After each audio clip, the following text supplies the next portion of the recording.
the kind of thing I do, the kind of thing we do. When I thank God, I got the lead. Say God no ungodly. Oluwa na ain't comforting me. When these delegates, to kindly take your seats, please. Kindly take your seats, please.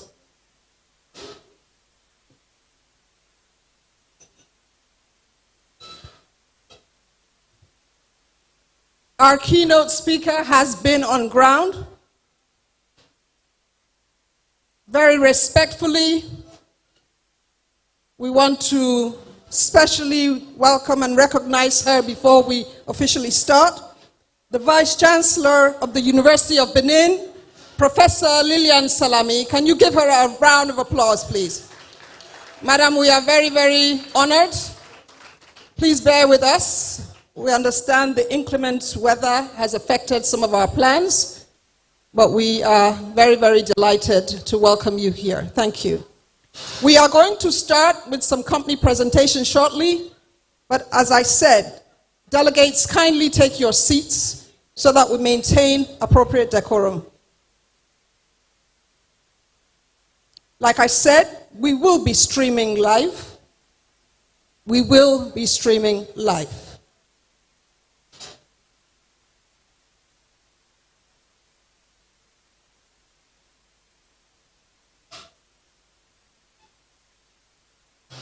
Do we have the presentation from Ethifarm ready?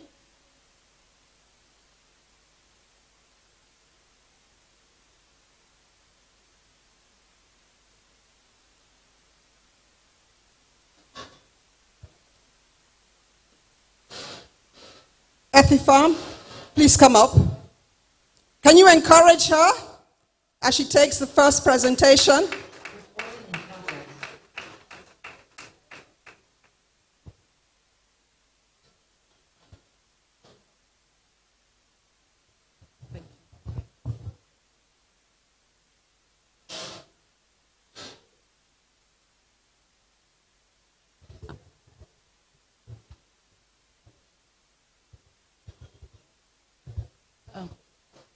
Good morning, ladies and gentlemen, my colleagues, my fellow Alpians.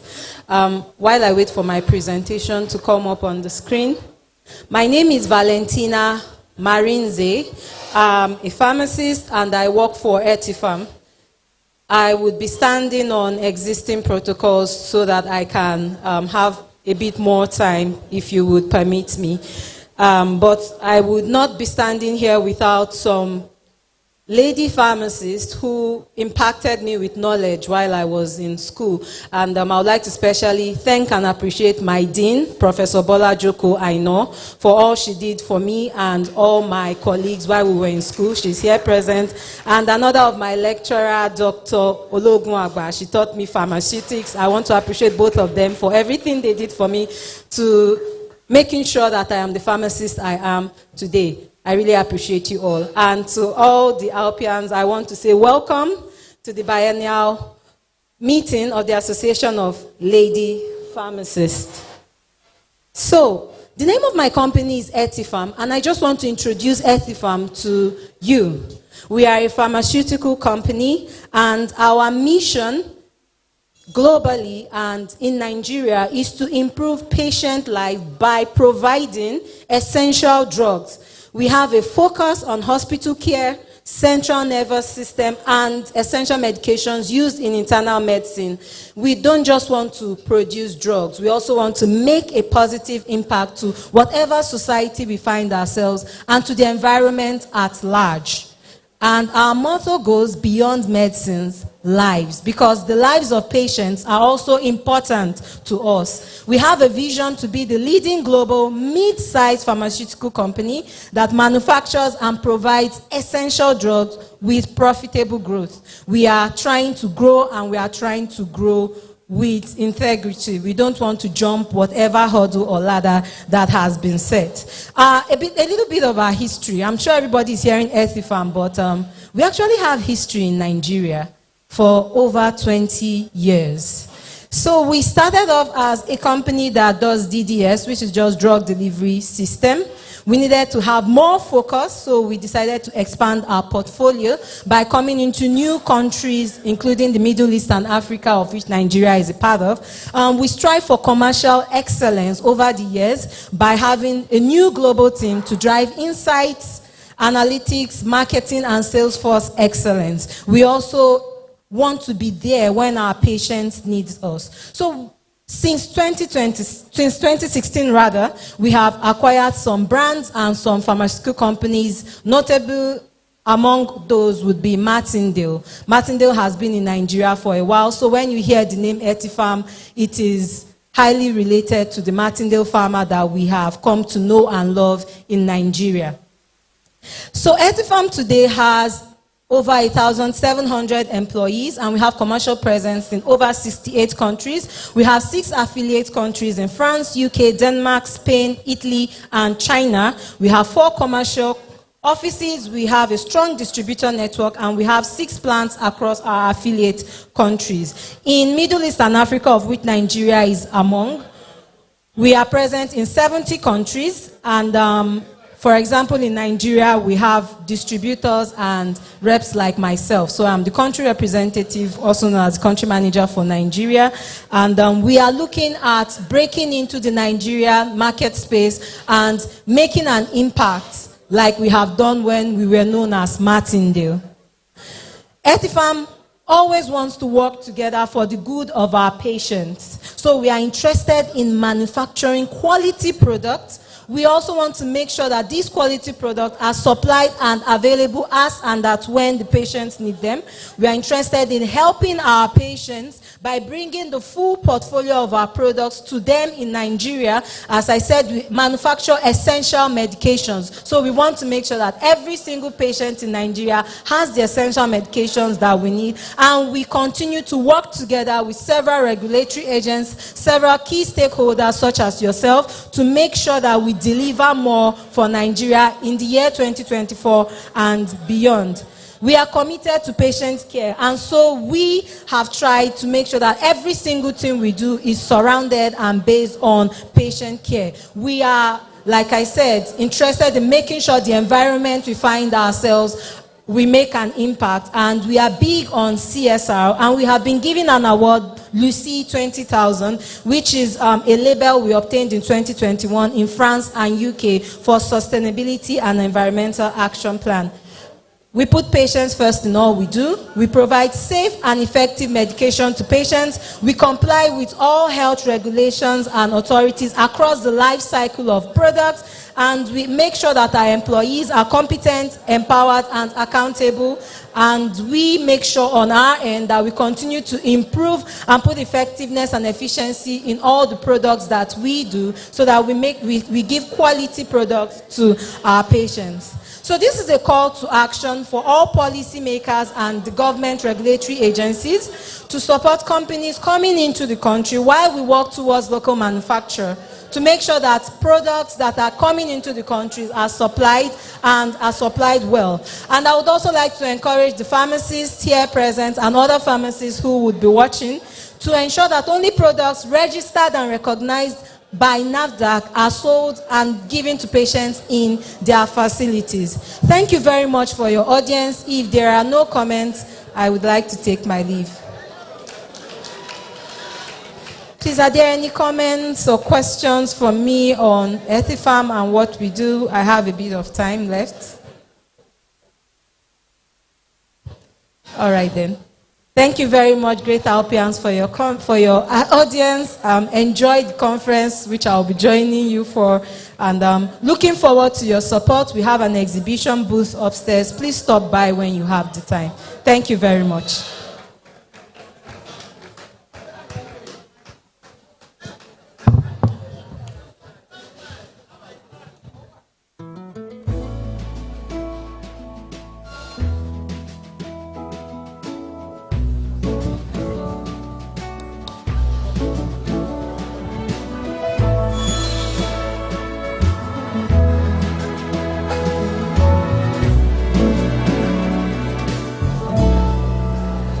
I wake up, I see you as you leave. I feel it, I see it as you leave.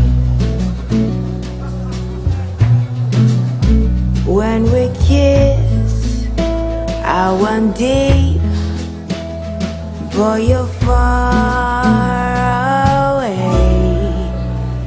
Be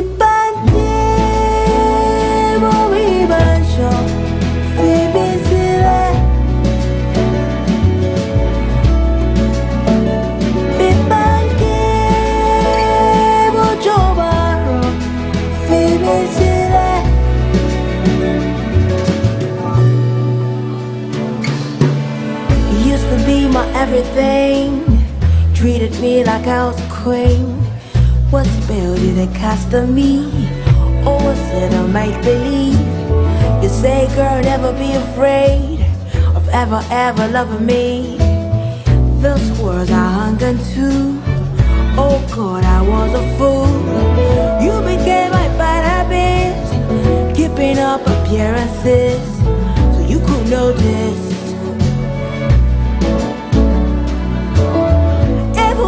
Suddenly, picked the things and left the keys. That's crazy. Be back here, be my shop, be me silly. Be back here, job be me silly.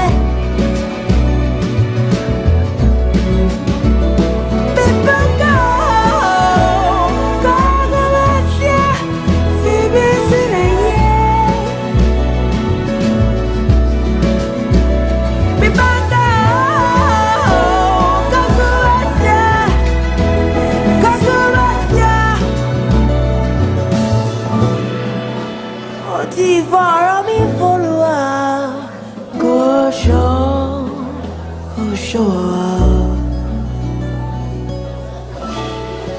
Moti follow me, follow, go show, go show.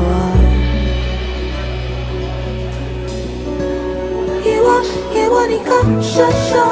He want to come, show, show. He want to come, show, show.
Distinguished delegates to the 16th Biennial National Conference, please take your seats. While we do that, let me respectfully inform all delegates that Mr. President of the Pharmaceutical Society of Nigeria, Professor Cyril Osifo, is in the house. Can you appreciate him, please? Accompanied by the First Lady, Professor Stella Osifo. A round of applause for them, please.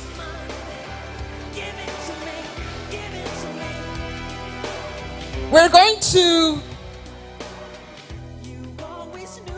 respectfully ask our company sponsors who are in the room, we have a few of them here, to please come up and identify themselves, especially the rep from EMSO and ELBE. If you could please come up and meet one of the moderators out here so that we can get this show on the road. We are in Benin for Heartbeat 2024. And just to give us a little spice of what the Edo culture has in stock, we want to liven it up a little bit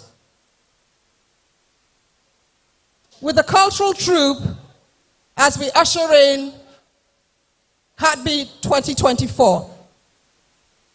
The troupe, I hope you are ready. You have a few minutes to give us a flavor of the Edo spirit. Thank you very much. Delegates, kindly take your seats. Can we clear the walkway, please? Can we clear the walkway, please? Take your seats, please. Thank you.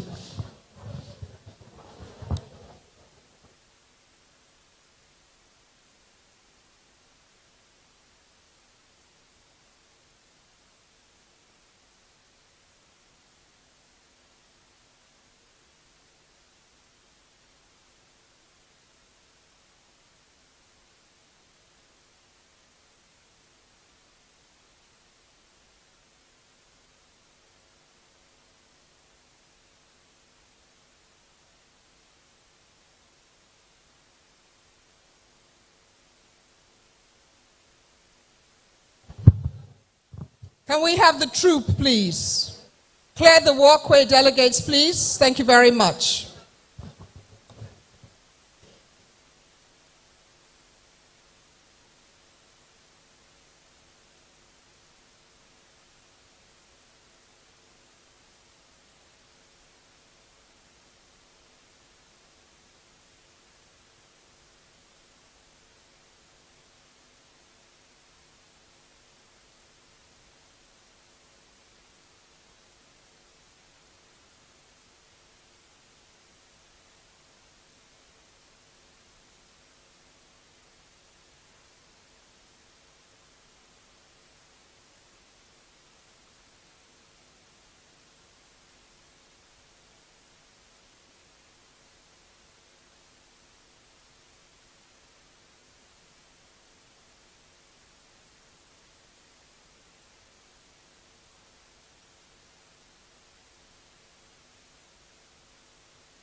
Thank you so very much.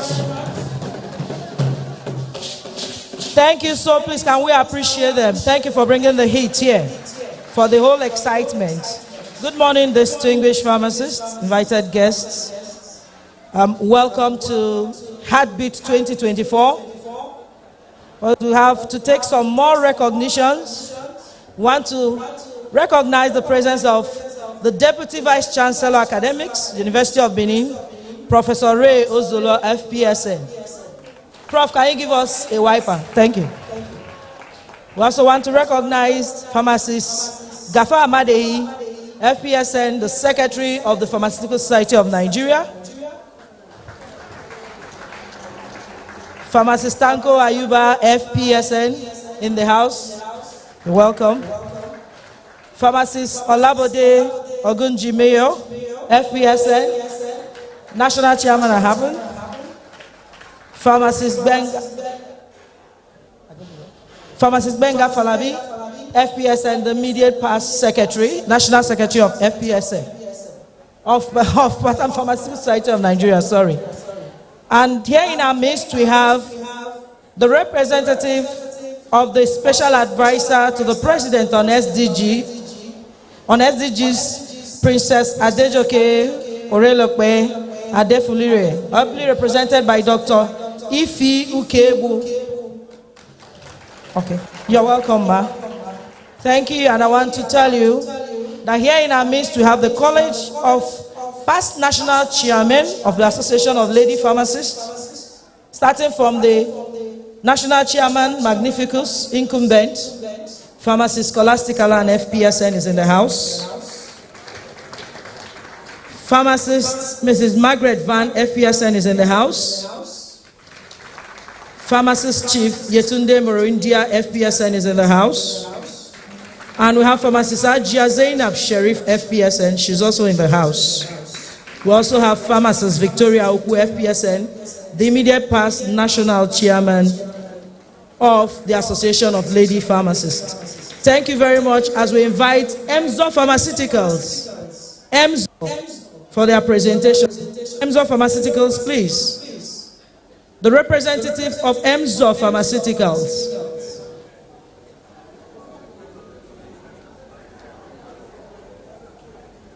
Emzo Pharmaceuticals, please, can you come and take your presentation?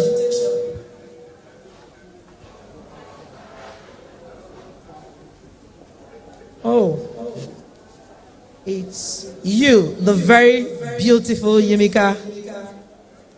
Always a pleasure to have you. Thank you. Good morning, everyone. I guess I can say as men of honor, right? Even though we are women. So as men of honor. Okay. Yes. So we'll be doing this a little bit differently.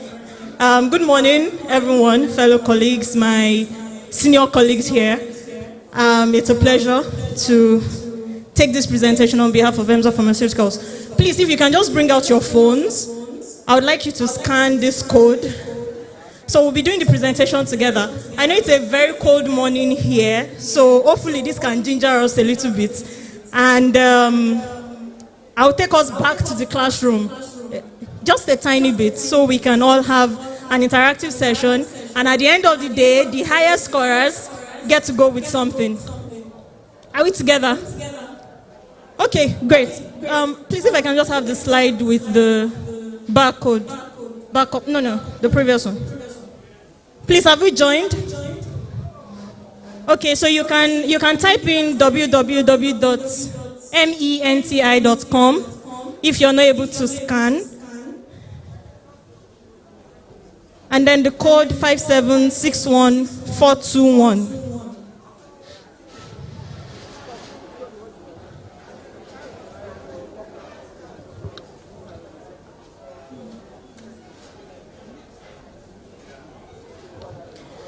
How many people have joined? I should hold on. Please, CPC is not me. I'm not the one delaying. Okay. Please, how many people have joined in? Okay, I have a few hands. All right. Please, let's go on. I should wait.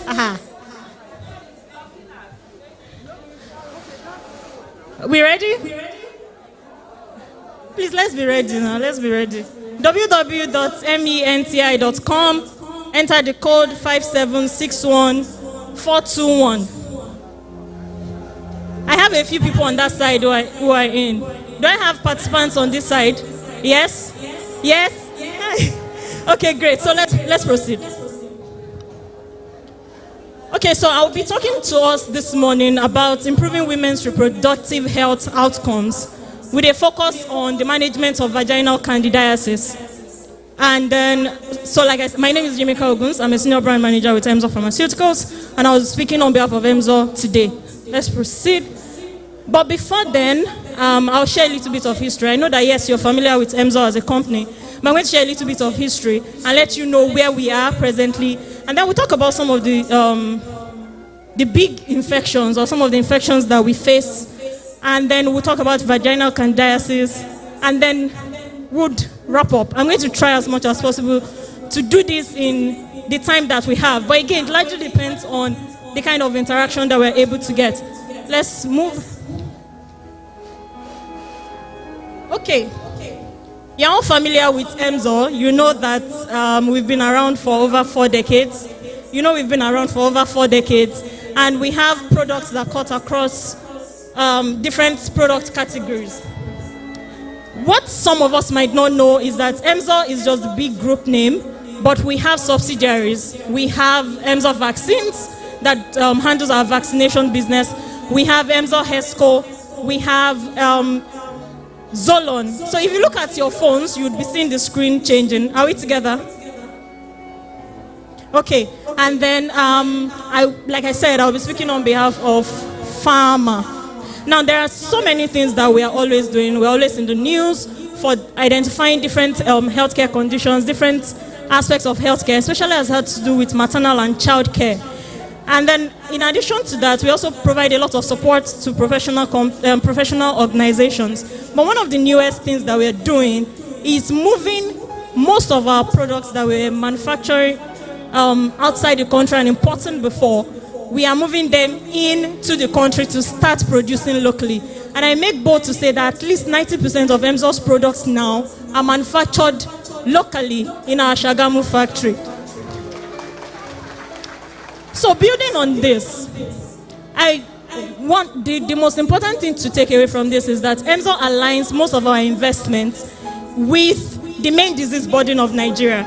So you'll see us dealing with malaria, you'll see us dealing with infectious diseases, and lately we are doing a lot in the space of non-communicable diseases like hypertension, amongst others. But that's not just it. One of the things that we try to do as much as possible is to focus on infectious diseases and see how we can help reduce the burden of these infections in Nigeria. You might wonder why this is important. A staggering 45% of deaths in Africa is due to infectious diseases. We're surprised at that figure. A staggering 45%. So what this means is, you will be wondering why. What are the top reasons? One is that people don't have access to high quality medications. The second reason is that when they have access, there is antimicrobial resistance because people know their bodies, right? I'm familiar with, I know my body. Community pharmacists, yes, I know you hear a lot of, I know my body from your patients, or instances where people are feeling better on the second day, and so they decide that they're not going to finish their five-day course of their antimicrobials. These are just some of the reasons, and of course, all of this contributes to treatment failure. Now, let's dive right into it. Our interactive section. What are some of the most common infections that women experience? Based on your clinical practice, based on your experience, what are some of the most common infections women experience? So please type your responses.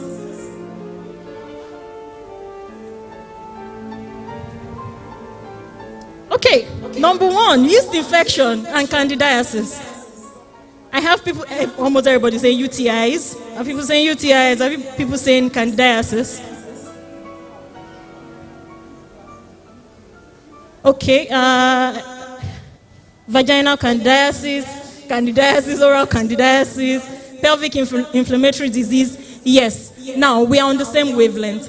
This candidiasis is actually one of the leading infections that women face in Nigeria and even globally. Okay, sorry.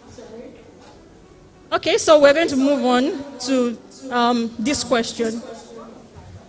Okay, so we have like over 40 people ready to play. So let's play. Let's play. Now, building on the previous question that we had, and I asked that what are the leading infections? So in addition to candidiasis that you mentioned, we also have people coming down with chlamydia. We have a lot of women coming down with bacterial vaginitis, amongst many others. So, have we answered the question yet? Have we answered the question? Anybody? There was no question. Okay, let's see. Okay, yes. So let's see. Which of the following vaginal infections is not sexually transmitted? So pick your answer on your phones, please. You have 15 seconds. So we have genital herpes, bacterial vaginosis, vaginal candidiasis, chlamydia, and gonorrhea. Yes. So there are two correct answers. Bacterial vaginosis and vaginal candidiasis are not sexually transmitted. Yes, it might be made worse due to sexual contact, but it is not sexually transmitted. The others are sexually transmitted. Okay, so we have Ronke leading the pack. Who's Ronke? Oh, nice. Thank you, ma'am. All right, so let's proceed. Now, vaginal candidiasis is commonly called different names. You have people say thrush, you have people say it's VVC, and then the laymen would most commonly say it's toilet infection. I know that as health professionals, we like to say there's nothing like toilet infections. But when we are dealing with patients, especially for those in clinical practice, it's important to be able to relate with them in a way that they would understand. And then, it's like I said, it's one of the three most common vaginal infections, or one of the most common infections that women face. Now, a very quick one. Why are we talking about this? What's the percentage of women who have vaginal candidiasis? Okay, so you have to type a number between 0 and 100. Let's proceed. Enter. Yes. Are we surprised that 75%? 75% of all women would experience at least one episode of candidiasis in their candidiasis. We already know that pregnancy is one of the most, candidiasis. So these are some of the top symptoms. Again, when people come and they say, oh, I have toilet infection, again, it typically starts with itching, typically starts with soreness. You have people coming with soreness and redness of the vaginal area. You have white discharge. And of course, people complain of burning sensation on urination. Now, I know some of these symptoms might also be indicative of a sexually transmitted infection. But is that always the case? Is that always the case? Anybody? No. Yes. So we have our next question. It is possible to have those vaginal symptoms that we mentioned without an infection. Is this true or false? Please just answer. It's possible to have those vaginal symptoms without an infection. We should have our response shortly. So yes, it is possible, because there are always changes in the woman's body. As we get older, there are changes in the body. When people get pregnant, there are changes in the body. It doesn't necessarily mean that there is an infection. It is normal for some of those symptoms to be present. But the moment that a patient complains that this feels abnormal, then we know that we need to take action as healthcare professionals. Okay, so we still have our leaderboard loading. Ronka seems to have. Okay, Rosie. Okay, we'll see. We'll see if we'll end up with this at the end of the day. Please just enter the question so we wrap up quickly. Okay. Now, earlier on, we mentioned some of the infectious diseases that we had. We talked about gonorrhea, we talked about chlamydia, we talked about some other infections. And then this is the question. It is impossible to have more than one vaginal infection at a time. True or false? It is impossible. Right, that is false because it is possible. It is possible. Please, let's move very quickly. Now, I've talked about the burden of vaginal infections. Now, I want to introduce to you the treatment. Why should we care about all of this? When women feel uncomfortable, when women have these infections, it leads to hours lost outside work. It leads to an increased predisposition to other conditions, and then, of course, can affect the reproductive system. And then I would be reintroducing to you Emzor's brand of clotrimazole 200 milligrams. Before now, we were importing this, and now this is manufactured locally. Now, there are several other brands that you have in the market, and most of them are 100 milligrams. You've been wondering, why 200 milligrams? The reason is very simple. Most of the other brands you have a 100 milligrams dosing that has to be taken for 6 or 7 days. But with the 200 milligrams dosing, it is taken for 3 days. I mean, as pharmacists, we know the importance of compliance. We know the importance of adherence. If you have to tell patients that you have to take a medication for 6 days, the odds they will follow through is very slim. But with Clodrivage 200 milligrams, you have it being taken for 3 days. And because it's a pack of 6 tablets, it means that you can get 2 treatment courses in the single pack that we have. I'm rounding up. Now, what do we expect from you? It's very simple. When you hear complaints about vaginal candidiasis, we expect that you use Clotrimazole 200, you recommend Clotrimazole 200, and of course, for community pharmacists, for hospital pharmacists, you stock Clotrimazole 200 as well. So I'm going to take the last 2 questions and I'm out of your hair. Please push enter. Yes. I hope you got some of the details that I mentioned about Emzor's brand of Clotrimazole 200 milligrams. So we just need to check if we got the information, and then we just round up. Yes, so what is the strength and pack size of Emzor's Clotrimazole, which I just mentioned a couple of seconds ago? Yeah. Great. So yes, it is Clotrimazole 200 milligrams, 6 tablets, not 3 tablets, which is why I mentioned that it is a pack that would give you 2 treatment courses, correct? Yes, thank you. All right, the last question, and I'm out of. I need to pick the winners. I'm sorry. Okay, yes. So the final question. I'm out of your hair. How many treatment courses is in each pack of Clotrimazole 200 milligrams? We have how many courses? I mean, it's an expo at this point. 2 courses. Thank you very much. All right. So we have 2 courses. And then our champions are, I'm just going to mention the top 3 winners that we have. Do you have their names? Okay, so I have Maverick. Who is Maverick? Yeah, Maverick. Thank you so much. So Maverick is one of the winners. We will check the names of the other 2 winners. You can meet us at our stand to pick up the gift items that we have for you. So thank you very much. If you have any questions, please come to the Emzor stand. And we also have packs of Clotrimazole for you to try out and also give to your patients. Thank you very much for listening. Thank you so very much, Emeka. Thank you for eating into our time, or munching into our time. Thank you. As we take some more recognitions, we want to recognize the presence of Pharmacist Mercy Omogu, MD, CEO, Iron Pharmacy. And then a big masquerade walked in while Pharmacist Emeka was doing her presentation. And that is Dr. Joel Adagazo, FPSN, the Chairman Board of Fellows. Sir, you're recognized. Thank you so very much. We'll go ahead to constitute the high table 2.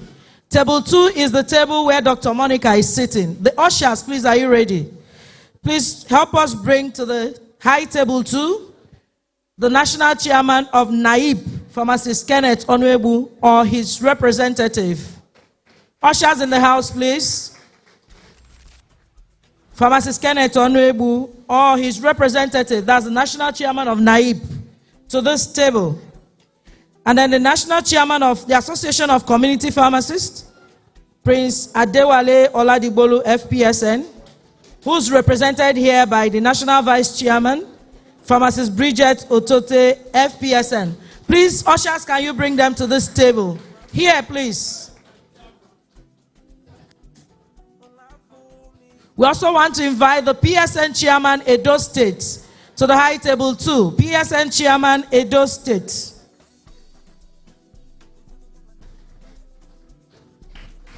And then pharmacists, Ogunjimiyo, national chairman, Ahapan. Please can you bring him to this table?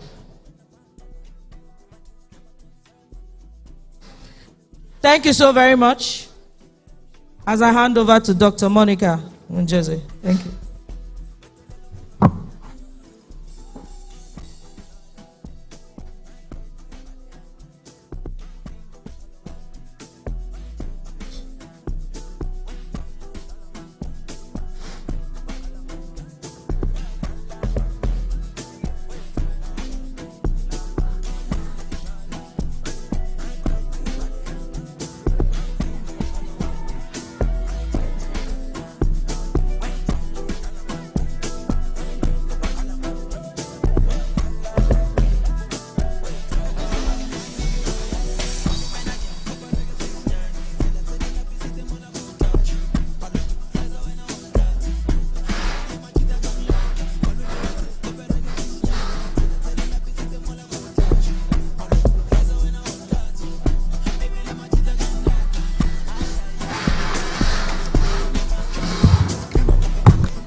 Yes, you have been called up.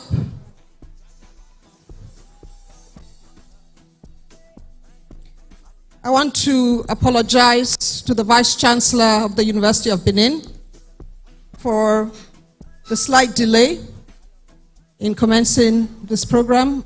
Madam, we are very, very sorry. It's really not in our character to do that. I would respectfully want to call up to the high table the President of the Pharmaceutical Society of Nigeria, Professor Cyril Osifo. Kindly do me the honor of escorting Mr. President. You can all rise and welcome Mr. President to the high table, please. Accompanied by the First Lady, Professor Stella Osifo. Please escort them to the high table. Yes. They can sit on this side.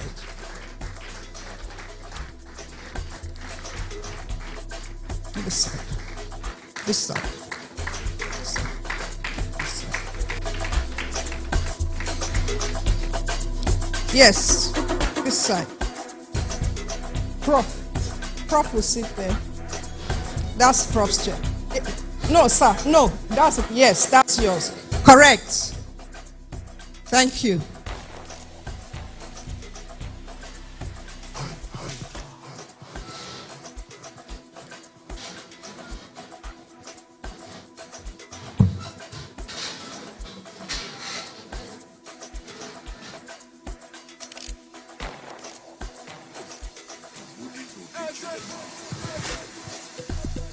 Let me call up to the high table the National Chair, Association of Lady Pharmacists, Pharmacist Scholastica Mnenalan, FPSN. Please, can we usher in our National Chair? with a round of applause.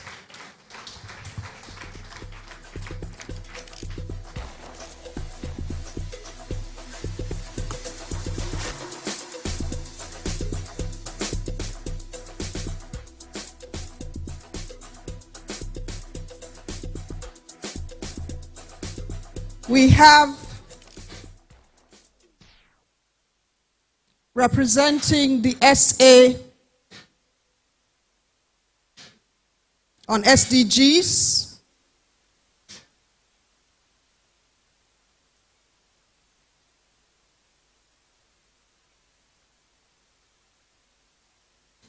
Princess Adefulire, ably represented by her SA, Dr. Ifi Ukaegbu. Please escort her up to the high table.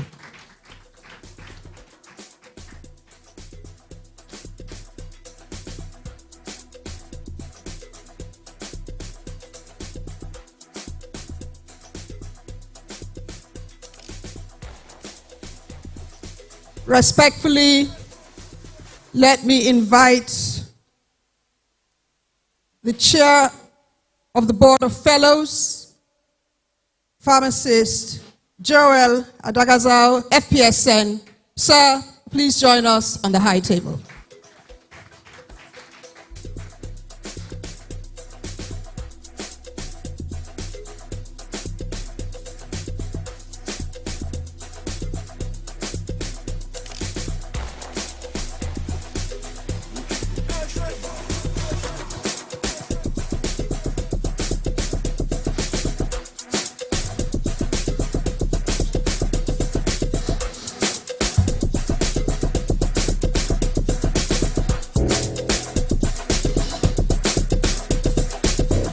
I will respectfully want to invite to table 2 the Deputy VC of the University of Benin, Professor Ray Ozolua.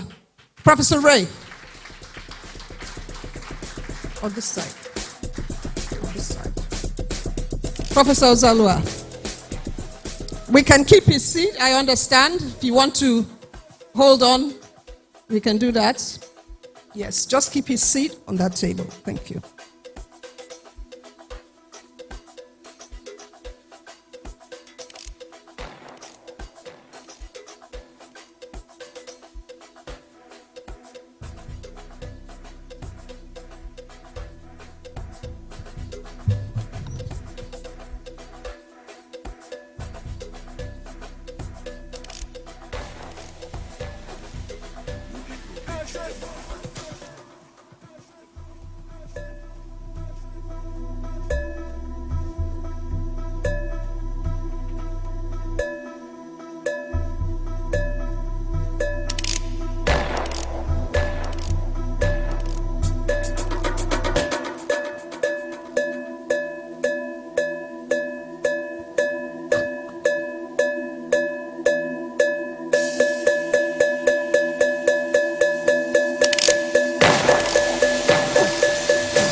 Maybe many of you can suspect what I'm trying to do.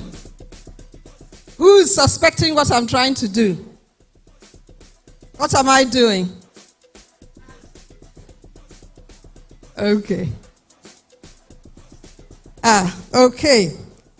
The chair of Oredo Local Government, Pharmacist Tom Obaseki, please join us on the high table, sir.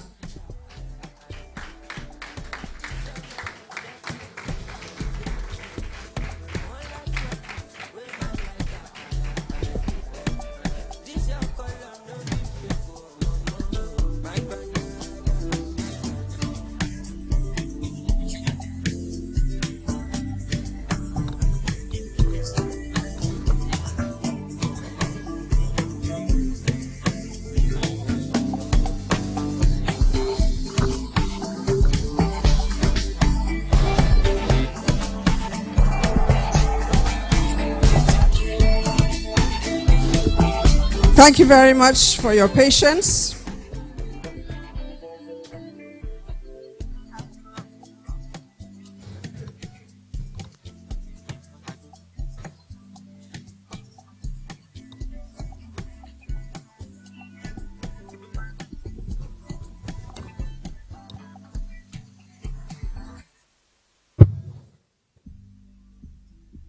We are expecting to start off and continue the program formally.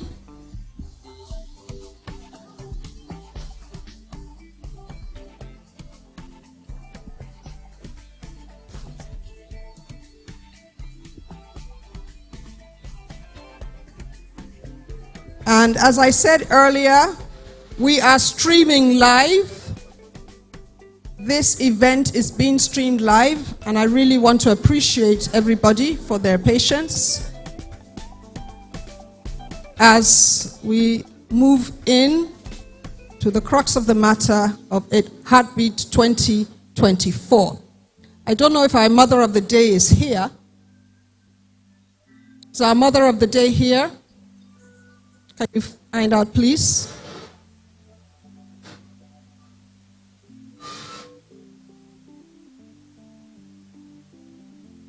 Okay. All right.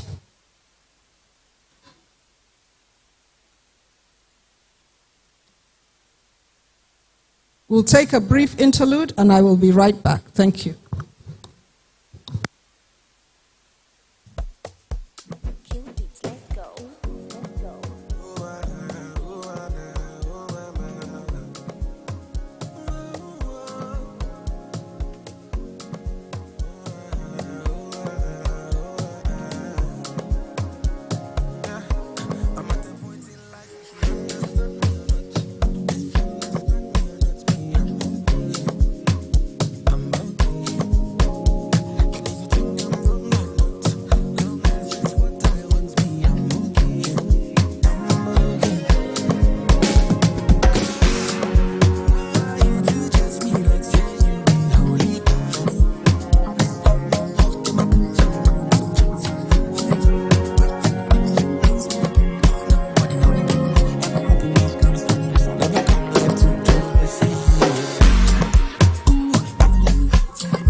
Delegates to the 16th Biennial National Conference, could you respectfully appreciate and welcome to the high table the distinguished and eminent Vice Chancellor of the University of Benin, an Amazon, doing great things, representing us women folk.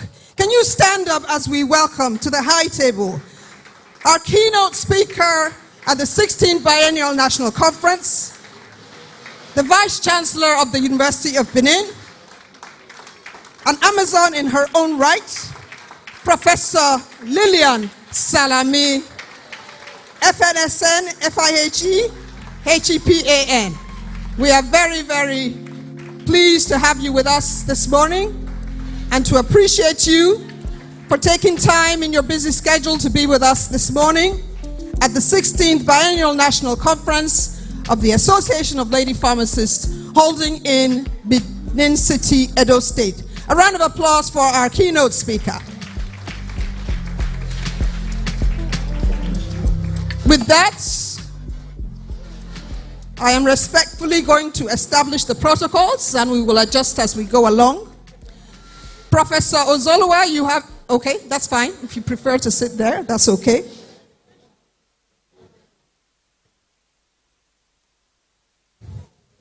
Your Excellency, Mrs.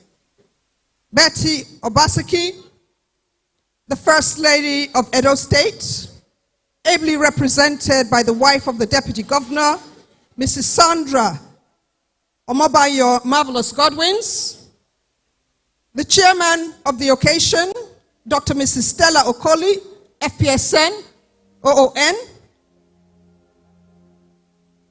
ably represented by pharmacist Mrs. Uzoma Ezeoke, our keynote speaker, Professor Lillian Salami, the President of the Pharmaceutical Society of Nigeria, Professor Cyril Odianose Usifo, and the First Lady, Professor Stella Osifo, the Father of the Day, Sir Dr. Chief Gabriel Igbanidion, the Asama of Benin, our Mother of the Day, Honorable Justice Fatina Akimbami, the National Chair of the Association of Lady Pharmacists, Pharmacist Scholastica Mnenalan, FPSN, the Chair of the CPC, Dr. Ramatu Mamadou,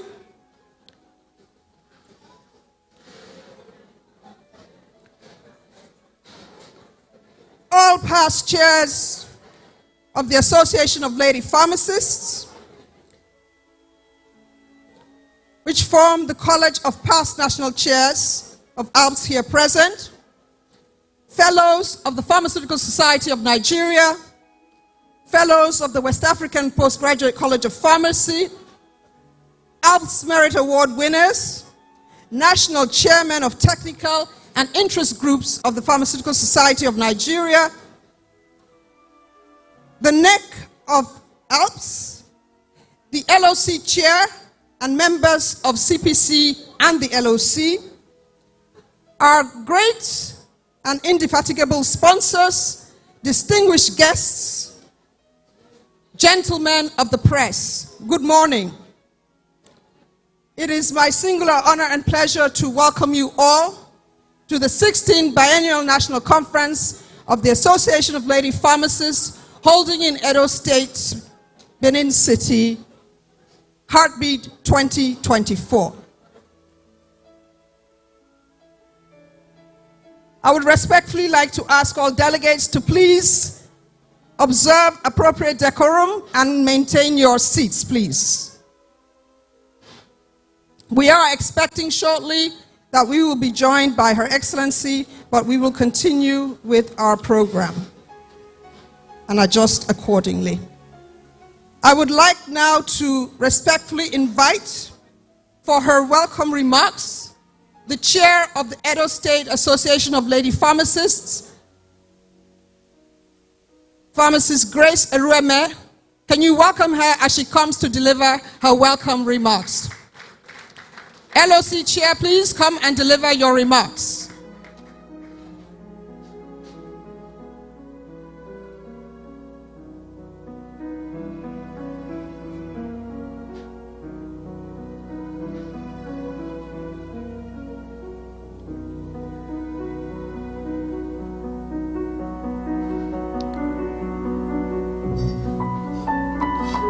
She's coming up. Can we encourage her as she makes her way up to the podium?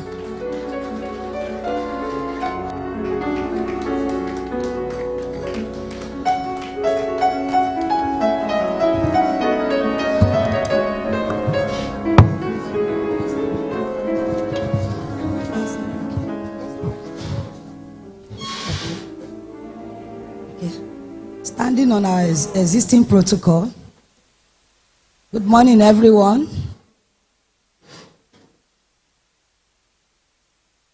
ESM President, elders of the profession, fellows of Pharmaceutical Society of Nigeria, and everyone present here. So, my dear ladies, I welcome you to the 16th edition of AS Biennial Conference. This year is a special year because it is held in Edo State with the team making the healthcare impact in tandem with 2030 Sustainable Development Goals. The conference gives us an opportunity to network, engage, refresh, learn, unlearn, and relearn. I recognize the presence of every distinguished ladies here present, and I hope we will all participate and also enjoy the hospitality that Benin has to offer. Once again, I say welcome, and may we have a exhilarating conference. Thank you. God bless. Thank you very much. Thank you very much, the LOC Chair. We appreciate you for that welcome. At this juncture, I would respectfully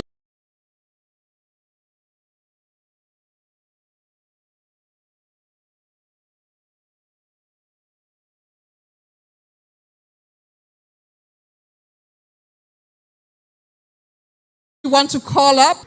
That's not good enough. If you have been enjoying yourself so far, you need to clap harder. Have you been enjoying yourself so far? Okay, so appreciate her as she comes in for doing an amazing job.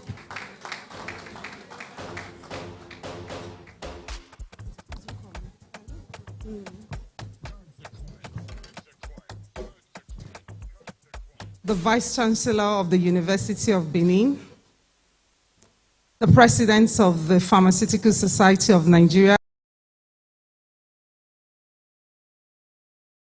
and his lovely wife, Apps, the Chairman of the Board of Fellows, and my dear friend, the Chairman of Oredo Local Government Area, and the representative of the Special Assistant to the President on the fellows present, all Appians, our media team, and everyone else. Thank you very much for coming this morning. We know the rains have not really helped.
but we... That might be indicative of certain other things.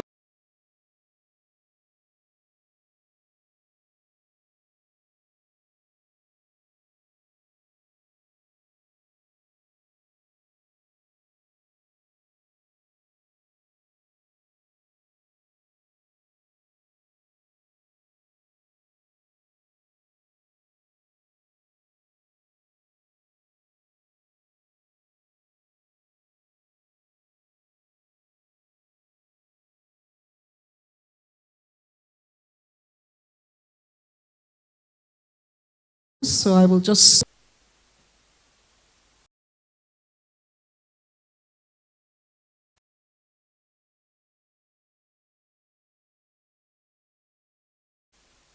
National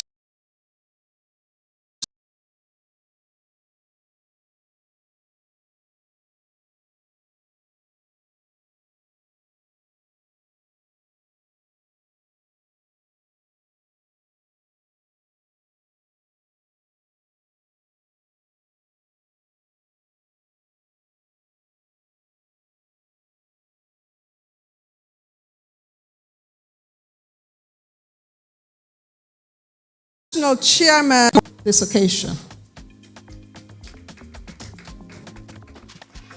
Thank you.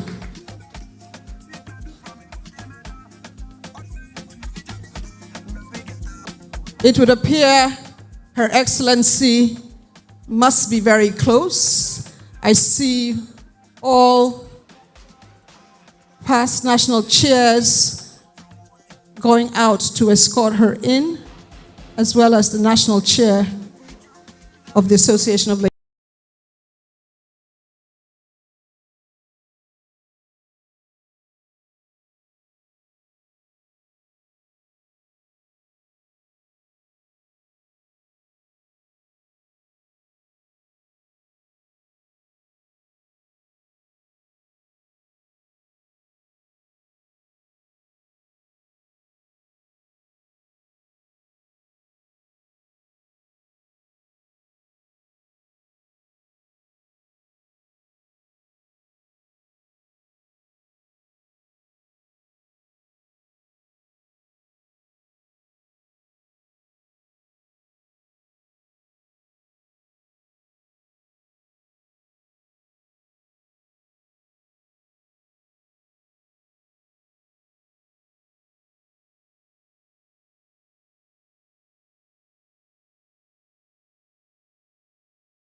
ancient city is calling. Oh, arise, sons and daughters of the land. The king of the city is marching. Stand up high to the bride of the land. The founding fathers have labored, and our time to serve is now. The glory of the new, glorious Edo. You're the heartbeat of Nigeria. Beautiful Edo, glorious Edo. Stars are singing over you. You're the land of the stream to me. Our treasures are found in all nations, and our greatness is second to none. Our history forever shall be written. Our kings have endured all times. A people cultured in unity. Our hearts beat for the land. Rich culture, stories of heroes, legacies forever be. Beautiful Edo, glorious Edo. You're the heartbeat of Nigeria. Beautiful Edo, glorious Edo. Stars are singing over you. You're the land of the stream to be. Unite and stand with each other. Therein lies a future great. Together we can stand, come what may. Edo future lies in us. Teach our children to teach their children what our fathers taught.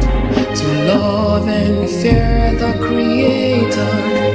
Only then shall we be great. Beautiful Edo, glorious Edo. You're the heartbeat of Nigeria.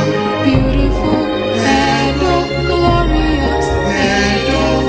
Stars are singing over you. You're the land of the stream to be.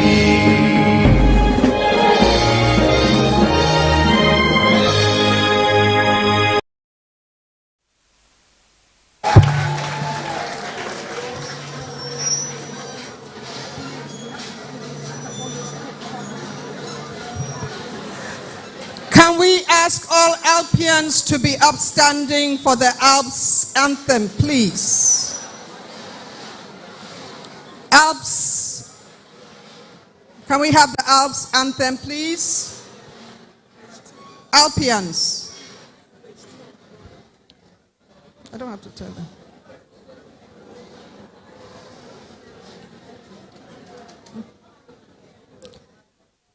Cook.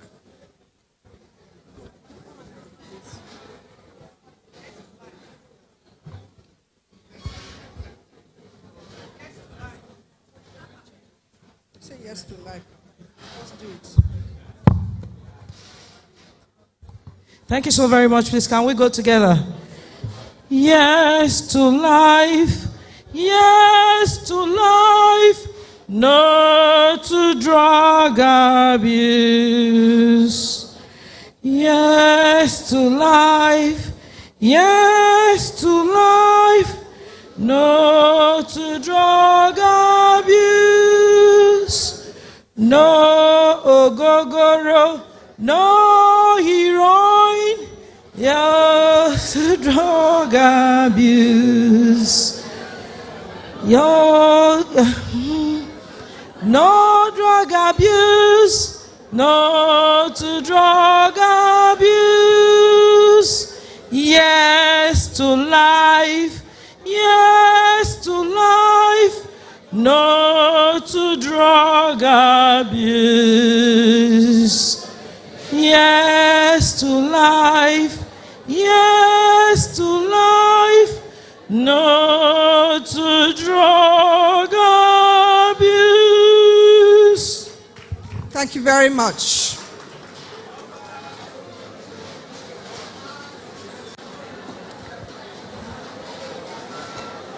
Your Excellency, the First Lady of Edo State, Mrs. Betsy Bene Obaseki, ably represented by the wife of the Deputy Governor, Her Excellency, Mrs. Sandra Omobayo Marvelous Godwins, the Chairman of this occasion, Dr. Stella Okoli, Group Managing Director, EMZO Group, ably represented by Pharmacist Uzomaka Ezeoke, our distinguished keynote speaker, the Vice Chancellor of the University of Benin, Professor Lillian Salami.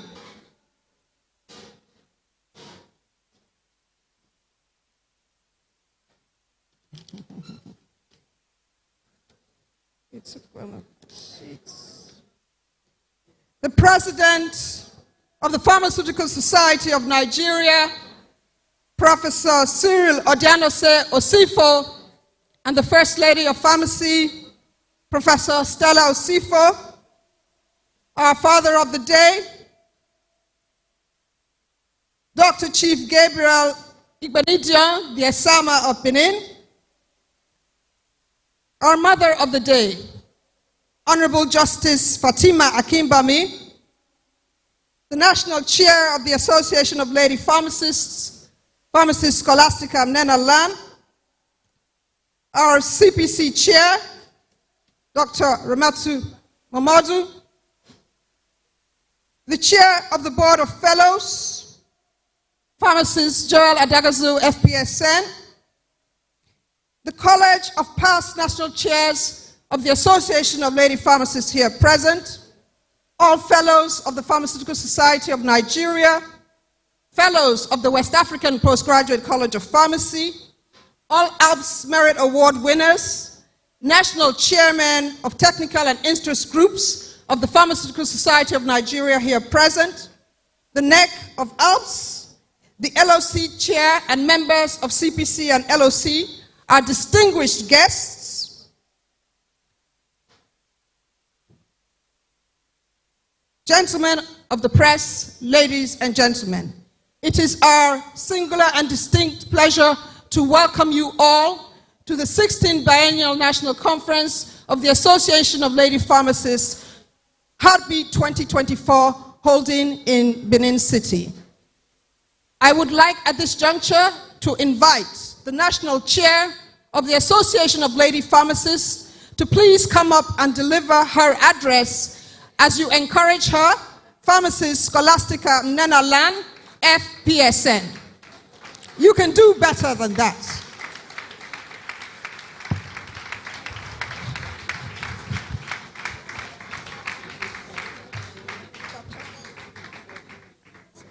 Thank you.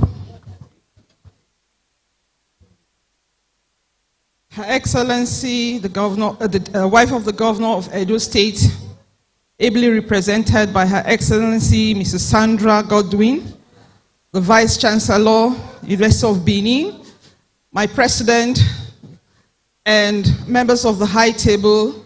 I stand on the already established protocol. My speech, it's found on page 17, and I will be reading a very abridged version of it. It's with great honor and a sense of gratitude to God that I welcome you all this morning to the 16th Biennial Conference of our association holding in Benin City. Since the birth of our association, every 2 years we hold a conference to discuss topical issues that will carry the profession forward and also our association, and highlight our contributions to the healthcare system as well as service to humanity. We are lady pharmacists. We are members of the Pharmaceutical Society of Nigeria. We're in every state chapter, and we practice in diverse professional settings, community, hospital, academia, industry, and all that. We are very focused on service to humanity in very many ways, through the girl-child education, through health and well-being, through cultivation of medicinal plants, which we turn into food or herbs. Under our Project 91, we collaborate with offices of the First Ladies of States and relevant government agencies and international agencies as well. We have been in existence since 1988 as an association, and we have carried on well, I must say. Congratulations to every lady pharmacist here. We have stood the test of time indeed, having been on ground for almost 40 years and still going on strong. I want all the lady pharmacists to celebrate themselves this morning. Give out a shout out to yourself. Up, ups. Yes, as an association and as a member, as a NEC, we came in 2022, and we carried on with what is already on ground, which was very formidable.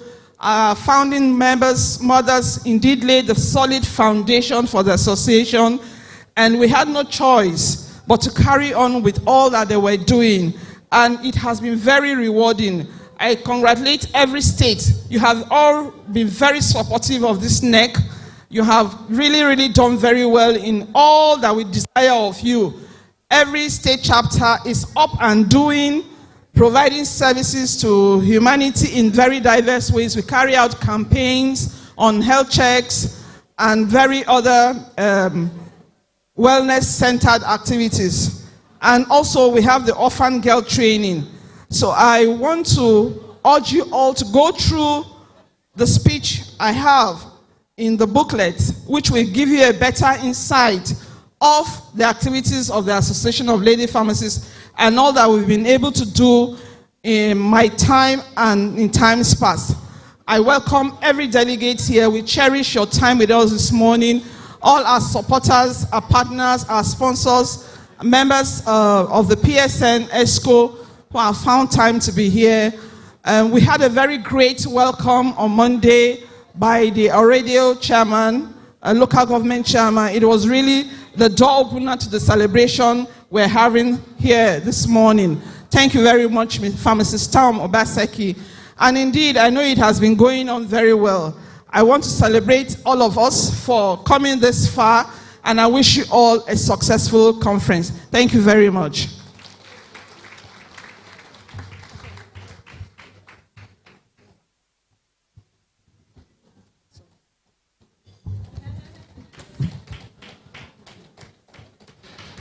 Can we appreciate our national chair? Let me recognize and call to the high table former Commissioner for Information of Edo State, former Director with the NTA, Dame Helen Lola Ebueku. Can you appreciate her and welcome her to the high table? Thank you so much. We have also with us pharmacist Dr. Clement Idialu, the Controller of Corrections, Pharmaceutical Services, Zone G, Benin City. Sir, please, you're welcome to the high table.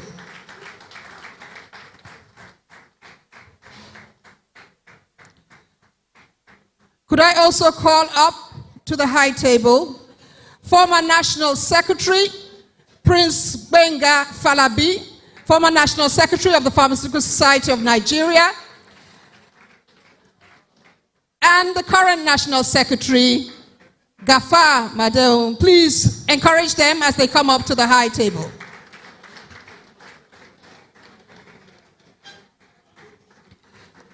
I think we want another flair of Edo. So our cultural troupe ready? Cultural troupe, are you ready?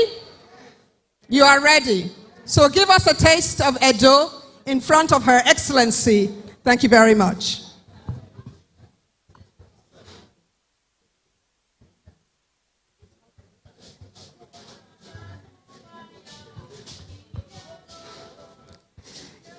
And this flair of Edo is courtesy of Alpians of Edo State. A round of applause for them.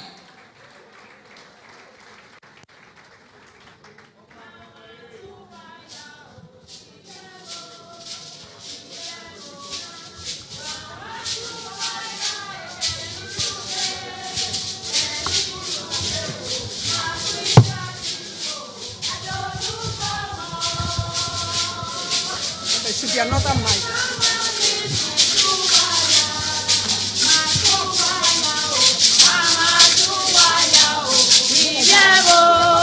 Ivyevo mama tuwaya keniruge ma twikwo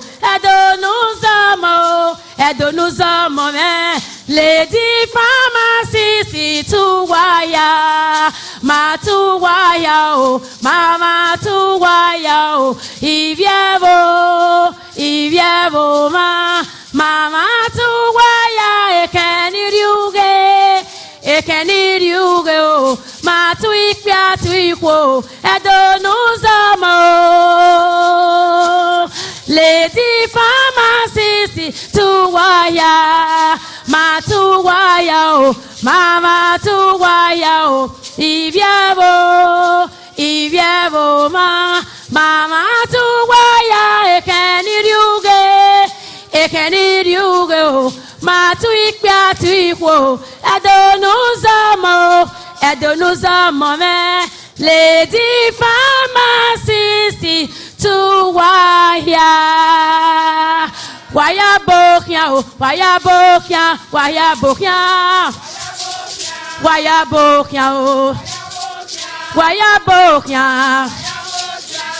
bokia Her Excellency, First Lady of Edo State, Betty Obaseki, you welcome me. Thank you, ma'am. PSN President, you welcome. Nathaniel Chairman, you welcome. CPC Chairman, Obokia. Thank you. Wabokia. Oredo Chairman. Wabokia Beni Jesu. Wayabokia. Iyari no. Wayabokia. Magbabokia no waya. Oh. Iyari no. Wayabokia. Wagakia wasowa. Who very saloboa. Wayabokia. Wagakia wasowa. Wagakia wasowa.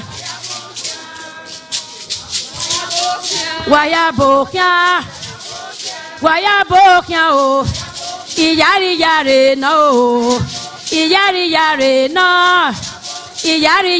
no.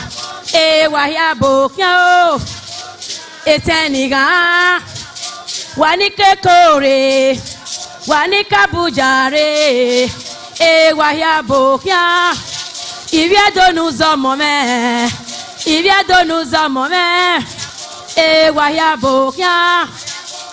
wayabokia oh iyari no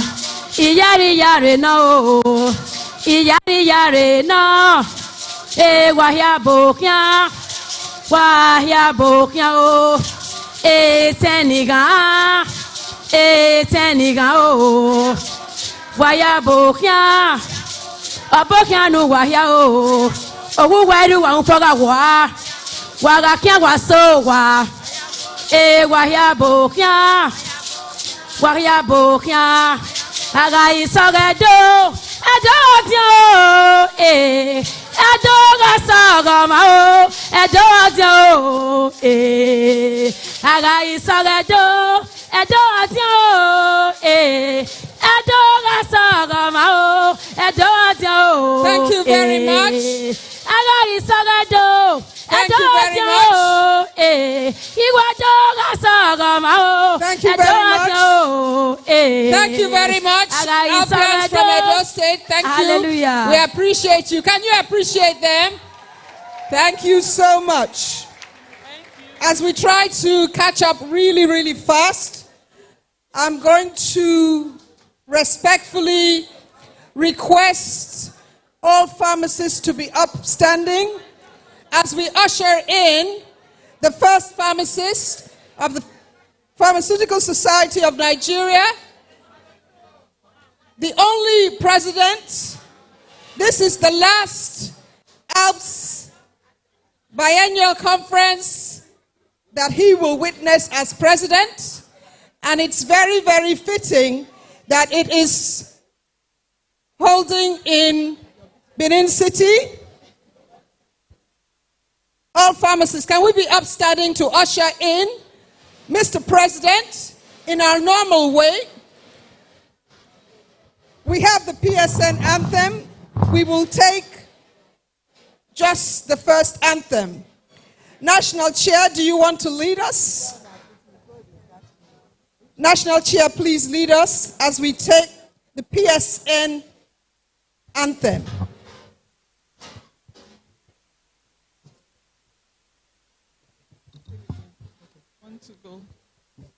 We pharmacists are proud of pharmacy. We members of the glorious PSN, Pharmaceutical Society of Nigeria. As men of honor, we join hands for pharmacy. Pharmacy. We are the drug making. We are drug detailing. We are the partnerships. We are the politics. We are the good governance. We are the just name it. We are there. Thank you. With that, we welcome the President of the Pharmaceutical Society of Nigeria, Professor Cyril Odianose Usifo, FPSN, a lover of Alps. He's an Alpian by association, an Alpian in every respect of the word. He has a wife who is an Alpian, a daughter who is an Alpian, a CPC chair who is an Alpian. What else? Thank you, sir. You will allow me to lean on the already established protocol because I want my Vice Chancellor to talk to us. Incidentally, she was a keynote address speaker during my inauguration. And those who were there will know that we would be very happy to listen to her. Since this is my last conference and I can exercise my power as president, when I came into Edo State, I learned governance in pharmacy through an Alpian, fellow Uvie Ubrufi. She's sitting quietly there. She's just 70 years young. And I'm asking her with my authority to come to the high table as president. Fellow Ubrufi, please, come to the high table. I served her as vice president. She was the chairman PSN Edo State. She's unassuming, and if you leave her, she will stay behind and not make any noise. Pharmacist Ubrufi, today we are honoring you. You were the chairman, and you are still the chairman of the president of Pharmaceutical Society of Nigeria. Yeah, to my left here. Thank you very much for accepting that. I didn't discuss with her before, so it's a surprise to her. You can call it a birthday present in the presence of all Alpians. Allow me to thank the Edo State Governor for partnering with us. And it's an honor to sit close to the First Lady, be represented by the wife of the Deputy Governor. And I want to encourage you, just like you came here, that you should make sure you come to you. That will be the final conference I will attend as president, and I will become a living ancestor, God willing. But I can see a couple of persons here, some who have had private discussions with me, who are not Appians, and I think we will call them Appians because they are mainly men, they are sitting at the extreme end.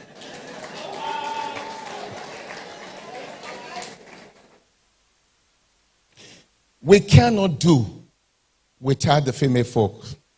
The Omonoba told us day before yesterday that the first child was a girl, and the girl made him a daddy. And some persons were saying, don't worry, Omono is a child. They were trying to console him. But the truth is that without that girl, he wouldn't have been called a father. And that the women carry us for 9 months, and so we should honor them. If my royal father would say so, who are you not to honor the Appians? Appians, you've done well, and I know you will continue to do well. Continue to sustain the ideas and what we believe in the PSM profession. And I believe with your conference, good things will happen to you, even as you listen to my Madam VC. I love my VC. Thank you very much. Thank you very much. Mr. President, you can encourage him as he goes back. Thank you very much.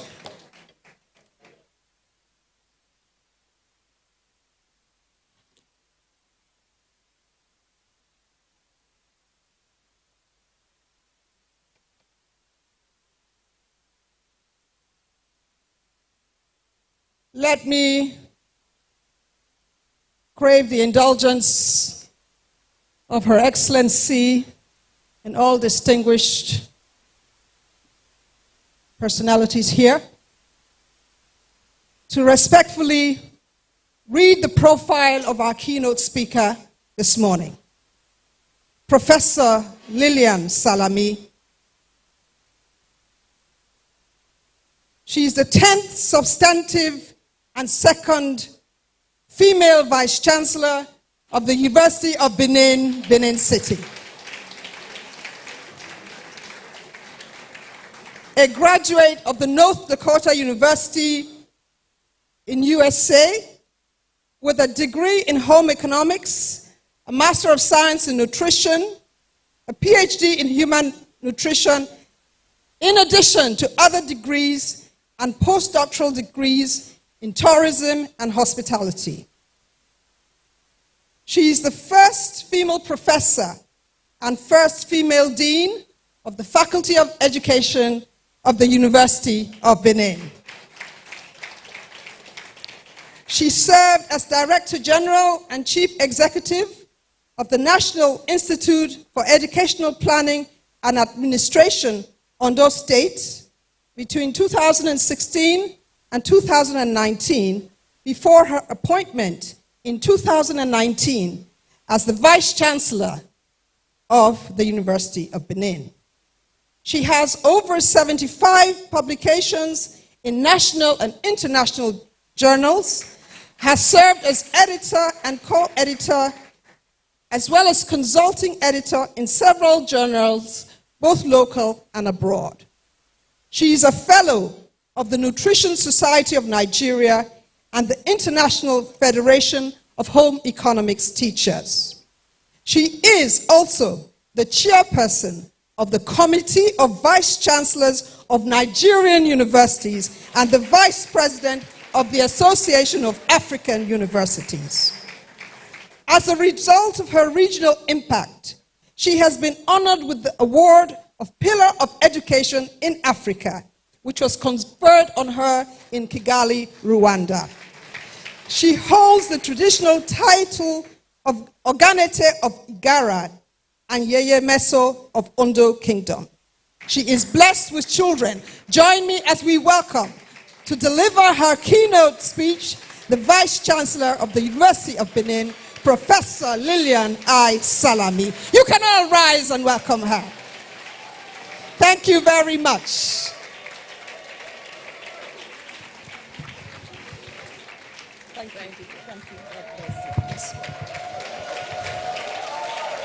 Thank you, thank you, thank you. Distinguished ladies and gentlemen, I respectfully and humbly recognize the protocol that has been established.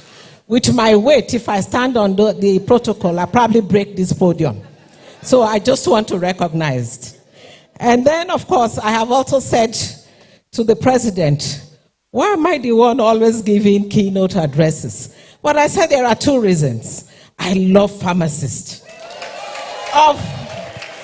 Of the 3 deputy vice chancellors I have, 2 are pharmacists. And then I was honored as a friend of pharmacists. But I have also whispered to my president, I want a degree. But don't let it be University of Benin, because we will go to EFCC. And I don't want to go. So let it be from any other place. But I want a degree. And secondly, and I must give kudos to our women. We are doing so much. I read just this morning and I said I will share that with you. And it says, strong women don't have attitudes. What they have is class. They have poise. What they have is standards. They have dedication, tenacity, commitment, boundaries are set. Is that not why we are all Appians? Appians, give yourself boza. Boza. I see the men are blushing. Sorry. Distinguished ladies and gentlemen, I consider it a great honor and privilege to have been invited to this auspicious occasion to discuss a topic of critical importance to both the field of pharmacy and the broader global community. As we navigate through the complexities of modern healthcare, we find ourselves at the pivotal juncture where the role of pharmacy is more crucial than ever. Our theme today, Pharmacy Making Healthcare Impacts in Tandem with 2030 Millennium Goals, encompasses a vision that aligns the profession of pharmacy with the ambition and transformatory objectives set forth by the international community. The Millennium Development Goals, MDGs, adopted in 2000, marked a global effort to address pressing issues such as poverty, hunger, disease, and inequality.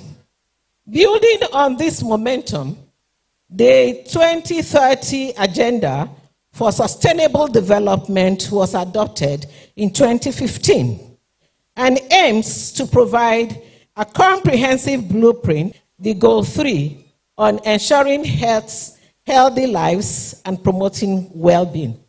Now, who are these pharmacists, all seated here? Permit me, distinguished ladies and gentlemen, to quickly place on record some attributes of the pharmacists. Historically, pharmacists were primarily seen as dispensers of medication. Over the years, this role has expanded significantly. Today, pharmacists are integral members of the healthcare team, contributing to patient care in diverse and significant ways. Modern pharmacies engage in clinical services, patient counseling, health screenings, and disease management. They are essential in ensuring the safe and effective use of medications, optimizing therapeutic outcomes, and supporting patients in managing their disease-healthy conditions. Pharmacies are experts in drugs. They discover them, they manufacture them, and they are a repository of knowledge on how they should be handled and used. They counsel on the adverse effects of drugs and play clinical intervention roles that creates huge outcome to patient treatment. Pharmacies are therefore not just custodians and fabrication of drugs, they are also good administrators. I can tell you for sure, the two I have can attest to that, and my dear president who is sitting here also. They play an instrumental role in ensuring sources of essential medicines, promoting rational use of drugs, managing chronic diseases, and supporting public health initiatives. Pharmacies are at the forefront of healthcare delivery, enhancing patient outcomes through medication, therapy management, disease prevention programs, and health education. A nation is as strong as its medicine security. In many ways, pharmacies secure their nations and contribute to developing the economy. Pharmacies are just simply wonderful people. As we journey through these focal points, it becomes evident that the synergy between pharmacy and the 2030 Millennium Goals is not just beneficial, but it is imperative. By embracing this integrated approach, we will accelerate progress towards a healthier and strong and more equitable world. Distinguished pharmacists, ladies and gentlemen, to anchor this discussion, I will briefly give an overview of the MDGs and the transition to SDGs, the health goal, and the role of pharmacies in attaining this initiative. I will also shed light on the sub-theme of seizing new horizons and cultivating excellent exploring opportunities and mentorship in pharmacy. The journey towards global sustainability development began with the Millennium Goals. Established in 2000, the 8 goals then aimed to address some of the world's most pressing challenges, as earlier itemized: poverty, hunger, disease, and inequality. The MDGs set a clear framework for international development efforts and achieved significant progress by their target by the year 2015. For instance, the MDG helped reduce the global rates of extreme poverty and improve access to education and health care. The Sustainable Development Goal, therefore, adopted in 2015, built upon the legacy of the Millennium Development Goals.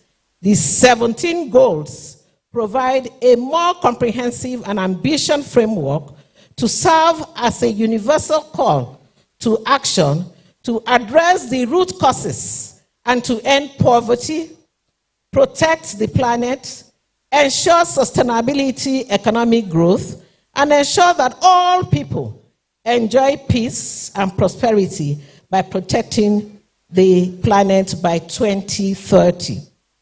They are comprehensive, obviously, and interconnected. The SDG aim is more inclusive, recognizes that development must balance social, economic, and environmental sustainability. Among these goals, several directly related to health and well-being, notably SDG 3. This goal encompasses a broad spectrum of health-related targets that are critical to sustainable development. Pharmacists, as integral members of the healthcare system, play a vital role in achieving these targets through their diverse responsibilities and services. Its targets include reducing maternal and child mortality, combating communicable and non-communicable diseases, as well as ensuring universal health coverage, including access to essential medicines and vaccine. Good health and well-being which aims to ensure healthy living and promote well-being for all, is essential. This goal is central to our discussion today, and as we delve into the critical role pharmacists play in achieving these objectives. A pharmacy is a healthcare professional which specializes in the science of pharmacology and the safe and effective use of medicines. They are an integral part of the healthcare system, working in various settings such as community pharmacies, hospitals, clinic, pharmaceutical industry, academia, and regulatory agencies.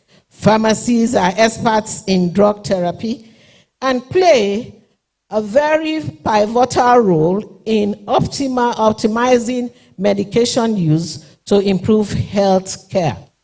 Pharmacies play a pivotal role in advancing Goal 3 of the Sustainable Development Goals. Pharmacies, through their expertise and patient-centered care, contribute significantly to achieving these targets in the following way. 1, ensuring access to essential medicines. Pharmacies are critical in managing the supply chain and ensuring the availability of essential medicines, a fundamental aspect of universal health coverage. Pharmacies are responsible for the essential procurement, storage, and distribution of medicines.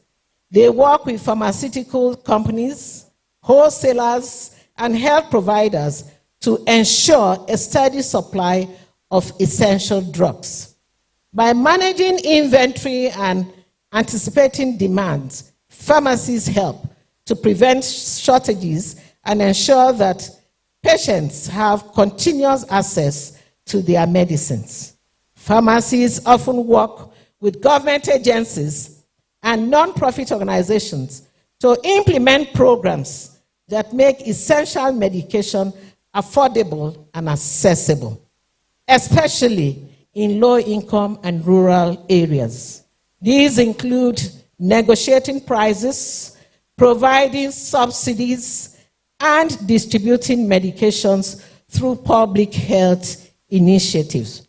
Pharmacies play a key role in educating patients about the outcome and the correct use of medicine, potential side effects, and the importance of adherence as prescribed treatment.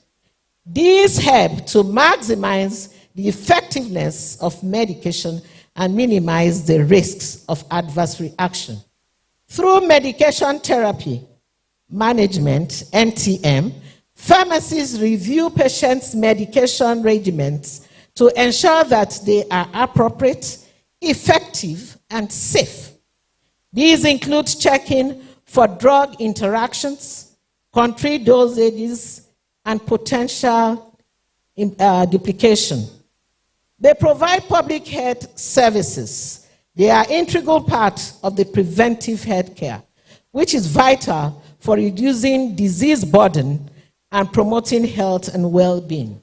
Pharmacies are increasingly authorized to administer vaccines in many regions of the world by providing immunization for diseases such as influenza, pneumococcal infections, and HPV. Pharmacies enhance vaccination coverage and contribute to health community immunity. They also play a role in public health campaigns to increase vaccine awareness and acceptance. They conduct screening for chronic conditions such as hypertension, diabetes, and high cholesterol. These services are often offered in community pharmacies, making them easily accessible to the public. Early detection, they say, through screening enables untimely intervention and management, reducing the risk of complication and improving health outcomes. Engagements in public health initiatives and providing education on various health topics topics, including disease prevention, nutrition, physical activities, and smoking cessation. Through workshops, seminars, and one-on-one counseling, pharmacists empower individuals to make informed health decisions and adopt healthier lifestyles. They also provide counseling to address barriers to adhere, such as side effects, complex regimens, and misunderstanding about the importance of taking medications as prescribed. They also help in managing chronic diseases. Chronic diseases are a major focus of the SDG 3, and pharmacists play a key role in managing these conditions to improve patient outcomes. Pharmacies provide comprehensive medication reviews and develop personalized care plans for individuals with chronic conditions such as diabetes, hypertension, asthma, amongst others. They monitor treatment progress, adjust therapies as needed, and ensure that patients adhere to their medications. Pharmacies offer various tools to support medication adherence, such as pill organizers, reminder apps, and adherence packages. They also collaborate with physicians, nurses, and other healthcare professionals to provide coordinated care. In settings such as patient-centered medical homes and accountable care organizations, pharmacists contribute their expertise in medication management to improve overall care quality for patients. They also help in combating infectious diseases. Pharmacists contribute to controlling and preventing the spread of infectious diseases, aligning with the several targets of the SDG 3. Pharmacists play a critical role in promoting and the responsible use of antibiotics in combating antimicrobial resistance. Pharmacies are involved in mental health and well-being. Mental health is a critical component of SDG 3, and pharmacists support mental health care through various services. Pharmacies ensure the availability of psychiatric medications and provide guidance on their safe and effective use. They also help reduce stigma by providing safe space for patients to discuss their mental health concerns and by offering empathetic counseling. Pharmacies collaborate with mental health specialists such as the psychiatrist and the psychologist where necessary. They ensure that patients receive comprehensive care that address both their physical and mental health needs. They also help in emergency preparation and response. Pharmacies are essential in maintaining healthcare services during emergencies, such as during natural disasters or pandemic, by playing a vital role in ensuring the availability of essential medications during these emergencies. They manage emergency stockpiles, distribute medication to affected areas, and coordinate with other healthcare providers to maintain supply chain and also to control the spread of diseases. Pharmacies educate communities on preparedness strategies, such as maintaining emergency medication supplies, understanding evacuation procedures, and adopting preventive medicines and measures. By promoting resilience, pharmacies help communities better withstand and recover from health emergencies. They are also involved in advocacy and policy development. Pharmacies are advocates for policies that improve healthcare and advance the goals of the SDG 3.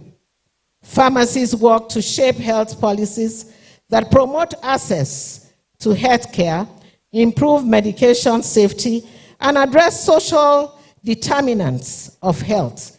They engage with policymakers, provide expert testimony, and participate in health communities to advance for changes that benefit public health. Pharmacies contribute to the work of professional organizations which advocates for the role of pharmacists in healthcare policy and decision making. These organizations provide a platform for pharmacists to influence health policies at both local, national, and international levels. They also conduct and participate in research to develop new therapies, improve existing treatments, and advance pharmacy practice. This includes involvement in critical clinical trials, observational studies, and health services research. Pharmacies disseminate research findings through publications, conferences, and continuing education programs. By sharing their best practices and innovation, pharmacists contribute to the continuous empowerment of healthcare delivery. They play a pivotal role in advancing Goal 3 of the SDG by ensuring access to essential medicines, providing preventive health services, managing chronic diseases, combating infectious diseases, promoting mental care, health care, supporting emergency preparedness, and advocating health policy. Through their diverse roles and patient-centered approach, pharmacists significantly contribute to achieving good health and well-being for all. By continuing to innovate and collaborate, pharmacies will remain at the vanguard of efforts to improving global health outcomes and achieving the ambitious targets set by the 2020 Millennium Goals. Ladies and gentlemen, in the ever-evolving landscape of healthcare, the pharmacy profession stands at the forebearer for innovation and patient care. Today, we embark on the journey to exploit the boundless opportunities that lie ahead and the transformation power of mentorship in shaping the future of pharmacy. As we navigate the complexities of modern healthcare, it becomes increasingly evident that traditional models of pharmacy practice are undergoing metamorphosis. From advancement in technology to novel practice models, the horizon is teeming with possibilities waiting to be harnessed. Imagine a world where telepharmacy transcends geographical barriers, bringing experts' care to remote corners of the globe. Picture a future where artificial intelligence revolutionizes drug delivery, ushering in an era of personalized medicine tailored to individual genetic profiles. Envision pharmacist-led clinic becoming hubs of holistic care, offering everything from chronic disease management to preventive health services. These are not just mere fragments of imagination. They are the new frontiers of pharmacy practice. Embracing these opportunities requires adaptability, innovation, and a relentless pursuit for excellence. It is a journey marked by curiosity, collaboration, and commitment in delivering patient-centered care in an ever-changing landscape. Distinguished audience, in this journey, of exploration and innovation, mentorship emerges as the guiding beacon, illuminating the path to excellence and nurturing the next generation of pharmacy leaders. Mentorship is not just mere passing of knowledge. It is a sacred bond fought between the seasoned practitioners and then the eager learners. A symbiotic relationship that transcends time and leaves an indelible mark on both the mentor and mentee. A mentor's role extends far beyond impacting clinical expertise. It encompasses instilling values, fostering resilience, and igniting passion.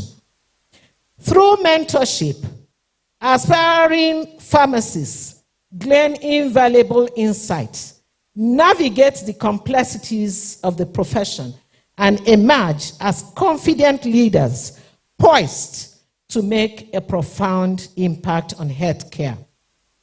But mentorship is not just one-way street. It is a reciprocal exchange of wisdom and experience.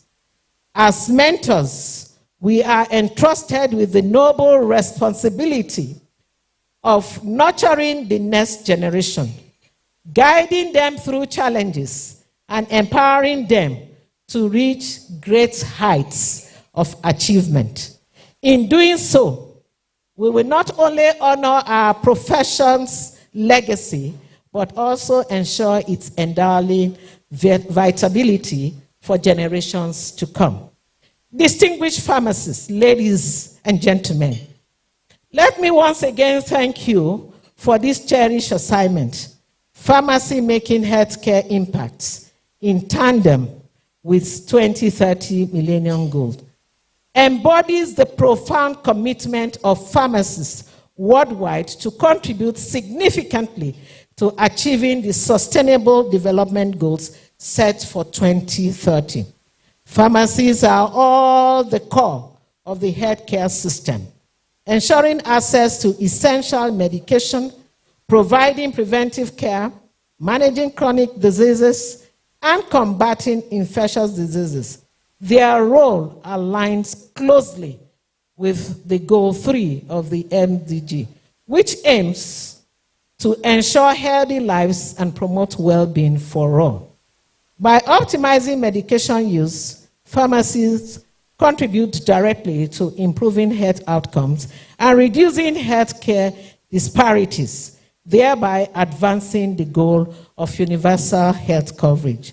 Through their expertise in medication management, patient counseling, and preventive services, pharmacies play a crucial role in achieving targets such as reducing maternal and child mortality, combating HIV, AIDS, malaria, and other diseases, and promoting mental health as well as well-being.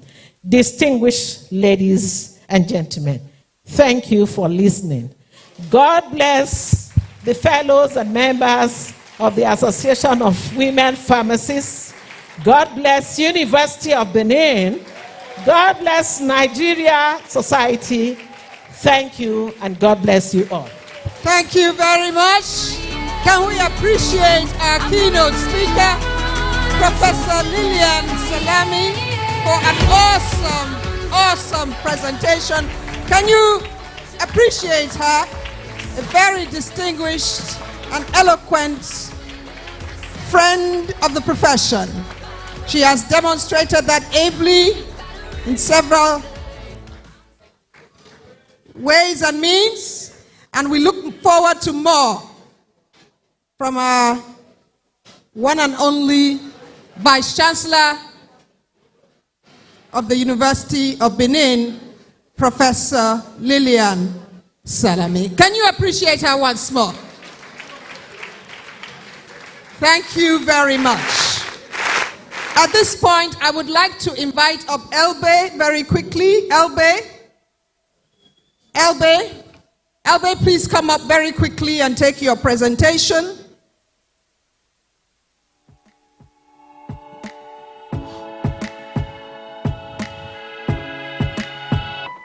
Thank you. Appreciate her as she comes up. I'll do it till the sun goes down, even all through the night time. Oh, yeah. Standing on the existing protocol. Good afternoon, everybody. Well, I won't fail to acknowledge the wife of the governor of Edo State, Mrs. Betty Obaseki. And I will not fail to acknowledge my mother, a mentor. I look up to you, man. I love you and I appreciate you. Professor Salami, I love you so much and I look up to you for mentorship. Thank you, the president and every mayor represented here. My name is Priscilla Oyara, the product manager for Ebe Pharma. And I will be presenting my products. And I will also give a little talk as regards my products. The Ebe Pharma is a Nigeria pharmaceutical company and the major producer of Amatem. We also have the nutraceutical line. That is why I'm standing before you. The nutraceutical line of Ebe Pharma has a lot of women products. Lest I forget, Priscilla is a woman's health advocate, and she is a reproductive and family health nurse. So I'm very glad to be among the Appians today, and I appreciate everyone here. So before the slide comes up, I will be going through the Daravit Activo woman, so I'll go through the endocrine system.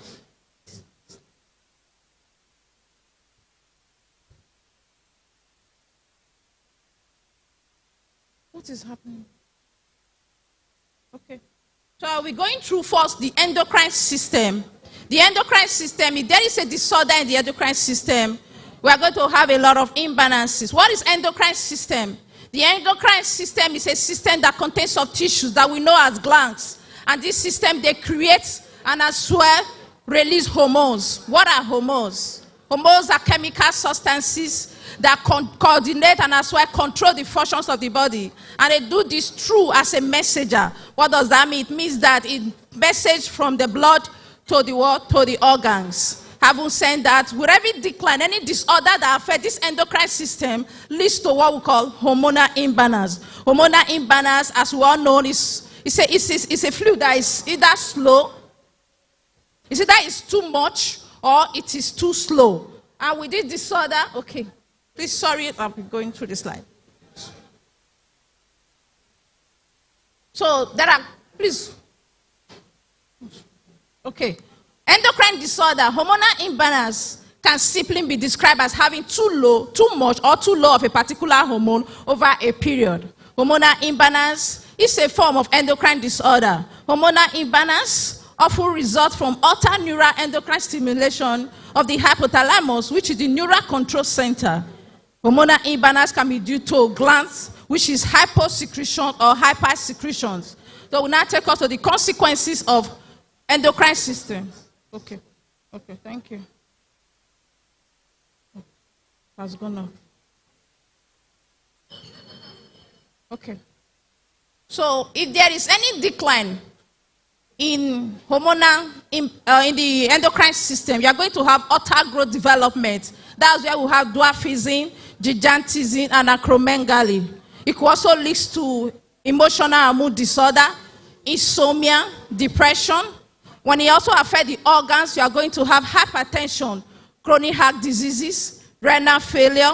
If you affect the metabolic, you are going to have metabolic disorder such as diabetics and dyslipidemia. If it also has to do with the disorder with the homeostasis, you are going to have diabetes insipidus. You are as well going to have hyperkalemia. And when you affect the reproductive system, you are going to have sexual dysfunction, which is that erectile dysfunction or infertility. So we now look at the endocrine-induced fertility disorder. In female, this may include dysmenorrhea and menorrhea. Dysmenorrhea is painful menstruation. Then you have hyperprolactinemia, endometriosis, polycystic ovarian syndrome, which is, when you look at the prevalence, is 3 to 4% worldwide at the cause of infertility. And during the fertility week, statistics show that recently younger women tend to have PCOS, who have infertility prevalence, which is in every 7 couple, you have 1. Signs of endocrine-induced fertility disorder, as I've said, we have dysmenorrhea, amenorrhea, hyperlipidemia, endometriosis, anovulation, diabetes, obesity. We now look at the management of endocrine-induced fertility disorder. Apart from surgical management, we also have drug management and non-drug management. Under drug management, we have the combined oral contraceptives, we have the antibiotics, we have the anti-diabetics, which is metformin, we have the anti-androgen, we have the fertility-induced, we have the vitamins, and we have the nutraceutical, where we have the antioxidant, inositol, and green tea. Under non-drug management, we have lifestyle management, exercise, and as well habits. Having said a little or overview about endocrine system, I thereby introduce to everybody sitting down here the Daravit Activo Woman. Daravit Activo Woman is a multivitamin, a multi-mineral, and antioxidant position for women that are actively engaged. That every beautiful woman sitting down here, we are actively engaged in our daily lives, our works, our family. So Daravit Activo Woman provides energy and vitality, enhances cognition and mental acuity, promotes hormonal balance, enhances beauty and youthful look, support for joint and muscular strength, strong antioxidant support for everybody. We now look at the content of Daravit Activo Woman. It contains evening primrose oil, it contains omega-3 fatty acid, L-carnitine, ginkgo extract, the green tea extract, the vitamin D3, bifenthramine, vitamin B6, folic acid, biotin, calcium, zinc, manganese, selenium, and inositol. We now pick at the evening primrose. The evening primrose is a very special extract. The evening primrose oil increases production of gamma-linoleic acid. It relieves dysmenorrhea and cyclic breast pain. It also releases menstrual pains and inflammation. It speeds up wound healing, activating the inflammatory process. It improves joint movement in arthritis patients. It releases premenopausal symptoms in aging women and improves social and sexual interactions. Inositol, as a constituent of Daravit Activo Woman, prevent the risk of ovarian hyperstimulation syndrome, what we know as PCOS. It improves the number of good quality oocytes. It improves the clinical pregnancies and delivery rate in obese women with PCOS. It contains gluten extract, and it suppresses endometriosis by anti-proliferative and anti-fibrotic effect. The Daravit Activo Woman enhances follicle maturation and ovulation in PCOS women. It also decreases uterine contraction. It improves diabetes, lipidemia. We have the wet germ oil. This is rich source of protein, phosphate, and vitamins for neural reproduction. It also nourishes and moisturizes the skin. It aids conception and prevents premature birth. It improves diabetes, lipid control with patent antioxidant properties. It contains L-carnitine, and L-carnitine protects the cell membrane integrity. It upregulates the protein anabolism. We have the ginkgo extract as a constituent of Daravit Activo Woman. It enhances micro-perfusion in cerebral blood vessels. It improves mitochondria by its antioxidant actions. We also have the lycopenes. We have the choline.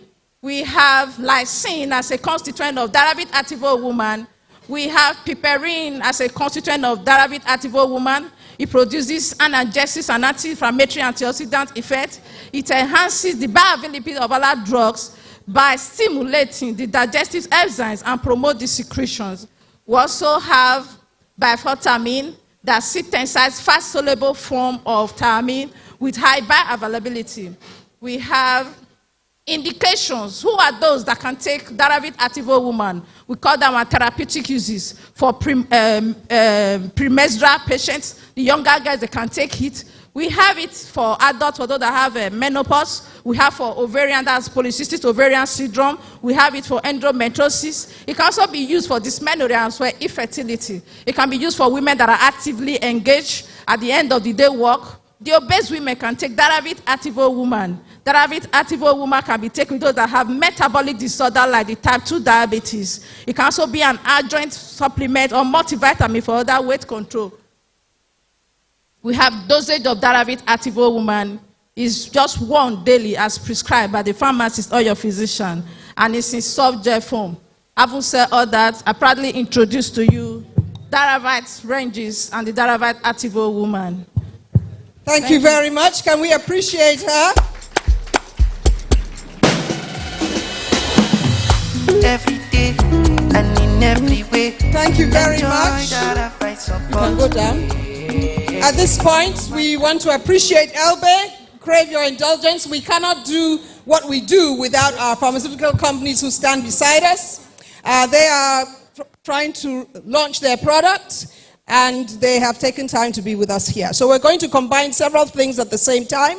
So I'd crave the indulgence of Her Excellency to join us. Our keynote speaker, National Chair, Mr. President, and all members of the high table, join us as we flag off the Daravite launch, and then we will make a small presentation to our keynote speaker as she leaves for another function. Very, very promptly, please. They're coming. Every day and in every way, enjoy Daravite support. No matter the role you play, nutrient pack supplement for you and me. In your body, helps you to stay active, helps you to stay healthy. For the men and the women, always on the go to your bed. Daravite, yo. Every day, love yourself. Daravite, yo. Thank you very much. Every day, love yourself. So we will symbolically stretch our hands out towards our cake and symbolically spell Daravite. Give me a D, give me an A, give me a V, give me a I, and a T. Daravite. Every day and in every way, enjoy Daravite support. No matter the role you play, nutrient pack supplement for you and me. In your body, helps you to stay active, helps you to stay healthy. Thank you very much. We will, National Chair, be making a small presentation to our keynote speaker who needs to leave us. Where's the National Chair? And Mr. President, why are you leaving? Her Excellency, please join us as we appreciate our VC. We appreciate our VC for being here and for taking time off her very busy schedule to honor this invitation. Thank you. Award of appreciation presented to Professor Lillian I. Salami, FNSN, FIHE, HEPAN, Vice Chancellor, University of Benin.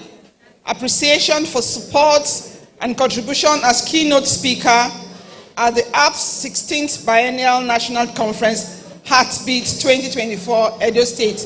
This day, 16th of May, 2024. Thank you so much, ma'am.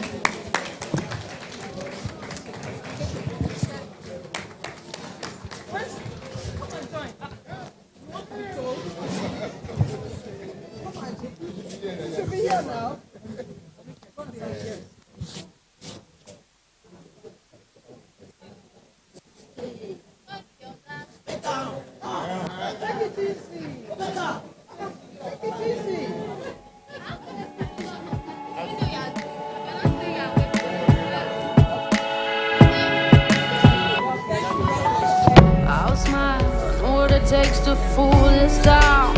I'll do it till the sun goes down and all through the night. Bursa! Bursa! Oh yeah, I'll tell you what you wanna hear. Keep my sunglasses on while I shed a tear. It's never the right time. Yeah, yeah, yeah. I put my armor on so you are from my end. I put my armor on and show you that I am. Please, can we still maintain our seats? We are continuing with the program. Mr. President will escort the VC out and be back with us shortly. Yes. Her Excellency is seated. Her Excellency is seated.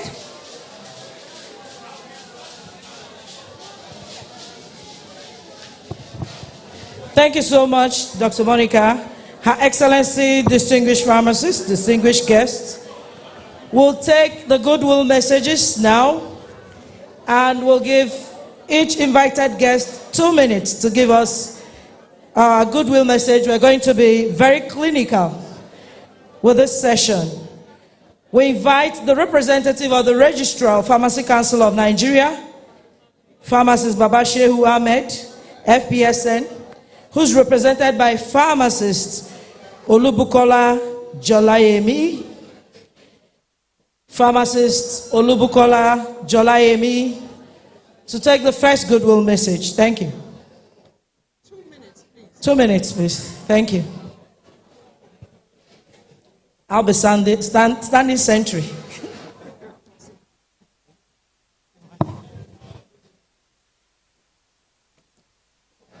Good afternoon, everybody. I wish to lean on the existing protocol. Okay, so I will try and be brief as possible. Lady Pharmacists, Your Excellency, esteemed guests, I would like to welcome you once again to the 16th Biennial Conference of the Association of Lady Pharmacists in Benin, tagged with the theme, Pharmacy Making Healthcare Impact in Tandem with 2030 Sustainable Development Goals. I congratulate the Lady Pharmacists on the successful organization of the great conference this year. As we gather here today, I wish to, on behalf of our registrar, who is unavailable as sent today, to welcome us and congratulate us once more. So the Pharmacy Council of Nigeria, as we well know, is charged with the responsibility of the regulation of the practice of pharmacy and its professionals in all its aspects and ramifications. Now, PCN plays a crucial role in achieving the SDGs related to healthcare, particularly Goal 3. And what is Goal 3? Ensure healthy lives and promote well-being for all at all ages. PCN contributes to achieving these goals through regulation and standardization, continuing professional development, licensing and accreditation, inspection and monitoring, drug control and regulation, public health initiatives, collaboration and partnership, research and development, patient safety rights, and capacity building and development. By fulfilling these roles, the Pharmacy Council of Nigeria plays a vital part in achieving the SDGs, particularly Goal 3, and contributes to the overall improvement of healthcare in Nigeria. In conclusion, pharmacists has a critical role to play in achieving the 2030 Sustainable Development Goals through their expertise, advocacy, and community engagement. Pharmacists can make a significant impact on global health outcomes and contribute to a more sustainable and equitable future for all. Thank you very much. I hope I didn't exceed my 2 minutes. Thank you so very much for being so prompt. Thank you. As I invite the chairman of the Board of Fellows, Pharmacist Joel Adagazu, FPSN, to give a 2-minute goodwill message. Please, can we appreciate the chairman, Board of Fellows of the PSN?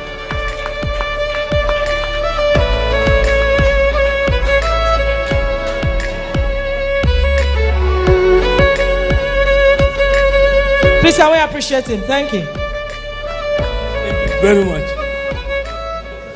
Your Excellencies, can I call on all fellows here present, all fellows to be upstanding, please. All fellows, we have to recognize our own.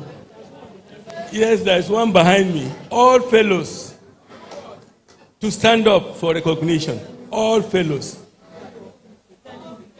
All fellows. Thank you very much. You can be seated. I'm here to represent you. And each time I come before the lady pharmacists, the last time I came before you in Lagos, I was confused. Today, I'm baffled. You know, each time I see you, it appears you are getting younger and prettier. And without you, like the president said, without you, there will be no PSN. So on an occasion like this, it is only right for us to bring greetings to you. We wish you well, and we hope that the Lord will make you stronger I want to appreciate your national chairman. She happens to be my sister, so if I don't support her, who else will I support? And all of you who are here have demonstrated, as far as I know, that you are truly people who are committed to achieving results. And that's why you chose your topic for today. I want to congratulate you all. I want to thank you. The cap I'm wearing was given to me by a lady pharmacist. So I decided to wear it on the day you are celebrating here in Benin. And if you know, the Benin people also wear something like this. So we shall celebrate you. We wish you well. We will support you all the way through. Just be patient. The Lord is going to be our strength. Thank you, Your Excellency. Thank you, ladies and gentlemen. Thank you so much, our Chairman, Board of Fellows, Pharmaceutical Society of Nigeria. Next on the list is a very distinguished personality, someone that had collaborated with Association of Lady Pharmacists at the national level with promises to establish rehabilitation centers for substance use disorders across the zones in the country, and someone who has promised to support every program that ALPS has at the national level. And that's no other person than Her Excellency Princess Adejimoke Orelokwe Adefulire, OFR, Senior Special Assistant to the President on SDGs. And she is here represented by Dr. Ifi Namchi Ukebu, Head Conditional Grant Scheme to States on SDGs. Please, can we appreciate her as she comes to the podium to tell us more about this collaboration? We're happy to have you here, ma. We appreciate you. You're welcome. God bless you. Please, can we have one hall? I crave the indulgence of all distinguished pharmacists. So please maintain decorum, please. You're welcome, ma. God bless you. Thank you. Thank you. Good afternoon, ladies and gentlemen.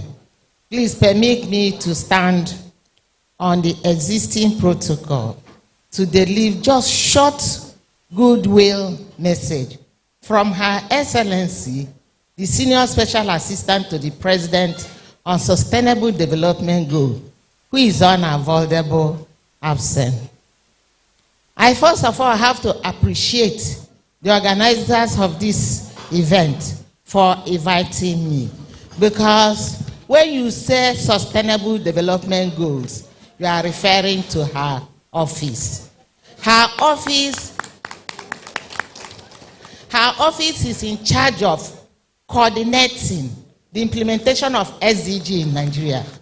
It's also in charge of, we are also in charge of partnership, multi-stakeholders partnership. It's on that partnership that I'm here today representing her. Our erudite prof have said it all. She have told you everything about Sustainable Development Goals. Sustainable Development Goals is a universal goal to end poverty.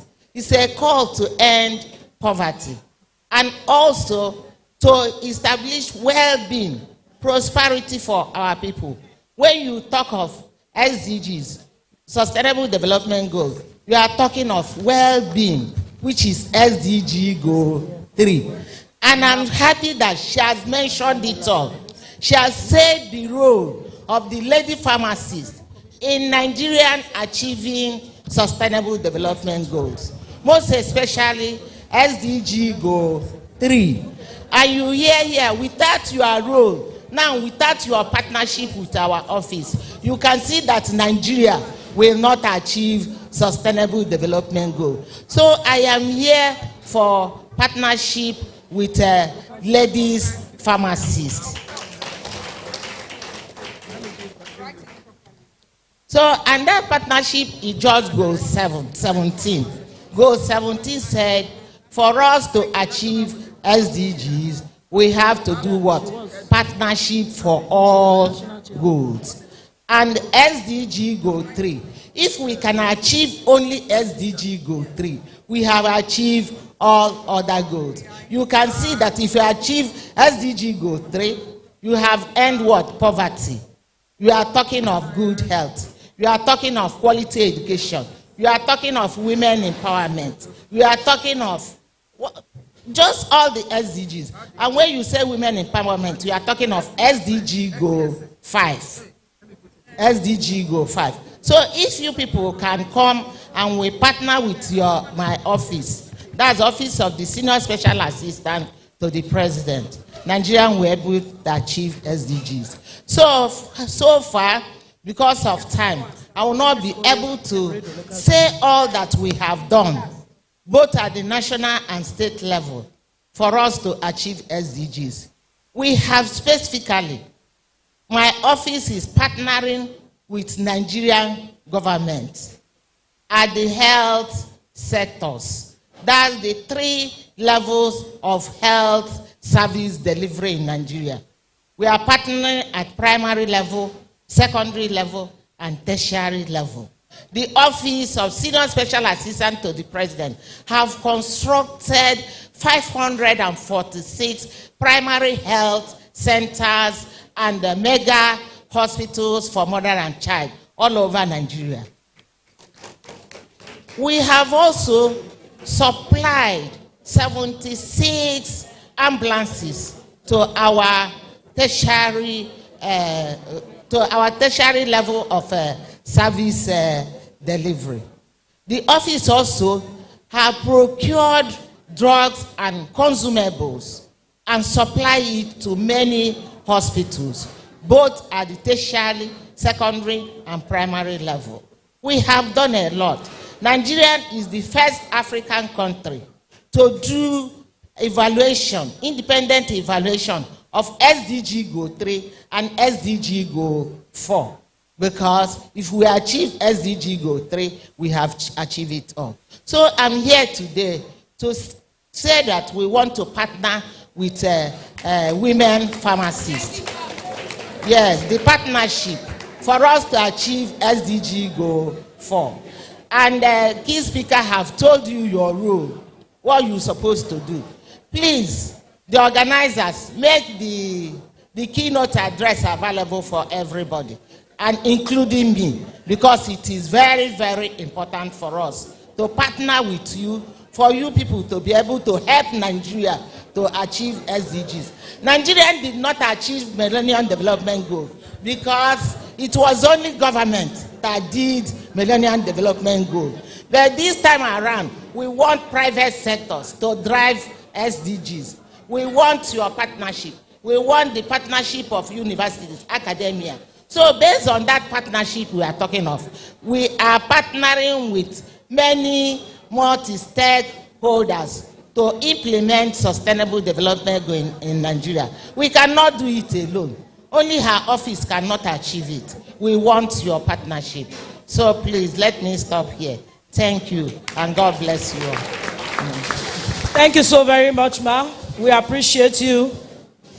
Please, can we give it up for the special advisor to the president, special advisor on SDGs to the president. Thank you so very much.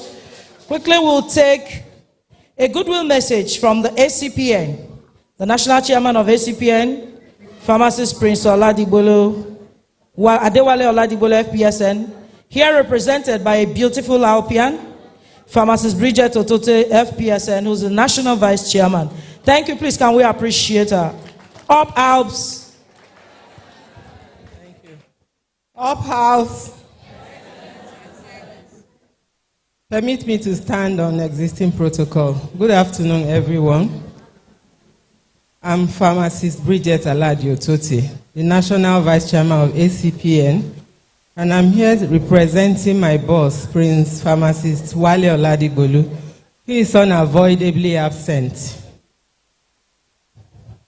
I'd like to congratulate the National Executive Council, the chairman, and all Alpians for this beautiful ambience and the beautiful conference we have been enjoying in the past 3 days. The theme of the conference is very apt. Yesterday, we had a very beautiful session with the young ones, the debate and the quiz. How can we talk of security if our youths are all hooked on drugs? How can we talk of economic abuse, empowerment if our mothers are all hooked on drugs? How can we demand gender equality if we are hooked on drugs? So the Alpians have thought it out very well to select the topic, the main thing of the conference we are having now, and we have been having a very good time. ACPN have also been doing a lot on drug abuse. We have another program that have been encouraging the young ones, more like educating them on the ills of drug abuse. So the Alpians are speaking, the community pharmacists are speaking, all other technical arms of PSN are speaking on one issue, and that is no to drugs and yes to life. And I believe that consistently, as the nation continues to hear, one day it will become a culture of no to drugs and yes to life. It is by providence that this conference is happening in Edo State, because as Alpians, we are the heartbeat of the pharmacy profession. And when the House National Chairman spoke, the trend has been, as we were taught in primary school, good, better, best. House has evolved from being good to better, and is going to be best in our time. So now that the heartbeat of the pharmacy profession are meeting in the heartbeat of the nation, Benin, I believe we are going to enjoy a very beautiful conference. I wish you a very happy deliberation and enjoy your stay. Thank you. Thank you very much, Ma. Before we continue, we want to recognize the presence of a distinguished Alpian, pharmacist Mrs. Felicia Oraifo, FPSN. Pharmacist Mrs. Felicia Oraifo Odaro, FPSN. She is a retired DPS in Edo State and a former national chairman of the Association of Lady Pharmacists. Please let us all appreciate her. Thank you so very much. As we bring up the national chairman of APON, Pharmacist Ogunjimeyo, for his 2 minutes goodwill message. He's an FPSN. If I murdered your name, sorry, I'll put plaster on it later. Thank you. No problem. It's okay. Your Excellency, the wife of the governor of Edo State, ably represented by the wife of the deputy governor, other members of the top table, ladies and gentlemen, I brought good tidings from the Association of Hospital and Admin Pharmacists. I want to say that we are happy with what is happening here this morning. The theme of the conference is apt, especially because the roles of the pharmacists cannot be overemphasized when it comes to the achievement of the SDGs. And that is why this morning I want to say that I congratulate the chairman, the national chairman of APS. The conference planning committee have actually done a lot of jobs. And there is this saying that how the evening is going to be, you know from the morning. And we know that this particular conference is going to be a very good one. And at the end of the day, I know that people will be going home loaded with a lot of things. On a lighter mood, while the keynote address speaker was making a presentation, there were a lot of bosa for the female folks. You know, I was just bosaring the Appians, and there was no single bosa for. Okay. Sorry. Thank you so very much. Please, can we appreciate him? Thank you, sir.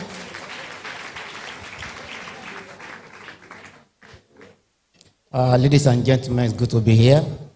Your Excellency, the First Lady represented, my President, nice to see you again, and our national chairman and all ESCO members and members of APS. It's wonderful what the lady pharmacists are doing, and I want to appreciate you for upholding PSN, because without you, we can't move anywhere. Yes. You see it even in church, in mosque. If you don't bring the women together to drive the project, you are not going anywhere. And we really do appreciate you.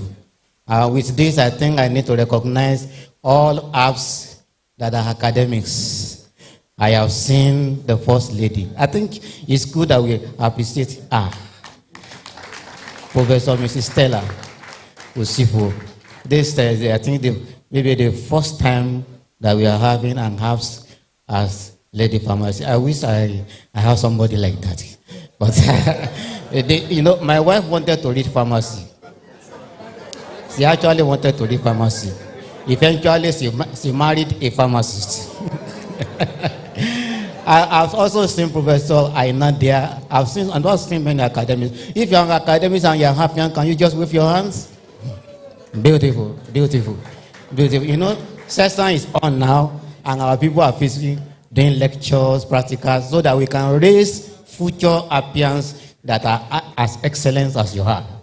We are happy, we appreciate you, and I want to wish you excellent success in this conference, and every deliberations I wish going to be a very good one. Thank you for bringing this team. We recognize it, and you can always, Madam Lang, you can always count on our support. God bless you.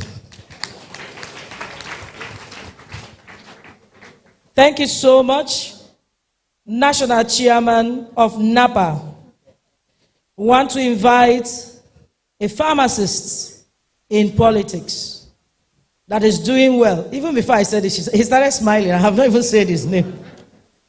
He's the chairman of a radio local government, and no other person than pharmacist Dr. Tom Obaseki to give us his goodwill message. Please, can we appreciate him?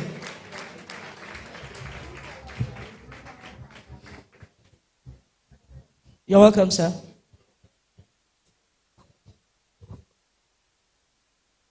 Good afternoon, ladies and gentlemen. Please also permit me to stand on the already established protocols for this event. The First Lady of the state, ably represented by the wife of the Deputy Governor. I'm meeting her for the first time. Your husband is my very good friend. I want to start by welcoming all of you to Benin City, the only true city in Nigeria.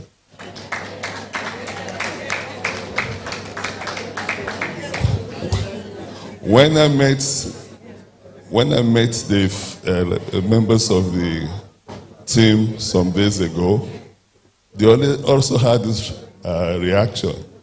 And I reminded them that we have 36 states in Nigeria. And the capital, there's no capital of any of the 36 states that have city attached to it. It's only Benin we call Benin City. He said that Kaduna, Kanu, but this is Benin City. So you are welcome to Benin City, the only true city in Nigeria, the city where the king is real king. And I'm sure you also had a feel of it yesterday. So I want to welcome you and also recognize the fact that one of the speakers talked about pharmacists, women and women. I said, no, we don't have women in pharmacy. We have ladies in pharmacy. And you can see, like one of the other speakers also said, the best thing that could have happened to anyone in this world is to be a pharmacist. I have come across some of my colleagues that were in school with me. Some were in school with me. And I also recall when I went back to convert to read the PharmD program, all the female lecturers that taught me, by the time I came back about 20-something years later, they were still looking the way they were as a student. And today, I came across some of my colleagues. I already have so much gray on my hair, but they are still looking the way they were looking while we were students. So there must be something special to be a lady pharmacist. So I want to congratulate you, welcome you to Benin City, and wish you the best of the deliberations. Thank you. Thank you so very much, sir. Thank you. As we'll take the last goodwill message from Dr. Mrs. Kano, Pro Lasena Water Limited. Dr. Mrs. Carlo, is she in the house? She's not in the house. Thank you. And I invite Dr. Monica to take the next segment of the program. Thank you.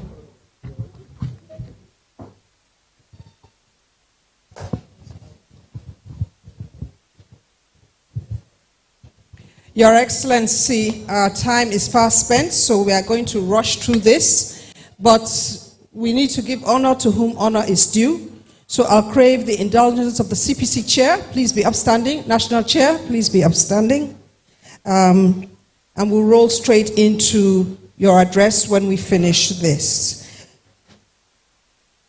We have to appreciate certain persons who have made this very possible. We will be appreciating, in no particular order, yes, Dr. Tom Obaseki. Can I call all national chairs, all past national chairs of the Association of Lady Pharmacists to please support the national chair as we do this? All past national chairs of the Association of Lady Pharmacists, please join the national chair as we give out these little tokens of appreciation.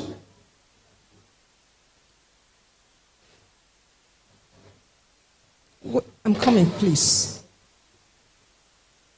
Thank you very much. So, Dr. Tom Obaseki, can you appreciate him?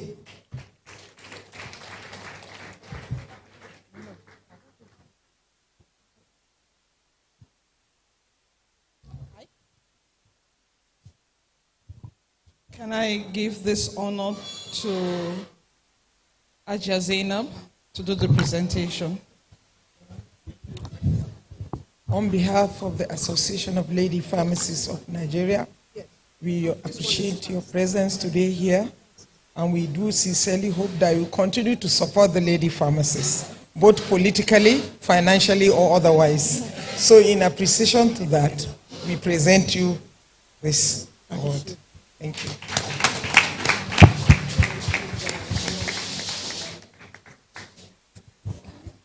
Thank you very much. We call on Mr. President of the Pharmaceutical Society of Nigeria, sir. Yes, and I will give this honor to dearest mommy, Mrs. Felicia Odaro Oraifo, to make this presentation to Mr. President.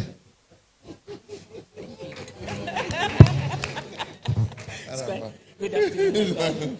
It's quite apt, as if they know.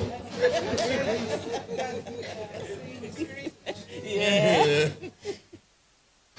Our able president, sir, it is my pleasure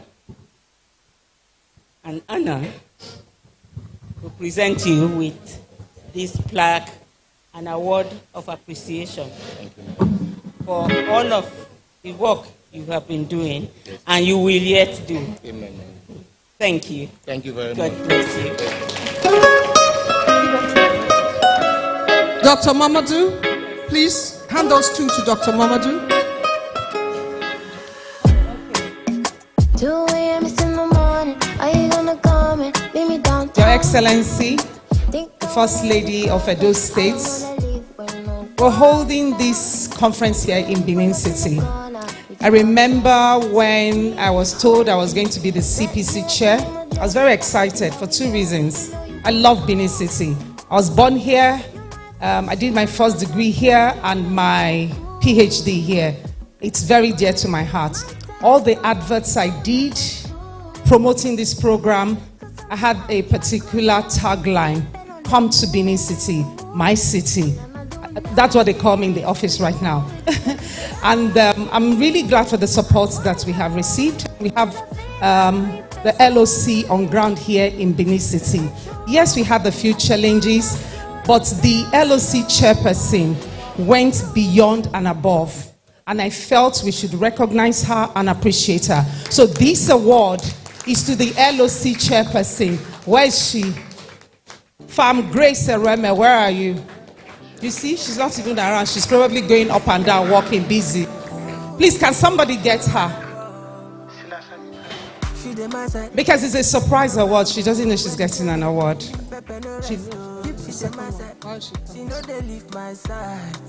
Please, can somebody get Farm Grace Ereme? Okay. So while we're waiting for her,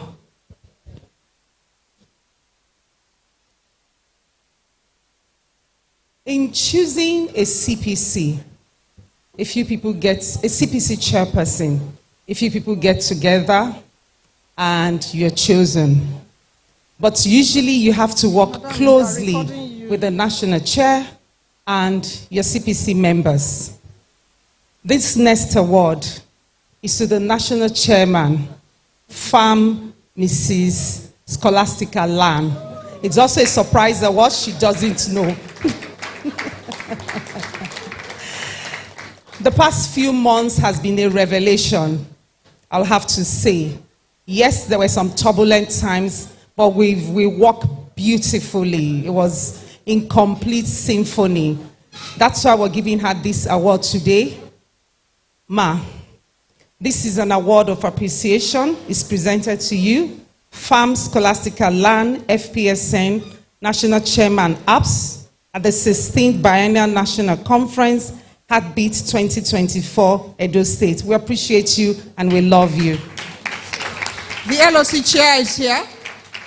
Farm Grace, step up.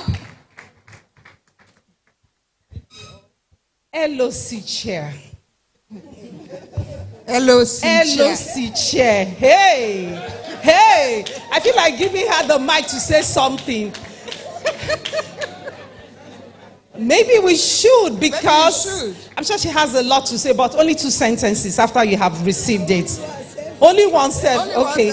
So this is an award of appreciation presented to Farm Grace Ereme, the APS Edo chairman, at the APS 16th Biennial National Conference, Heartbeat 2024, Edo State, today, the 16th of May, 2024. Did you people notice that it is the 16th Biennial Conference, and it is the 16th of May, and it rained this morning? Shout of blessings. I present you this award. One sentence. One sentence. I am surprised. I'm surprised. Thank you. Up arms. Excellent service. All glory return to God. I don't know what to say again, but thank you. Thank you. Thank you. Thank you. Thank you. And please remain. We want to crave the indulgence of Her Excellency to please rise and approach the podium. We have something little. Her Excellency Mrs. Betsy Bene Obaseki, the First Lady of Edo State, ably represented by the wife of the Deputy Governor, Her Excellency Mrs. Sandra Omobayo Marvelous Godwins. Please go. Thank you very much. Your Excellency, the First Lady of Edo State, Mrs. Betsy Obaseki, ably represented by Mrs. Sandra Godwin. This is an award of appreciation for your outstanding support to Edo State. She is the patron of APS of Edo State. She's been very, very, very supportive of Edo State. There is nothing she does that she does not involve APS Edo State. We can go on and on and on. We are really very, very grateful. Thank you so much. presented to you today, the 16th day of May, on the 16th Biennial Conference of the Association of Lady Pharmacists. Thank you very much.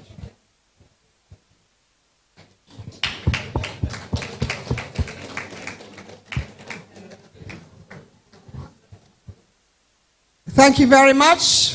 Okay. Her Excellency can come up and take her remarks and declare the conference officially open. Thank you.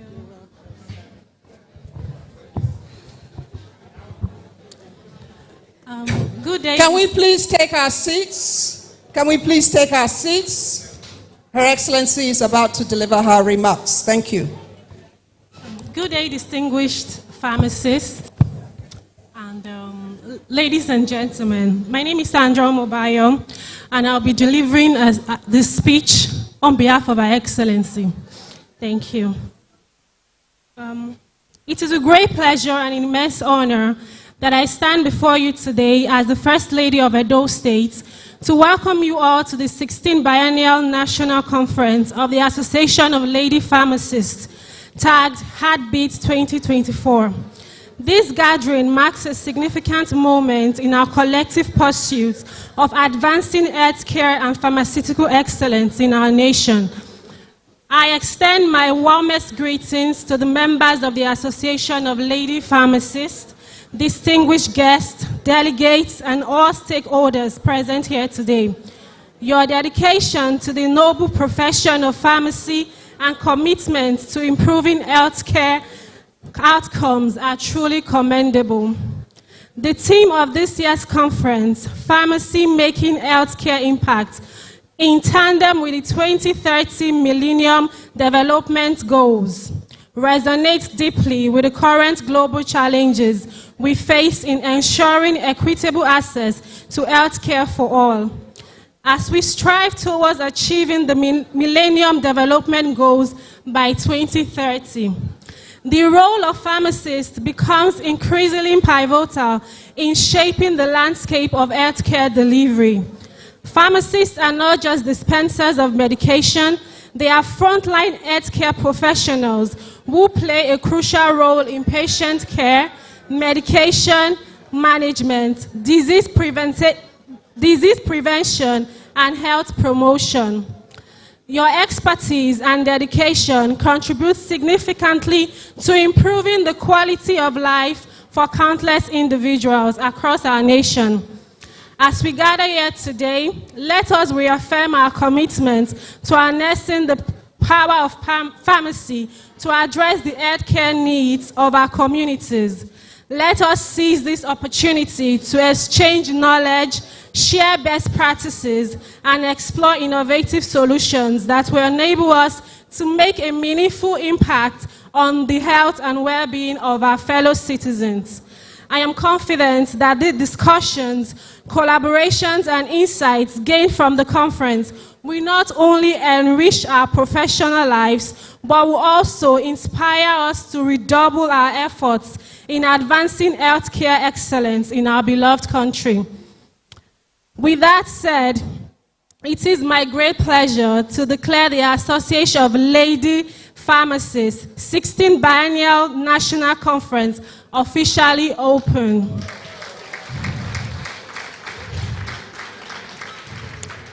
May this gathering be a catalyst for positive change and a beacon of hope for a healthier and brighter future for all.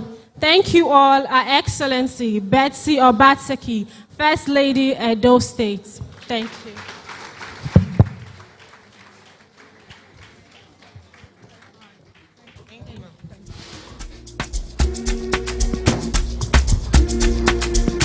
Can we appreciate Her Excellency?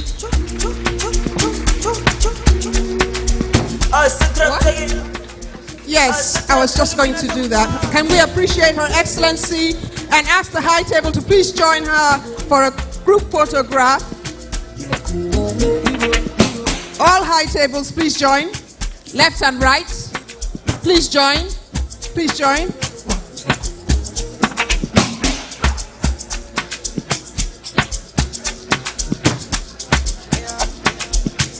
Take it now.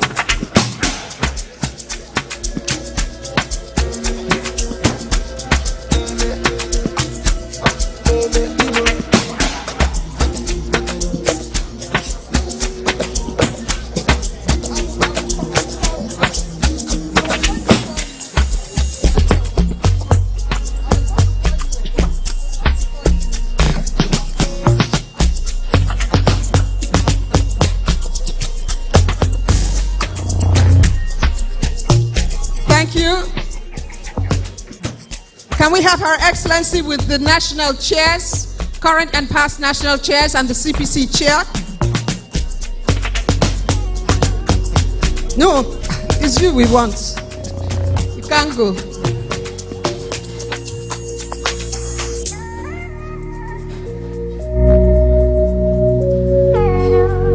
Our former vice chair, please join the picture. Madam Ovier, please join the picture. Quickly, quickly.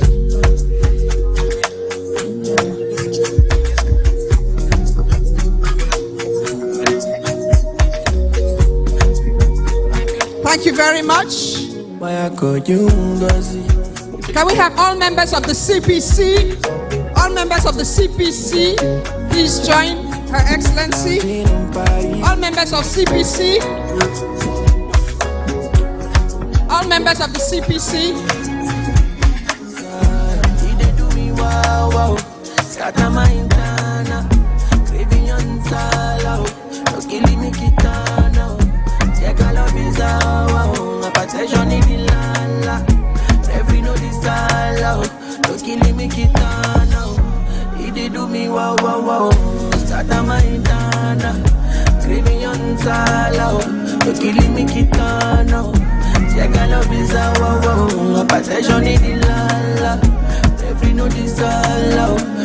LOC, please.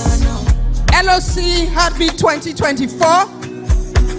LOC Heartbeat 2024. LOC Heartbeat 2024. Very quickly, please. The thing you put for this your dollar. LOC. And I wanna go crazy with you. Do it all for love. I never wanna lose this. So you I belong. This must be love. They do me well. Thank you. Thank you very much. We will call. Thank you very much, Your Excellency. Thank you for your indulgence. You can take your seat as we call up the Secretary of the Association of Lady Pharmacists to give us the vote of thanks. Alpians, please, can we be seated? We need annual conference of ladies. I want to also appreciate the PSM President, Professor Siri Yusuf, and his wife, the First Lady of Pharmacy, our National Secretary, Chairman, and all the former chairmen, the CPC chairman, and all our guests. Thank you very much for being here with us. We appreciate you. May God bless you. Thank you. Thank you very much. Can we rise for the national anthem, please? Can we be upstanding for the national anthem?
I would crave my indulgence to ask you all to remain where you are.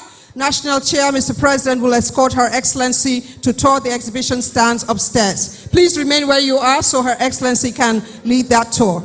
We will be breaking for lunch for about 30 minutes, after which we will reconvene. What's the time in 30 minutes? Please allow Her Excellency to exit with the high table to take a tour of the exhibition stands. 2:30, we will reconvene.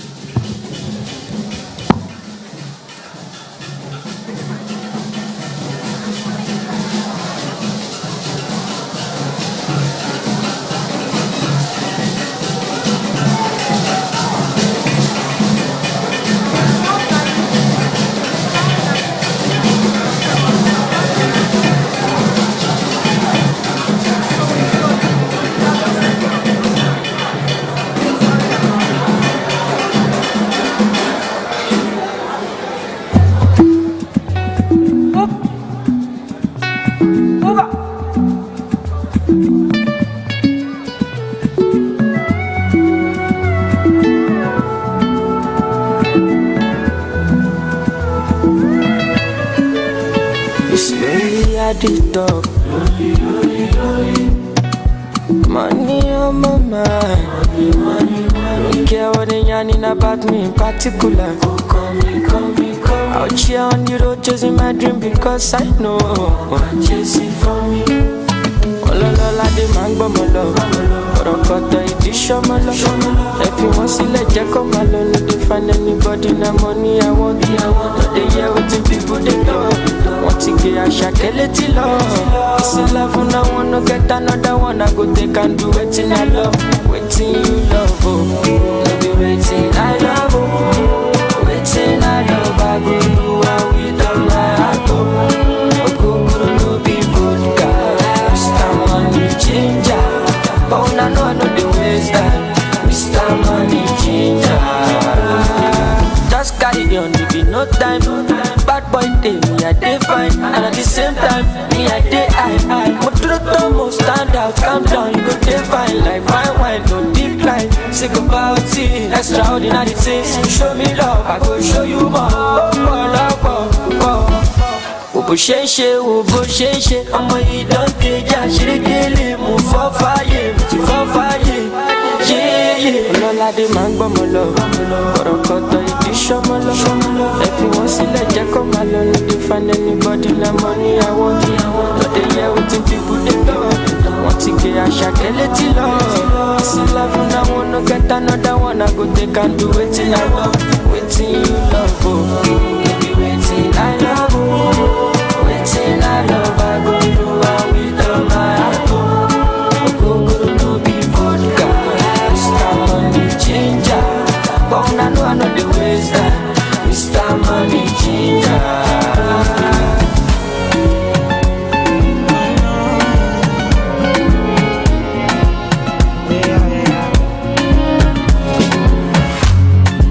Now which kind life where I never see? I carry God so I fear nothing. Steady increase in the commas. Original no be parody. It no fit clear for your memory. Whether now winter or summer, I did Papa just now. Living life, see my fire burning bright within the inside me. Smally way they might see, they never know I color. No the more fine, check and balance. Everything inside my mind daily, trust me, you can't fool me. Energy don't got logo, oh I'm friendly and conscious.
she's going to address new horizons and opportunities in pharmacy practice, what the future holds.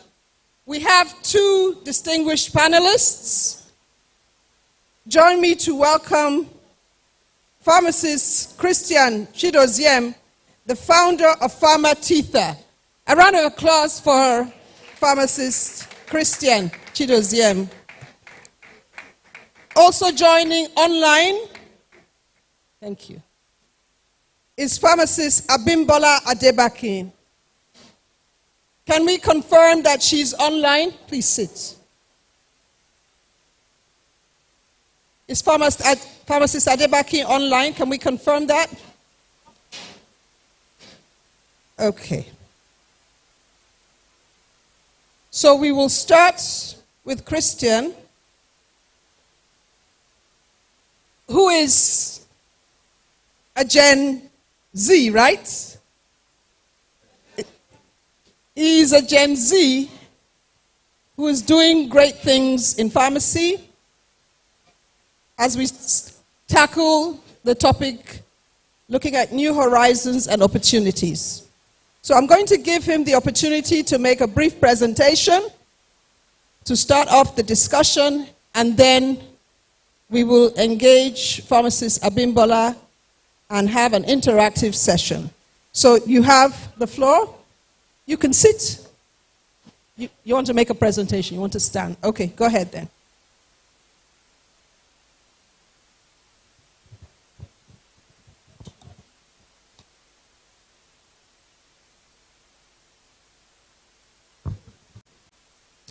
Good afternoon, ladies and gentlemen. I would like to stand on the existing protocol. All right. So today we'll be discussing the new horizons opportunities in pharmacy practice and what the future holds. I want to first of all thank the Association of Lady Pharmacists for giving me this opportunity. I am Pharmacist Christian, a young graduate from Ignition University of Okada, and I'm also the founder of the Pharmatitha, an organization that is championing digitalization in pharmacy practice. And as you all know, the future is all about digital. And then for this presentation, I have two major things I would like us to know before we proceed. The first one is imagination, and the second one is creativity. According to Albert Einstein, imagination is more important than knowledge. And that is because knowledge is limited, whereas imagination embraces the entire world, stimulating progress and giving birth to evolution. Meanwhile, creativity is seeing what others see and thinking what no other person is thinking. Thinking what the person sitting beside you is not thinking. That is creativity. And why am I bringing these two things here? We need the imagination. We need to imagine things that is not existing, because we're talking about the future now. And future is all about... Okay. So, and the future is all about... is something we are going to imagine today. And then based on our creativity, all of us, we are going to go home and we are all going to start working on one thing or another, no matter the sector you are in, the community pharmacy, in the hospital and industry.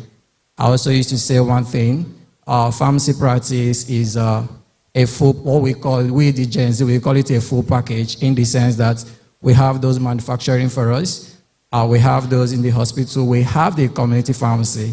But then with all this, we always say this one is changing, that is changing, that is changing. One thing that does not change is the heart of pharmacy, and that is patient care. Yeah, we are always caring about the patient.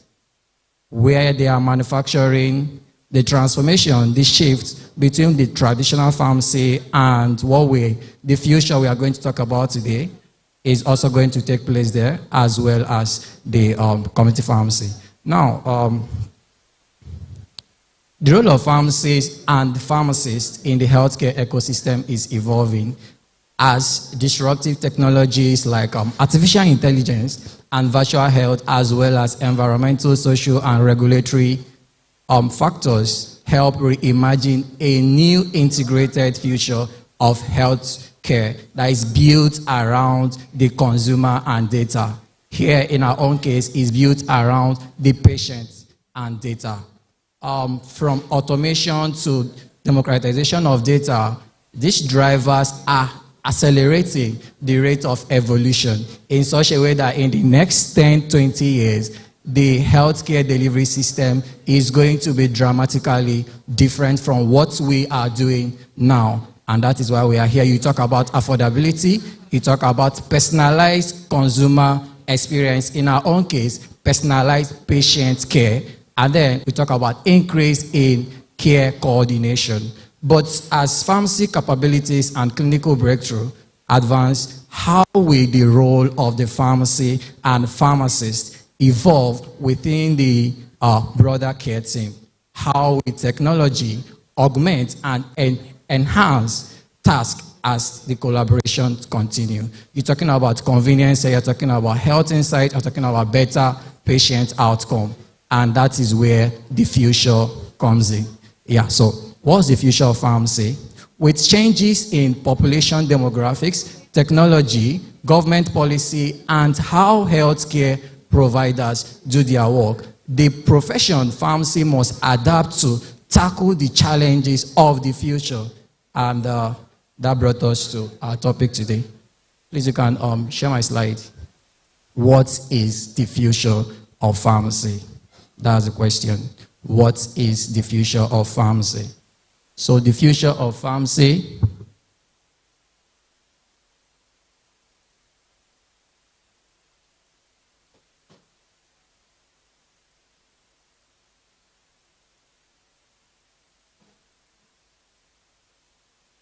all right, so I'll continue. The future of pharmacy is enhanced. The future of pharmacy is connected, and the future of pharmacy is transformation, is transformed. Now, when we say the future of pharmacy is enhanced, the future of pharmacy practice is enhanced clinical care. Like I said, the heart of pharmacy remains the same, and that is patient care, offering care to our patients.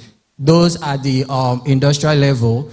Now, in the future, you need to work on producing medication that is focused on the patient. Now we have what we call pharmacogenomics. That is when your drugs are designed in a way that is specific for a particular patient, leveraging their gene.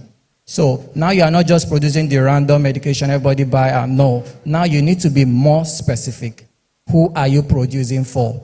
If you have not started working on that, this is us telling you need to start working on specializing who you are producing. Pharmacogenomics, that's another thing we need to work on for the future that we want to design. Secondly, coming to the hospital, that is where you offer care to your patient. How can you best offer your care to your patient as a clinical pharmacist? How do you design your pharmaceutical care services in such a way that it's going to be comfortable for you and it's going to be comfortable for your patient? That is what you need to work on for the future we are looking at. Then coming down to the community pharmacies. I see the community pharmacy as the foundation for the whole pharmacy profession, in the sense that they are the ones that have the direct contact with the patient.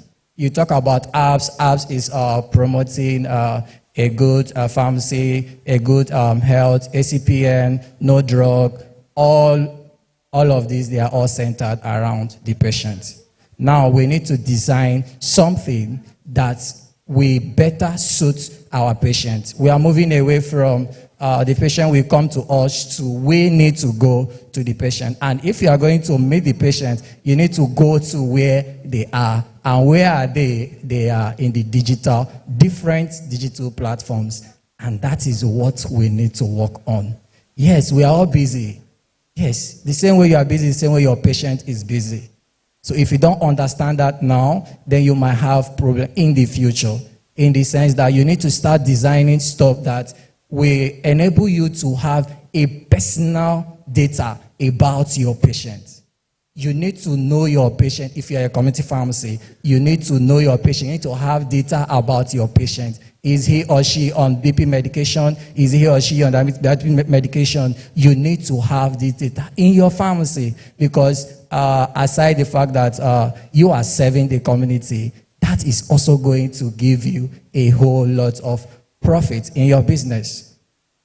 Yeah. So another thing we also need to do is health promotion. In the future, there is need for us to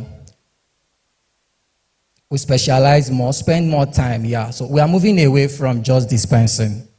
Yes. Pharmacy practice is moving away from bring prescription, you give them the drug they want. No. We are trying to automate that dispensing process so that pharmacists will have time to do their main work, which is pharmaceutical care. We currently in community pharmacy, we don't have time to start talking too much with patients because one, you want to meet targets, second one, you want to make sales, third one, you have plenty of patients to attend to. You don't have time to spend, you can't even spend like 10 minutes with one patient.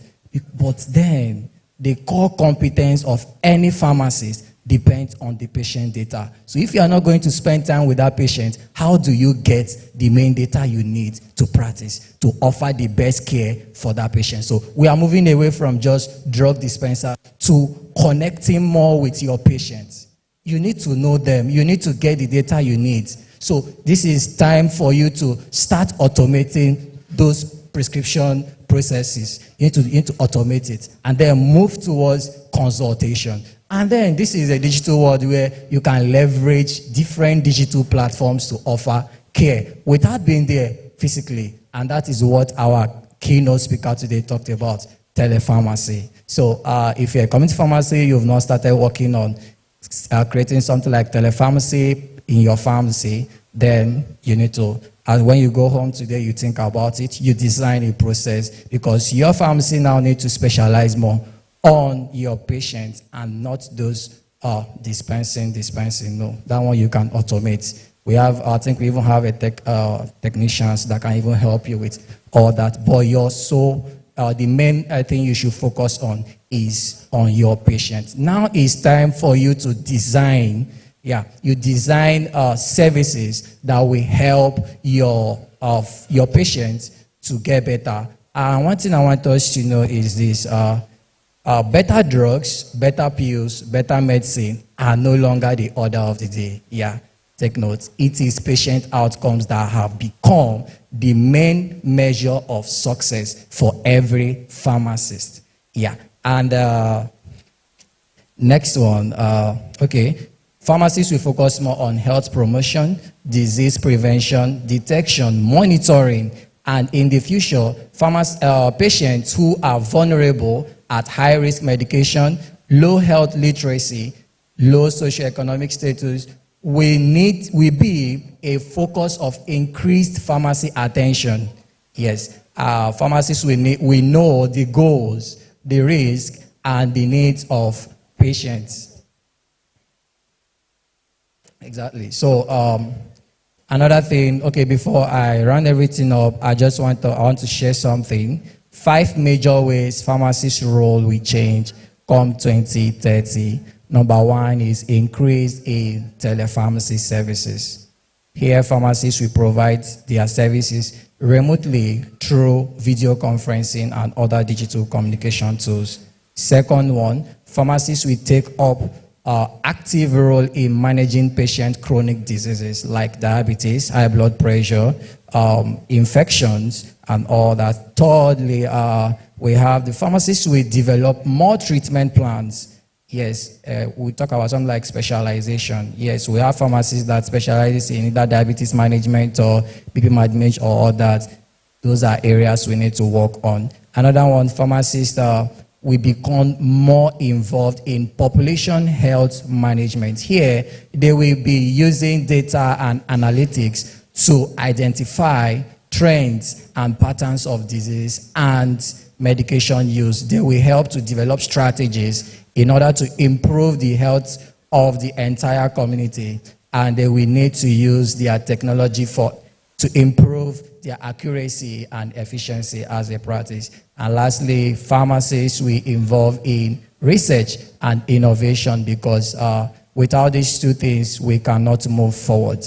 Yes, we need pharmacists who are innovative as a practice, and we need people that will come up with new technological solution that is going to help us streamline the processes. Just like I said, you need to pay more attention to your patients, and then automate. I'd not say you automate your prescription, like the processes. You need to automate that while you create more time to know your patient, collect their data. Are you on BP medication? Yes. Okay. How do you take your medication? How do you take this? How do you take that? You document everything. At the end of the month, hello, my hellos, according to my calculation, your amlodipine is going to, it's mainly like 2 or 3 tablets. You need to refill your medication. All those things are what will keep patients coming back to you, help you both in business and help you create a community that will help you to serve your community better and bring more people to your pharmacy, and also help improve the standard of care. And trust me, pharmacy profession is the best anywhere, because we are enough, from production company to the hospital down to the community pharmacy. We are serving our patients individually, and we are the closest. At the primary healthcare center, we are closest to them. There's no corner you go to today that you are not going to see a community pharmacy. And people need 2 major things. Aside the pharmaceutical care, they need the pharmaceutical products. And that is what community pharmacies are providing for them, wherever they are, anywhere in Nigeria. So while we are also leveraging the local communities, one thing I also want us to know is you can build an online community for your patients. I know they all know us as community pharmacists, but you can also have your community online. So you are not just serving your immediate community, because I know if you look at the trend and the number of community pharmacists we have in different states, they are not equal. So you can extend through different digital platforms to serve people that are far from where you are. And then we have this transportation company that you can leverage to deliver medication anywhere they are. Thank you very much. Thank you very much. Can we appreciate Christian? So it's talking about the evolution of pharmacy. Please sit. And the heart of pharmacy, creativity and imagination, why we look to adapt as we look at the future of pharmacy. We have Pharmacist Adebaki online. Can we please project Pharmacist Adebaki? Is she online? Yes. Please, Pharmacist Adebaki, go ahead and take your presentation. Thank you very much for bearing with us. We appreciate your time. Go ahead, ma'am.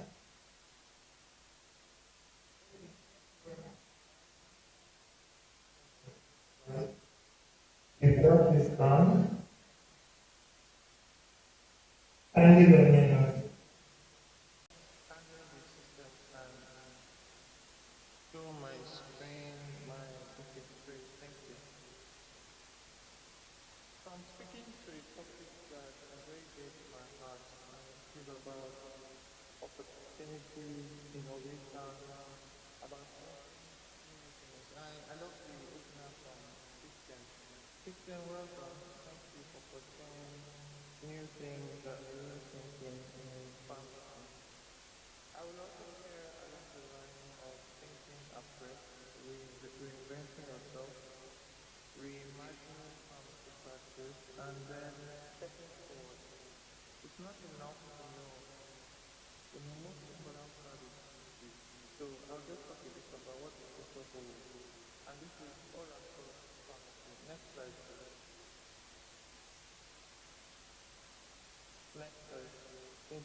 Alright, so here I'm going to ask you a few questions.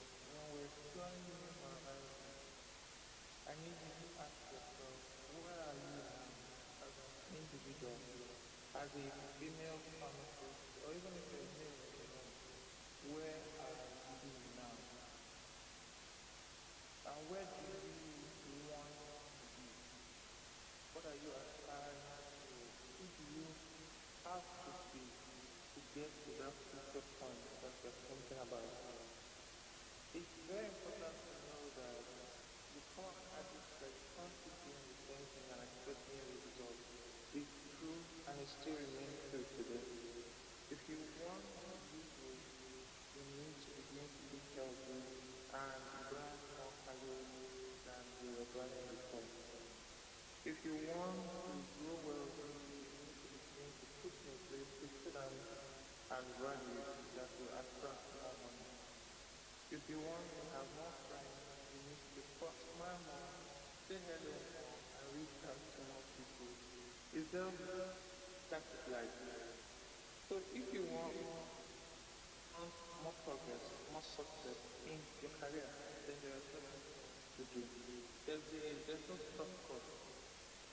If there was a shortcut, many people would be doing it. It is simple to do. It's not always easy, but it is simple. And the only thing we know is that it is guaranteed to work if we do it. It's just like saying, every day I'm going to spend 10 minutes with myself, journaling and reflecting and being grateful. If you do it every day, 10 minutes, sooner or later, it empowers you to make decisions successful.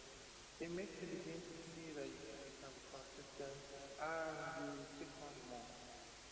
That is the same way I want us to have a new mind to the new horizon in pharmacy. You can't jump into it all at once.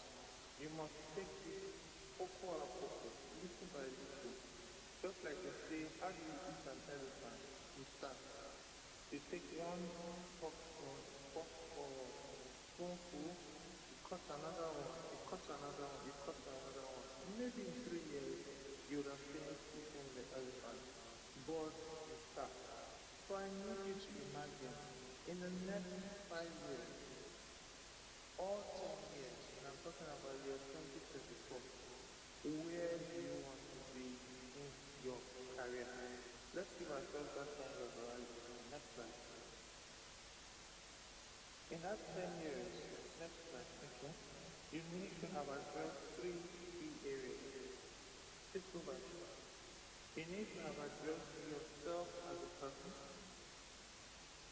You need to have addressed yourself as a professional. And you need to have addressed yourself in your practice. As a person, as an individual, as a human being, you need to realize the value that you have inherent in you. Coincidentally or incidentally, everyone has value. Everyone does. Whether you recognize it or not, it now is matter.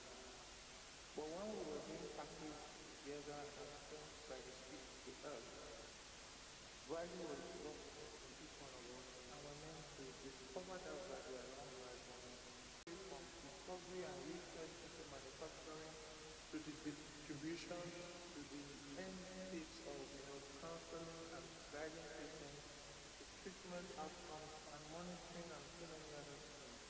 You are that professional that has been exposed to the fundamental things of world news, and therefore there is a profession and a space for you to occupy in the healthcare of the world, of the individuals, of the population that you are serving. So as a professional, have you reflected recently to ask yourself, am I fulfilling my promise? Am I fulfilling the potential of who I am as a pharmacist? Am I taking the position along the value chain and optimizing it completely? Or am I just playing in the string and I'm satisfied and I'm frustrated? Are you in community pharmacy and practicing properly as a community pharmacist, or you have just been a trader and then you are disgusted with the results? If you you are practicing, then what are you practicing now? Are you in regulation where you are optimizing all of the laws and all of the intellect that is possible to ensure we have a sound practice? Are you in some form of administration? Are you in some form of academic? Are you in some form of hospital pharmacy? Are you in industry? Are you in research? Are you in data analysis? Are you in the aspect of pharmacy that have to do with sports? Are you in a specialized niche area or in a general area? All these things are important. It is vital for you to reflect that first you are a person and then you are a pharmacist. And as a pharmacist, what space are you occupying? To start, let's then look at is your practice. What am I doing? Am I keeping in tandem with the modern practice or the future practice? Or am I still in the practice of 10 years ago or 20 years ago? I spoke recently to community pharmacists and I said, for example, in 1971, 1981, 1991, the practice of community pharmacy was around your CBC community. But when it came to 2001, 2011, and going forward, your community has changed. The GSM, internet, World Wide Web, social media, they have changed your community. Your community is now more than physical people around you. It has brought you a new community. Are you going to sit down and just look at that new community and say, look, I have nothing to do with you? Or are you going to embrace the opportunities that have come with that new community and embrace both a physical community and a virtual community? Are you going to think and understand that there is money, there is influence, there is impact to be had in that virtual community, and the level of attention you give it, the level of precision you give it, the level of professionalism you give it, things around marketing it, things around branding it, things around communicating to that community. Those are the things that will shape how well you harness that opportunity with your virtual practice. So please, just for a recap, in reinventing the lady pharmacy, each lady pharmacist must think on these three things. Personally, who am I? Professionally, who am I? And in practice, what am I doing? You must begin to ask, how else can I practice? Where else can I practice? What else can I practice or add to my practice? And where else can I do to get optimal value with all the opportunities that are here around me? Next slide, please. In thinking like that, what begins to happen is that you begin to acquire more of your space. You begin to expand. You are reinventing who you are. You as Pharmacist Stella, you are reinventing who Pharmacist Stella is. Pharmacist Stella has become a healthcare thought leader. Or Pharmacist Stella has become a legacy builder. Or Pharmacist Mustafa has become a healthcare entrepreneur or innovator.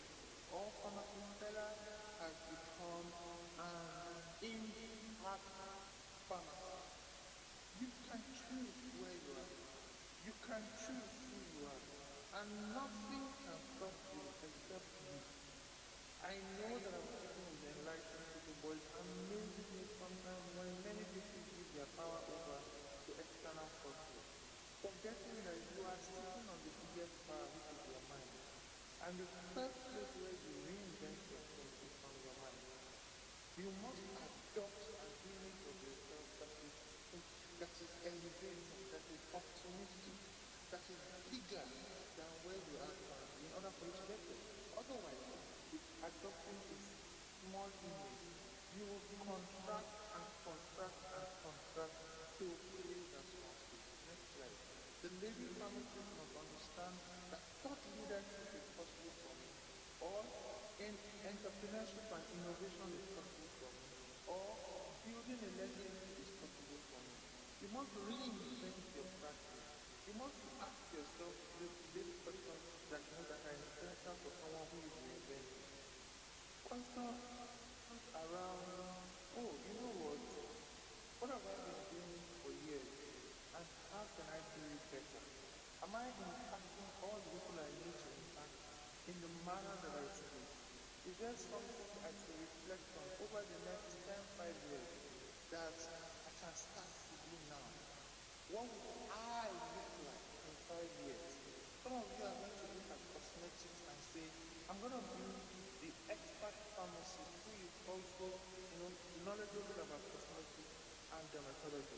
The lady that you see in that picture, I didn't put her image there by mistake. She used to work with me. Her name is Desire. Desire got a scholarship to study cosmetology. She then got a second scholarship to study with dermatology. And she's a pharmacist. Today she's on social media, on the internet, charging people about things like skin cream, sunscreen, toning, all those things that have to do with hyperpigmentation and so on. It shows a niche area in a field that we ought to be working, and today is flying high. Where are you going to be in the next 5 years? Who are you going to support in the next 10 years? If I found a niche, are you going to sit back and let 5 years come and let 10 years come and nothing has changed? Are you going to? Or are you going to say, enough today? No. I have wasted time. Don't regret. Now move forward. Are you going to do that? Are you going to take one step forward and say, scholarship, where? And check. Or are you going to say, I am already practicing and have access to 1,000 people that have diabetes in their life. Am I going to do some research in DM and become the expert in DM, such that when a research study or clinical study or drug study is going to happen that involves people with diabetes mellitus, I will be called, I will be involved. If your own area that people do is not diabetes, maybe it's arthritis, maybe it's skin condition, maybe it's liver condition, maybe it's all the sexual condition, maybe it's all these issues around the brain, CNS, or drug use, or even just the fact that you want to study an aspect of pharmacy that is non-human involved. Yeah, it could be data, it could be laws, it could be something around regulation. You need to find an aspect of pharmacy that tickles you, that catches your fancy, and pursue impacting them. Then, things will align. They're bound. Things will align, and you will be the one that is in the right position for it. Next slide. I'm almost done. So, reinventing pharmacy practice involves people along different stages of your career development. Some of you are in the growth phase or the exploration phase. Beautiful, explore more. Plan is 5 years, and I want to get that 5 years. Feel free. I always want to have a good career and no life. Sometimes I'm poor. So you can have 5 years, 10, 15 years, and grow there. Sometimes I'm teaching from some people. You yourself, don't be afraid. Sometimes I'm teaching from hospital, contact creation around pharmacy. I can't say that pharmacy now is particularly focused on hospital, manage the diabetes, and everywhere on social media. I think I'm following influencers, I'm people are contact details, they want to know, using information on supplements, diet, and so on, to manage and achieve diabetes. See those related numbers. What are you doing? What are you doing? Establish a path that you are very happy with, very comfortable with, but requires you to take progressive steps. And then when you get to do that, you can maintain a path there or keep reinventing yourself. Instead of retiring, say, what else can I do? From 5 hours a day or 2 hours a day. So I'm reducing my work time for doing more in a niche area. Some of us say, oh, I'm about to retire, I'm going to be 60. There are people that are starting in this career at 62. I met a woman that was invited by my church. I didn't go to speak to her, I just listened to her. She was in her first career as a gemologist. She was studying gems in South Africa. She had done PR, she had done lobbying in the US House of Assembly, or whatever they call them. She had done corporate community and so on. She was in gems. She was working in gemstones, becoming an expert at 62. So please don't buy the lie that because you have retired from a 30-year career, that's the end for you. No. Pick another area. It may be pediatric pharmacy. It may be that aspect that you want to focus on, and now you are speaking to parents. Or you want to talk to people that have special needs, react and respond to medication. Find an area. Pharmacy is so vast that it offers us 1,001 areas for reinventing ourselves. Next slide, please. So please focus on the patient, because in reinventing yourself, you can focus on the patient and say, what is new to the patient? Next slide. What is interesting and engaging?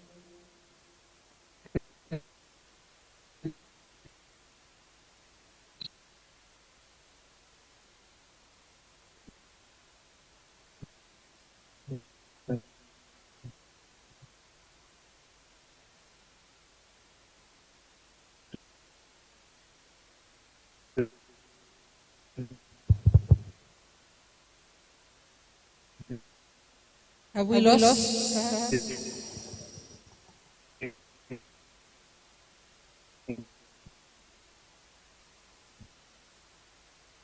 Hello.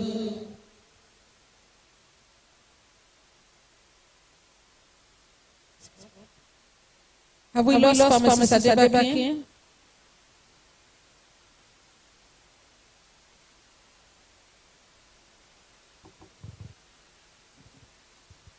Well, why are we something wrong? They said connection.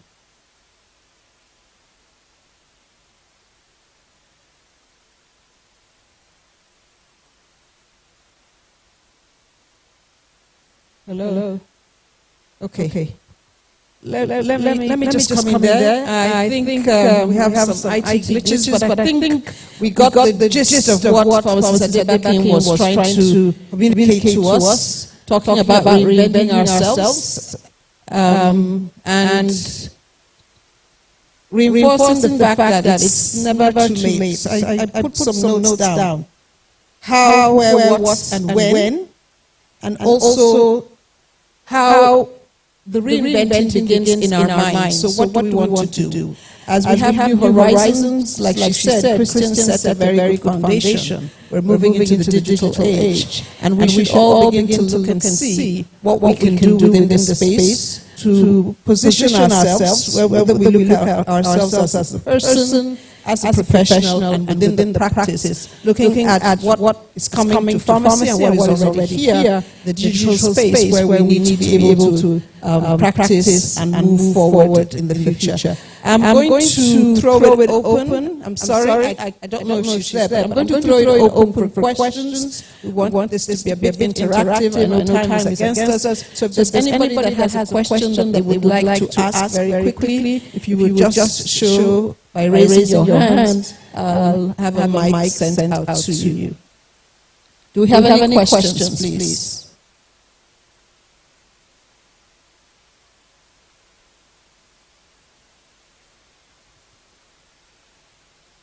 If there are no questions, I'll throw some of my own. Wanted this to be interactive.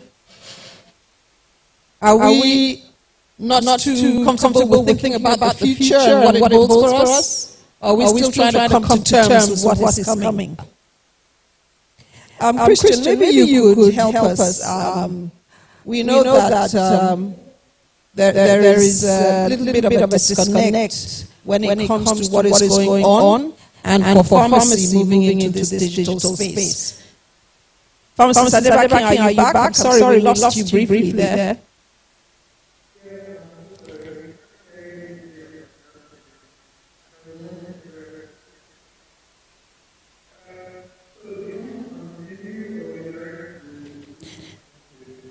Yes, I'm throwing it open for a few questions because we have a bit of time. I did summarize what you had presented to the House. Okay. I did summarize. Wherever you are, whichever sector you are in the pharma space, the first thing first is how do you design your service for your patient? That's patient centricity. That's the main focus now. So, just like Mr. Abimbola said, making the community pharmacy the center or awareness center, that's the goal. So offering solutions, making your patient problem to be yours, and providing solutions to all of them. And how do you do this? They have skincare issue, they have a BP issue, they have diabetes issue. How do you sort this problem out for them? So you are focusing more on the patient. And another thing is, how do you design these processes to suit them? Because they are all busy. So patient centricity and also automation in the sense that you don't waste too much time with dispensing. Rather, you create more time for you to have a one-on-one conversation with your patient. That's a consultation service. So designing something like a telepharmacy service for your pharmacy is a very good start. Designing a process where you can collect data if you're at the industrial level, data about your patient from those practicing at community level. That will help you design drugs that are more specific genetically for them. That is where we are going to. Yeah, by the time we come, patient will not just use anyhow drugs anymore. And if you do not improve, the others we improve and you'll be left behind.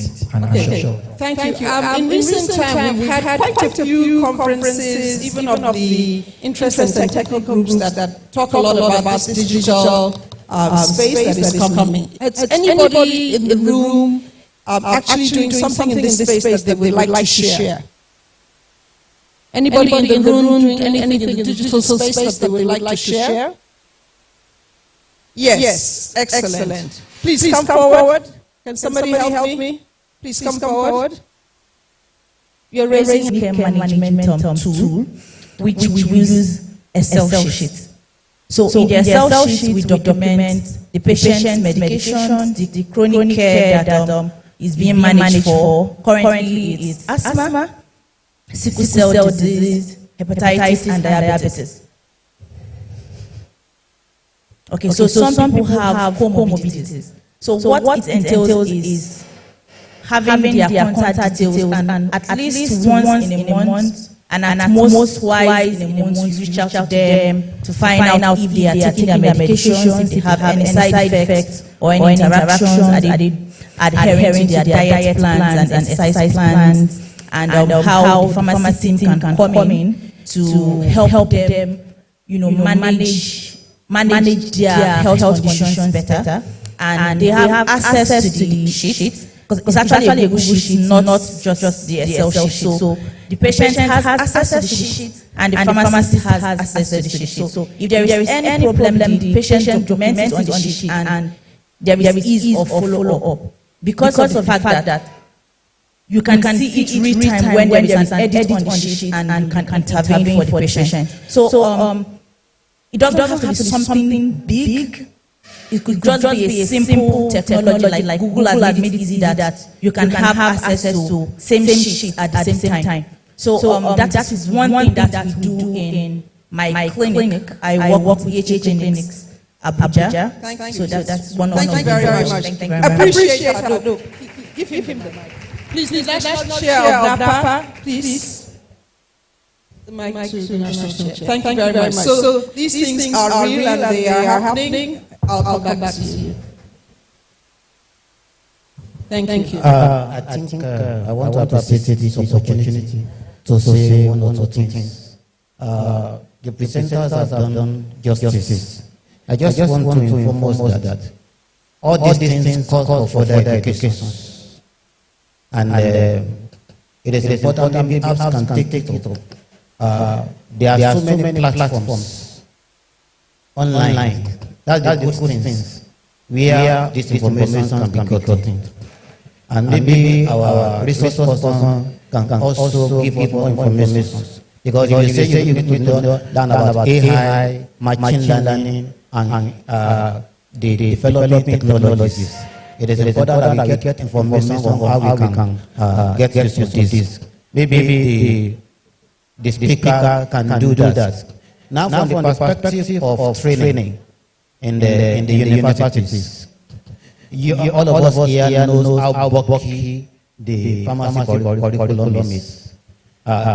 Despite that, there are progresses underway in such a way that the essential things that are needed with developing technologies, with the way the world is going, are being taught even in our universities. Maybe we can encourage our students, our young ones that are in universities, so make themselves available for special electives. We discovered that pharmacy students don't attend special electives because the work is very, the work is already loaded. And it is in special electives in different faculties, social science and other areas, where you learn these things. Just don't wait to pass the exams. Many people lose many information that they are supposed to learn. And then when they graduate, they say, they didn't teach us. It is not, you are not going to learn everything in the pharmacy faculty. You are going to learn a lot in other areas. So maybe we can just work on that. And I think I enjoyed the lessons. Thank you. Thank you very much, National Chair Napa. We appreciate those comments. Pharmacist Authority. Quickly, please. Good afternoon, Mr. Chair. I wanted to just clarify from the speakers asking us to collect personal data in the hospital and the clinics. How does this sit with the Data Protection Act of Nigeria? How do we ensure that we don't have scrupulous people in our establishment that steal data and sell it and become liable? Is there a protection with tool or anything we can do to ensure that we stay within the data protection law of Nigeria? Thank you. Pharmacist Adeba, can you take that? She's still there.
Thank you very much. Thank you.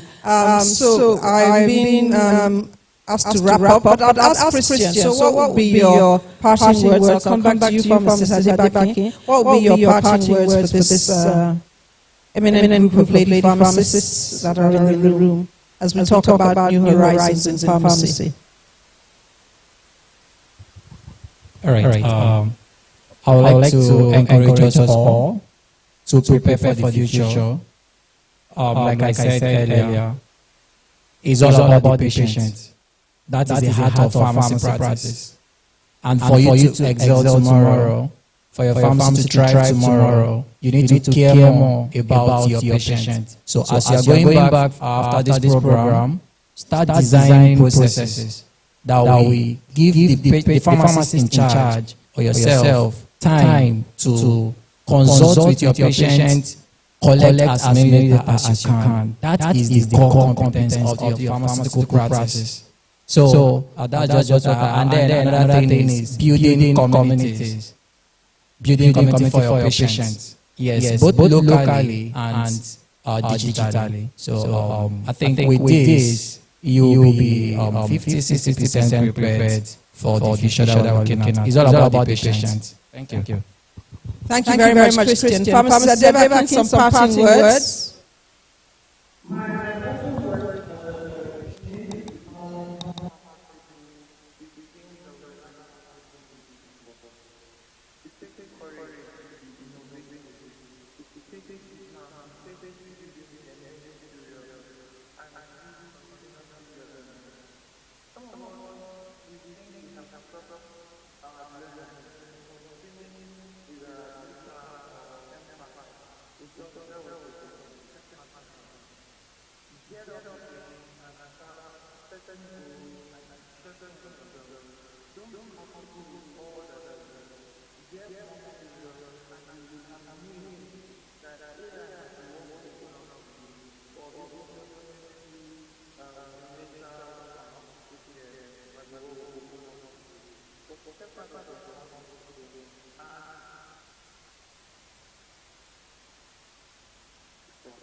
Thank you very much.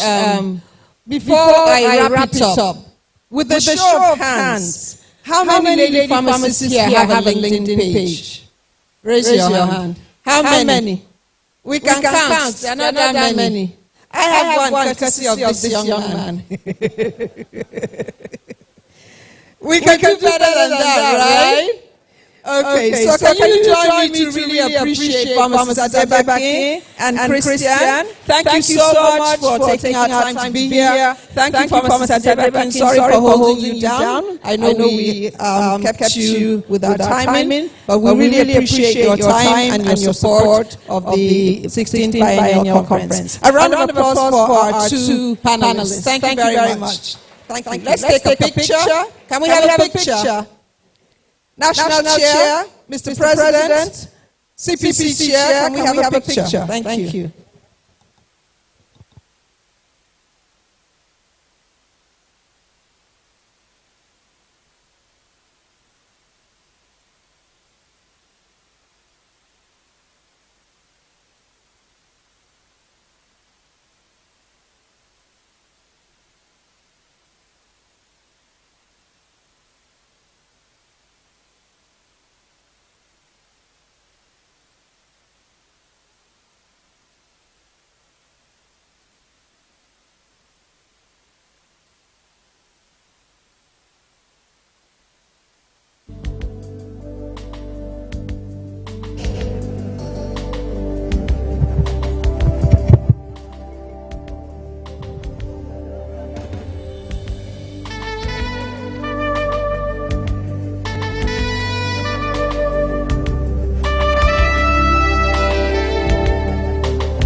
Good afternoon once again, distinguished colleagues.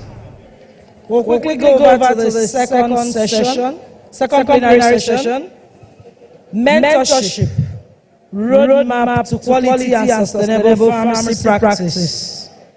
And to do justice to this, I have the following panelists. One, two, with all sense of responsibility, invite to the podium Pharmacist Chiedugo, Coca Pharmacy, Benin City, former chairman, PCN Investigative Panel, former chairman of BOFPSN, former chairman Law and Ethics Committee of the BSN. Please can we appreciate him? Please can we appreciate him? Thank you.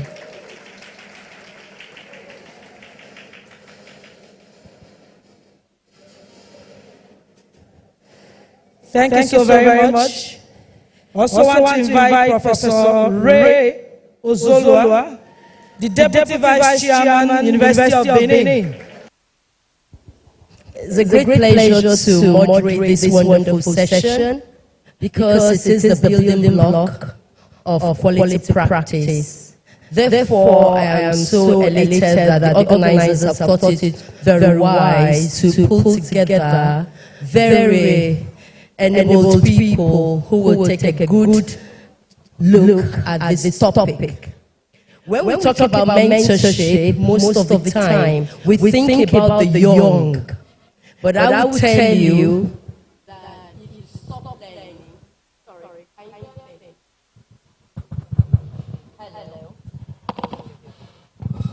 Hello. Yeah, I would tell you that mentorship is a long-lasting thing, like the keynote speaker spoke about today. And like the adage says, if you are not learning, you are dying.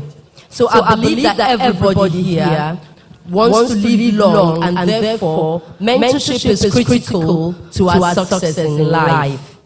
Therefore, I'm going to have professors here and PhD owners here. So, and we have a very short time. So to make it very practical, I'm going to give them 2 minutes each first to have a stab at it. Then I will ask some more questions and clarifications, and we hand over to the audience. I believe that by the time you leave here, you will have a better understanding of what it means to be a mentee and a mentor. So you're going to have mentees and you're going to have mentors.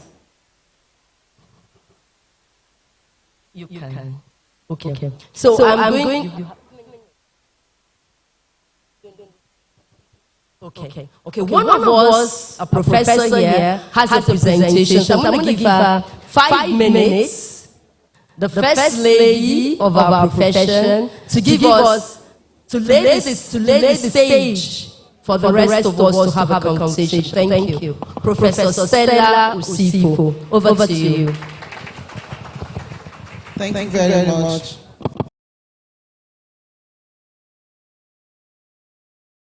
Fellow protocol, please can we have the slide on?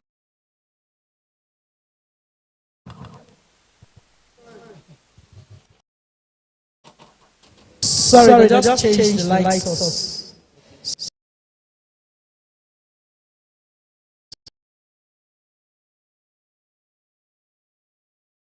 So it will come up. Have a recap of what we learned this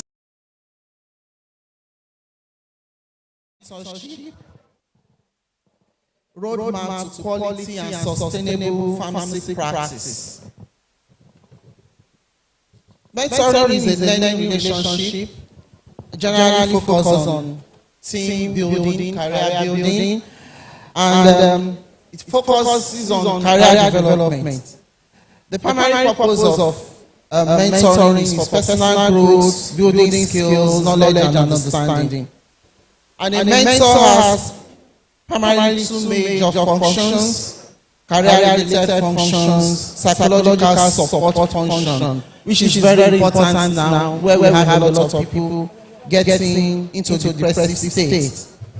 Both functions provide explicit and implicit lessons related to professional development, as well as general work-life balance. What is the importance of mentoring? A mentor is an expert or a senior or a junior, to be anybody who can provide knowledge, structure, validation, support, and guidance for someone. And there has to be a connection between the two of them. And mentors can provide training and social emotional support. And with mentoring, relationship develops. And mentees can develop and learn through conversations with more experienced mentors who share knowledge and skills that can incorporate into their thinking and practice. Now we are talking about sustainable development in pharmacy practice. That is looking into the future, just what we have said. How can we keep pharmacy going? How can pharmacy evolve and be more relevant in the present dispensation? Being a mentor means that you have to have a development and asset in your organization, which is an asset that is irreplaceable. You have to help to transfer tactic knowledge. You have to help. A mentor, a good mentor will help to aid retention of employees. Because when they look up to you, they want to continue to work with you, learn more from you, and gradually graduate into being a master of their own. And in doing this, you need communication, good communication skill. And in this communication skill, you have to also develop active listening. Many a time we do not connect with ourselves. We don't learn from one another. You can learn from your younger ones. We are talking about virtual community now. We are talking about digital health. Most of the time, we have the younger ones very skilled at this. And for those of us that are older, we need to keen to it, humble ourselves and learn from them. I used to look around, and look around, sometimes when you look at older pharmacies, look at their pharmacy premises, what they are doing, and you visit a younger pharmacy who is an entrepreneur, you see this clear difference in their pharmacy practice, what they are doing there. So as a practitioner, we need to look into what we are doing and learn from those that are doing better than us. So as we get into this relationship, you have an arc of advising relationship. First couple of months, you get familiar with one another, you discuss working norms. Then as time goes on, you have to develop a plan. That is developing the relationship between the mentee and the mentor.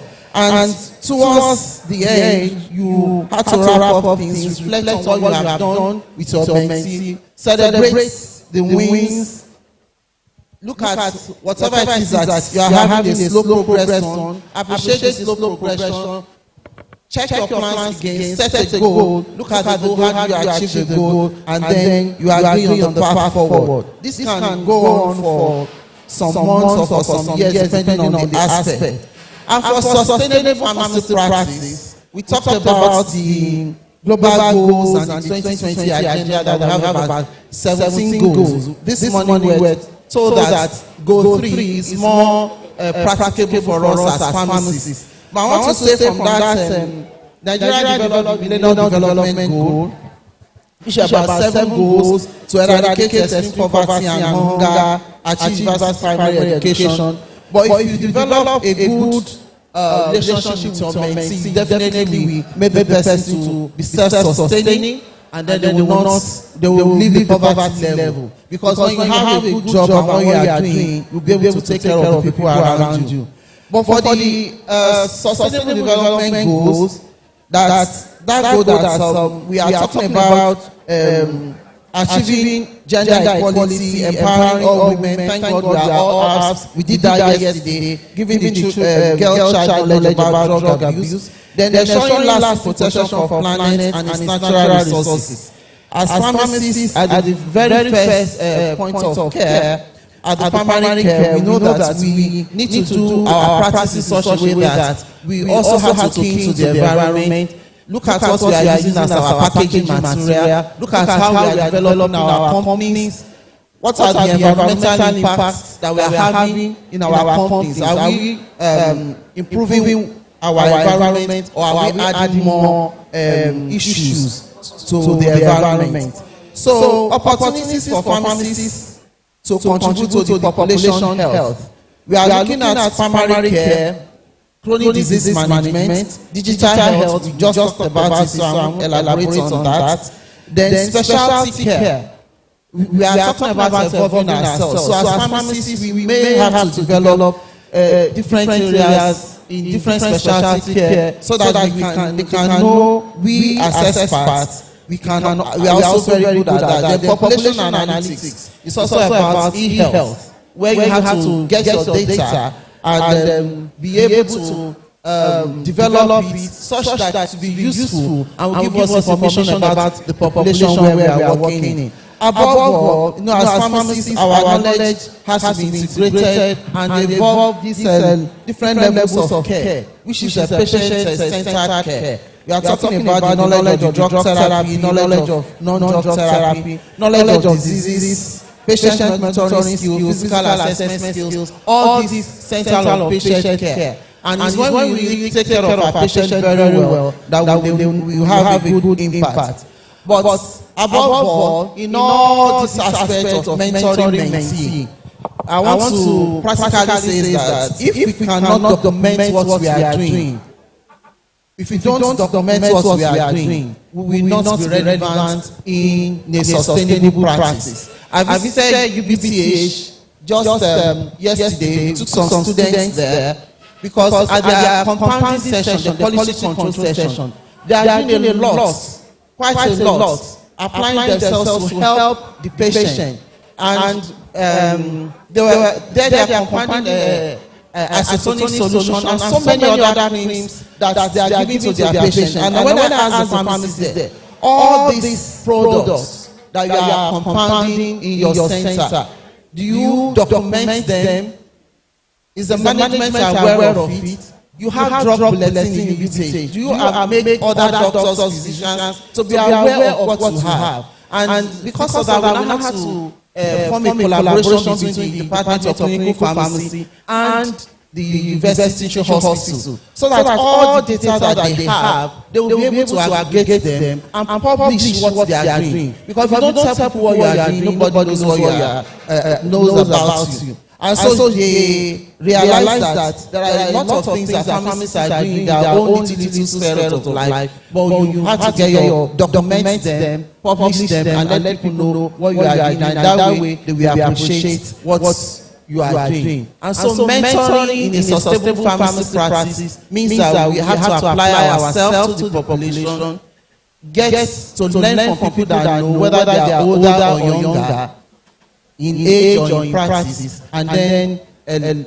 allow ourselves to also key into the global goals of removing poverty from our nation. Thank you. Thank you very much. Let's appreciate what she has done to deliver. Thank you so much, Professor Stella Usiku.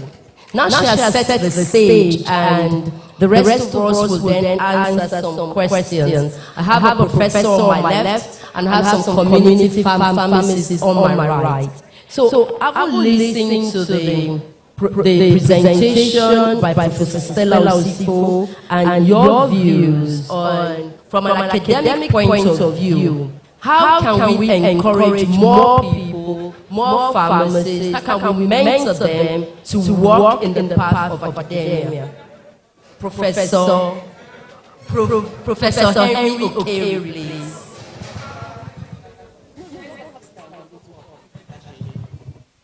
Well, appreciate Professor Henry Okere as he gives his view.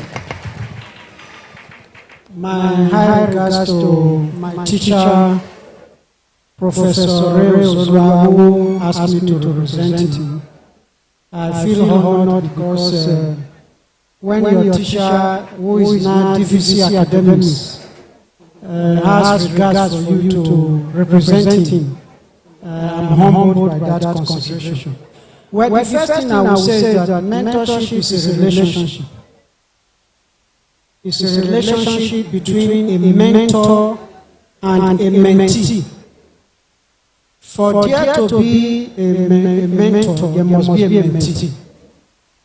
And when we use the word relationship, it's not casual. is something that you deliberately and intentionally work at. You are developing somebody. You are trying to make somebody either follow your path or even excel more than what you have done. So mentorship is a serious relationship.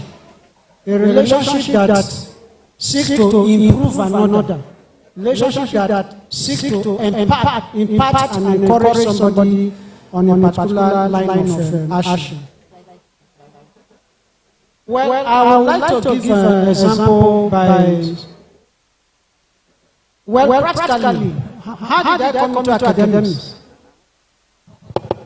As a student, FAMChem used to be very difficult. Many of us know that. Hello, ladies. I hope you are listening because we've had some academic things, but she's putting some building blocks. How do I become a mentee or a mentor? So FAMChem used to be very difficult, especially analysis, and a lot of us used to fail in my class those days. Until I had personal encounters with Professor Eboka and then Professor Sifu. And that made me to begin to, admire chemistry. I know Professor Sifu used to say that if you understand the movement of electrons, you understand chemistry. And then Professor Eboka will say, if you understand the principles of all the equipment, that you will know what to analyze and how the instrument will work. So with those two basic, I decided that, well, I can pursue a career in FAMChem. And so you can actually decide and follow the pattern that are laid. So a mentee we deliberately need to search and find a mentor. Don't just be ambivalent and be undecided. Decide your path and then look for a mentor in that field that can encourage you and urge you on. Thank you.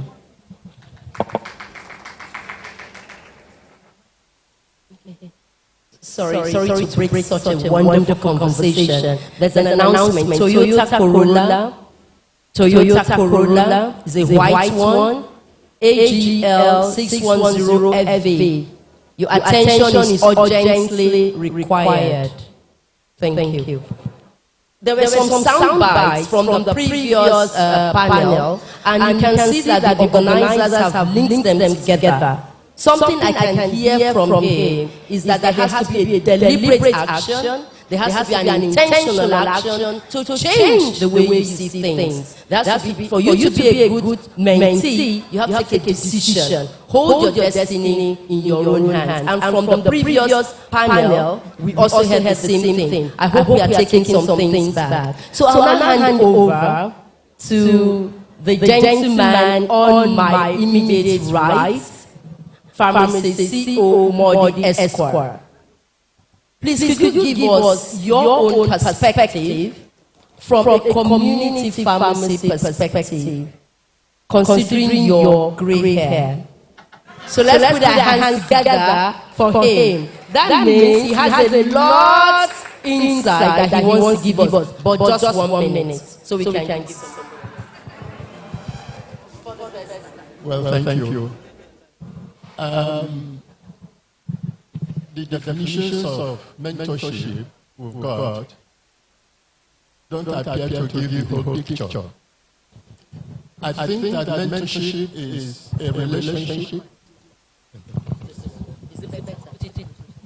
Mentorship is a relationship between an older or more knowledgeable person, the mentor, and a younger or a greenhorn in a profession. The whole idea is the transfer of skill, knowledge, style, and above all, confidence from the mentor to the mentee. Initially, it will appear as if it's a unidirectional flow of knowledge or transfer. But as time goes on, it becomes there's a mutuality in the relationship. A good mentor does not mentor his mentee to be below him. The ideal mentor, a successful mentor, produces somebody bigger than him, higher than him. And so, when they attain that level, the mentee, there will not be transfer of information mutually. And they can become collaborators. And they'll take it from there. Mentorship also is a deliberate effort. It's not incidental relationship. It's not accidental. It is intentional. It is well designed, well focused, and well channeled. You know where you are going to from the time you start. That is the issue about mentorship. And mentorship in organization is not a light issue. People are hired to do that because they want the values of an organization to continue. The benefits of mentorship is not only for the mentee, it's for the mentee, it's for the mentor, and it's for the sponsoring organization. Thank you, sir. We'll come back to you. Yes. He's going to give us a full lecture. Thank you. Let's put our hands together for him. Obviously, the gray hair is not a fake one, it's real.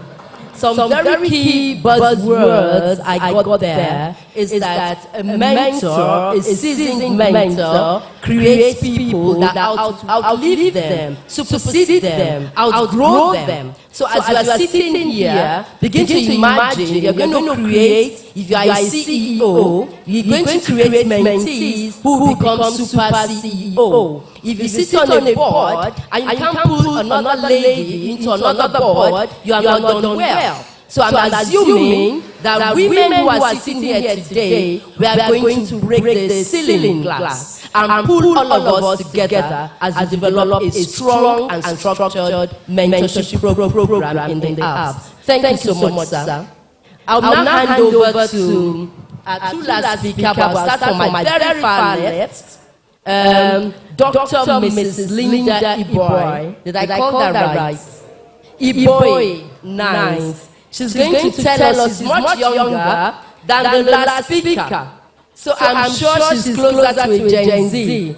So you're going to tell us what it means to be a fantastic mentee. These two people have spoken about mentorship. Now you tell us how to be a good mentee and benefit from a mentor. Thank you.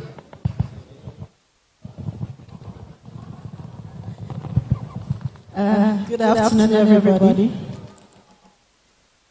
That's a huge one, but I'll try to take time to do the best I can. Being close to Gen Z, I'll say no. But being surrounded by Gen Zs, yes. I mentor Gen Zs, yes. So one of the things I tell them is, first of all, I want to appreciate what the previous speakers have said.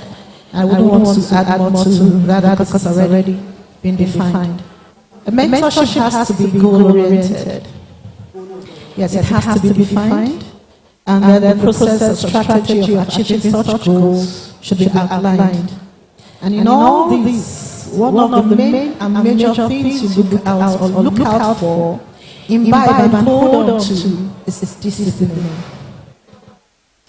Discipline. If you have everything around, you have your strategies, you have all the other ingredients and no discipline to have them, go through or see them through, the mentorship-mentee relationship becomes null. And like it has been said, mentorship relationship is between an older person, more experienced, and perhaps a younger person. Sometimes it could be the other way around because of experiences and wisdom and impaction is not necessarily age-defined. Yes. Along the way of the mentor-mentee relationship, the mentor may actually need mentorship from the mentee. So that's why we actually agree that it's a relationship. not like you're dishing it out and actually taking, no. So it's intentional, it's goal-oriented, and encompasses determination and discipline. I think I'll stop there for now. Thank you so very much. Put our hands together for Pharmacist Dr. Mrs. Linda Iboy. Fantastic. It has to be intentional. It's a relationship. You require as a mentee a lot of discipline. You have to agree a strategy and set the goals from the beginning. Having listened to the panelists and our lead speaker, I would now like to go to the floor. Are there people who have experienced or gone through a mentorship program and would like to share the benefits? One. Secondly, I would like to hear from anyone who has had not a very so good mentorship relationship, particularly in these days when things don't go sometimes too well. You get sexually harassed and things like that. We'd like to take some comments, like 3 from the floor, and then we'll come back to our panelists one more round. Anyone that wants to give an experience? You've been mentored before and you have benefited. Anyone want to share? Fantastic. Yes. Please, can the guys help us with the microphone? Please help us. This is very, very important.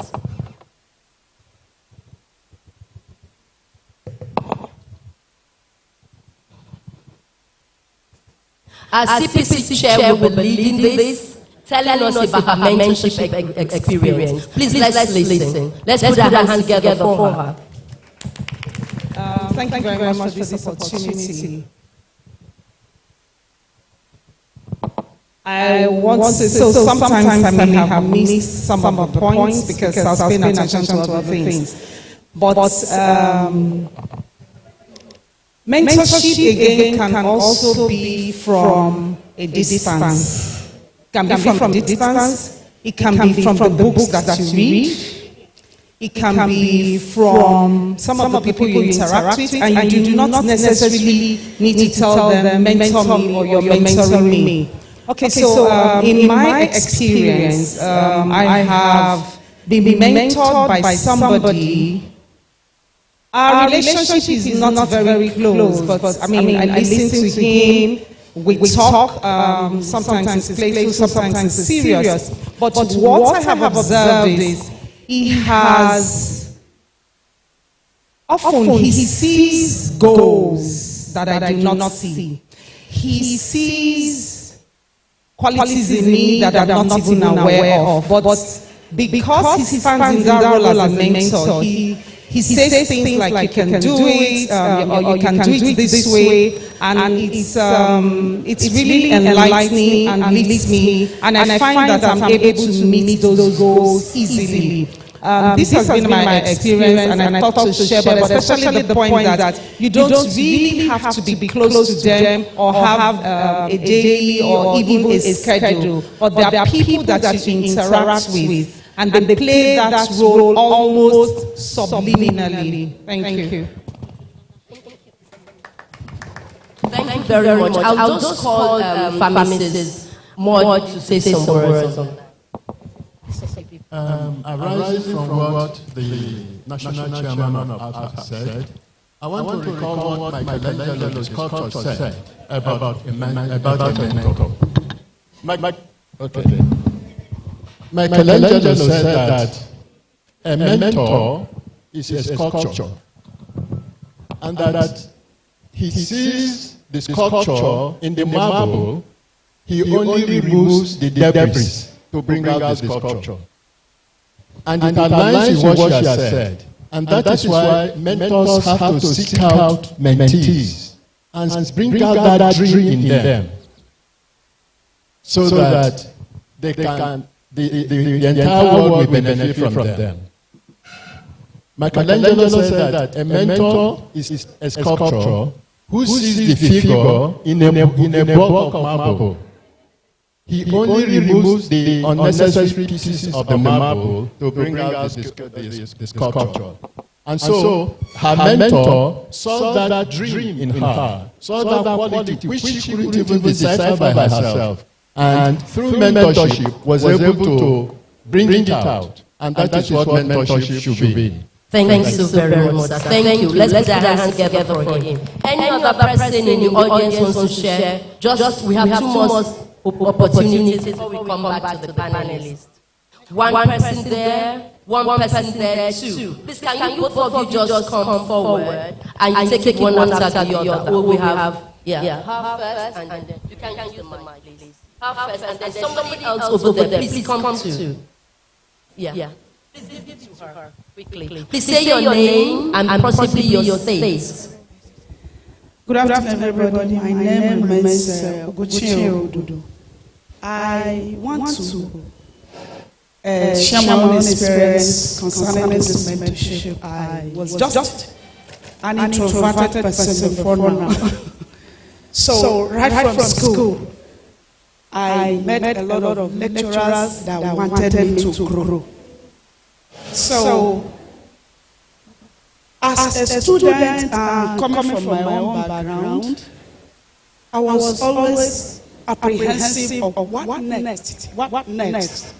But my lecturers constantly, it's like each of them wants to know what we're going through. But you needed to, come close to somebody that will really direct you. It was during the time of our projects. Yes. So that I met my project supervisor. She became my mother. And through her, all the other lecturers became my elder brothers and sisters. So I was able to go through my final project and graduate. And after that, I began to mentor people too.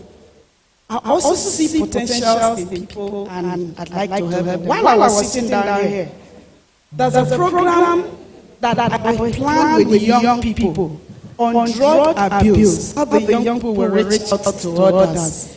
But in the course of coming to this program, I completely forgot everything that I was supposed to do. So I just got as I remember.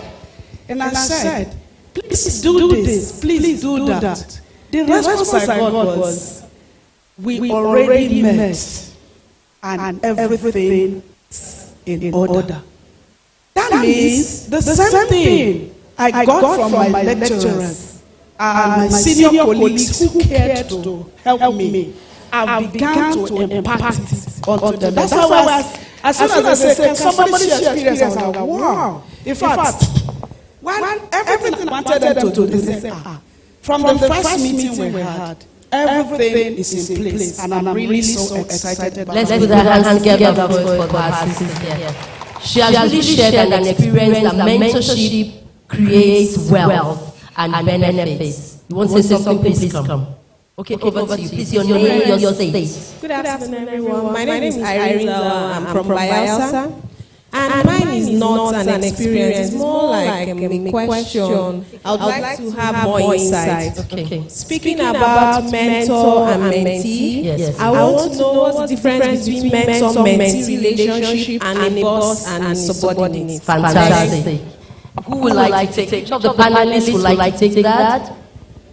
Dr. Modi, would you like to speak to that? Differences between a mentor, a boss. Okay. He wants to help. There's a lot of difference between a mentor and just as there's a lot of difference between a teacher and a mentor. In teaching, you impart knowledge and nothing more. The mentor imparts knowledge plus concern, empathy, everything that will bring you closer to the mentor. There is this unspoken care and warmness towards in the mentor-mentee relationship. Thank you so much. I would like to just add there that when you have a good mentor, you actually become a much better person. in the company I worked before, it was a standard rule for you to mentor somebody. And I was already in the C-suite, and I needed to pull people into the C-suite where I was. And I followed the structured way to pull somebody who was a storekeeper to become a managing, to become a director in marketing. Attended all her presentations, critiqued her, talked her, did eye contact, shared my own experience with her because I had been mentored. So mentorship is beneficial, and the way the pharmacy profession is going, I think we need to build little microcosms of mentors and mentees for us to break through the economic barriers that are holding pharmacists down. We need to begin to own, multi-billion naira companies that will surpass other generations, generational companies. That can only happen if you have a strong mentor that carried you through. You have learned from the person, you have watched the person, and the person has been fruitful to you. The lady that asked the question said, what's different between the boss and a mentee? Your boss wants to measure your progress, wants to measure your capability. Your mentor, like our speaker said, wants the best for you. Want the best out of you. Takes the sculpture, takes away all the death, and brings out the best for you. Now we must round up. So I'll give my speakers one more. Somebody's hand is rising. Okay, please come quickly. We will have to round up. After her, each person will have to say their last words, and we shall end the meeting. Thank you. Standing on the existing protocol, I really want to appreciate us APS for this opportunity. I would like to share my brief experience with in mentorship. First of all, I want to appreciate that I have my mentors in the house, Prof. Osifo and Prof. Stella Osifo. I've been privileged to be mentored by them right from when I was 300 level to now as a young pharmacist. And as a young, after sharing my experience, I would say my own definition of mentor is someone who has gone ahead of the journey and someone who is willing to hold your hands and walk you through that process. The mentor sees you in ways that you do not see yourself, and the mentor is willing to take you to that place. I remember back then in university, my university days, proprietary tells me that send me your results. When you know someone wants to see what your grades are at the end of the semester, you want to put more effort, you don't want to disappoint the person ahead of you. And I think that is something I'm really grateful for because it kept me on my toes while in school. And also, even as a young pharmacy graduate, I've always, one thing that we always miss is we, especially as young pharmacists, think we need to be super successful before we can mentor somebody. But I have to believe that if you have gone just one step, the person behind you is enough for you to want to pull that person up to where you previously were. So that's my contribution to my mentorship.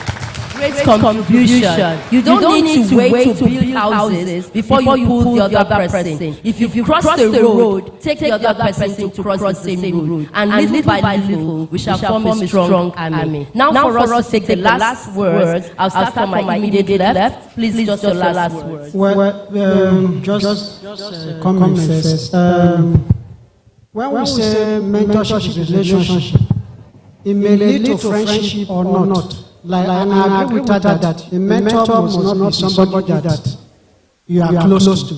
So mentorship can lead to friendship or it can be without friendship. So when we say relationship, we should define it properly. Well, my last word is that mentorship for a mentor is an investment. You are investing time, you are investing energy. And you are following up, and you must also get feedback. So mentorship is not just telling somebody what to do. You are following up, you seek for feedback, and you can also help to set goals. Do it like this, follow this pattern, and so on. So you can be a guide, you can be an advisor, you can also share your experience. And people can learn, your mentees can learn from you. Thank you. Thank you so much. Let's put our hands together for him. Professor Henry. Okay, over to you. Well, in the mentor-mentee relationship, it is important that at the beginning you define expectations, you define goals, and then you define the relationships. And mentors should take heed that they don't cross lines. There are red lines in mentoring.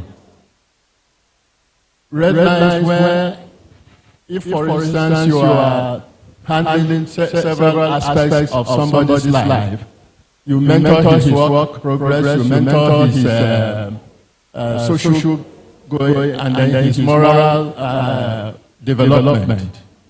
It is important that that does not go beyond the expectations or the limits of mentor-mentee relationship. They all have limits, and a good mentor-mentee relationship, these limits must be respected and strictly adhered to. Otherwise, it can lead to mentor-mentee dysfunction. Thank you. Yes, I want to say that in pharmacy practice, we need more mentors in new areas of pharmacy practice so that we can expand more, make ourselves more relevant in the society, and be impactful wherever we are. Then again, as a mentor, a time comes when you have to let your mentee go.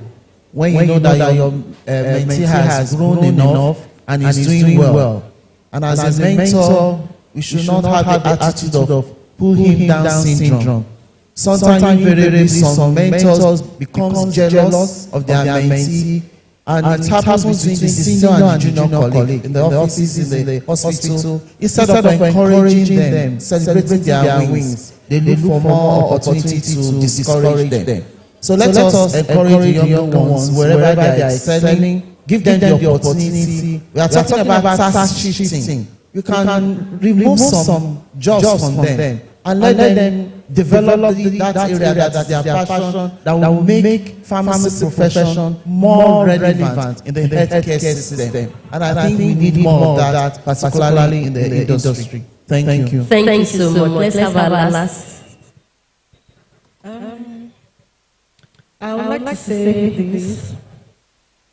The mentorship is actually more or less like a never-ending circle, so to speak. Even the mentor is even being mentored by someone, maybe even be a mentee, to someone. Now, mentorship can also come in various ways. Just like our chair said, she gets mentored by reading books and all that. Those writers actually set out, to mentor people through their writing. And then your mentors may not necessarily be close to you, may not necessarily be known to, like you're not known to them, but somehow through their experiences, through their achievements, and through the kind of impacts they make in the society or in the profession and all that, could bring up, the best in you. Now again, in pharmacy, each and every one of us here came out from our various states, from our various places of practice, to attend APS conference. We had an expectation, somehow to be mentored some along the line, to take something out back to help us in our practices, to help us back in our family lives, in our interactions with one another. So that's also mentorship, I would say. So all in all, mentorship takes a lot of dimensions, but in all, it helps us go through a path to achieving better, person that we were yesterday, and then achieving more goals. And along the line too, okay, let me just say this, most persons believe that they cannot be mentors. But I believe mentorship is imbued in each and every one of us. We just need to awake and take on the responsibility to do so. I think I'll rest on that and have. Thank you so very much, distinguished panelists. Thank you so much. Let's put our hands together for them. Ladies, I would like ladies and gentlemen in the room, I would like to say, therefore, that in order to achieve quality and sustainable practice, pharmacy practice in Nigeria, mentorship is required, and we should all embrace the spirit of mentorship, put ourselves up as mentees, pick up mentees, and grow the pharmacy profession. On that note, I say thank you very much, and I'd like us to stand up for a group photograph. Thank you. Yes. Please can we have the chair of the president? Those on the high table, just we should come down. Okay, please let's step down because I think we are quite.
Thank you so very much. Please, can we appreciate our distinguished panelists and our very eloquent moderator? Please, can we appreciate them? Thank you so very much. We want to appreciate all our guests, the Mapians, and all Alpians that have stayed here to the end of this segment of this program. Please, the buses will leave for the government house by 5:15 on the dot for the gala night. So the buses will come to the hotels and pick you up 5:15 on the dot. We're having gala night with the First Lady. Thank you so very much. It's been a very wonderful day and a successful opening ceremony. Thank you. We should take.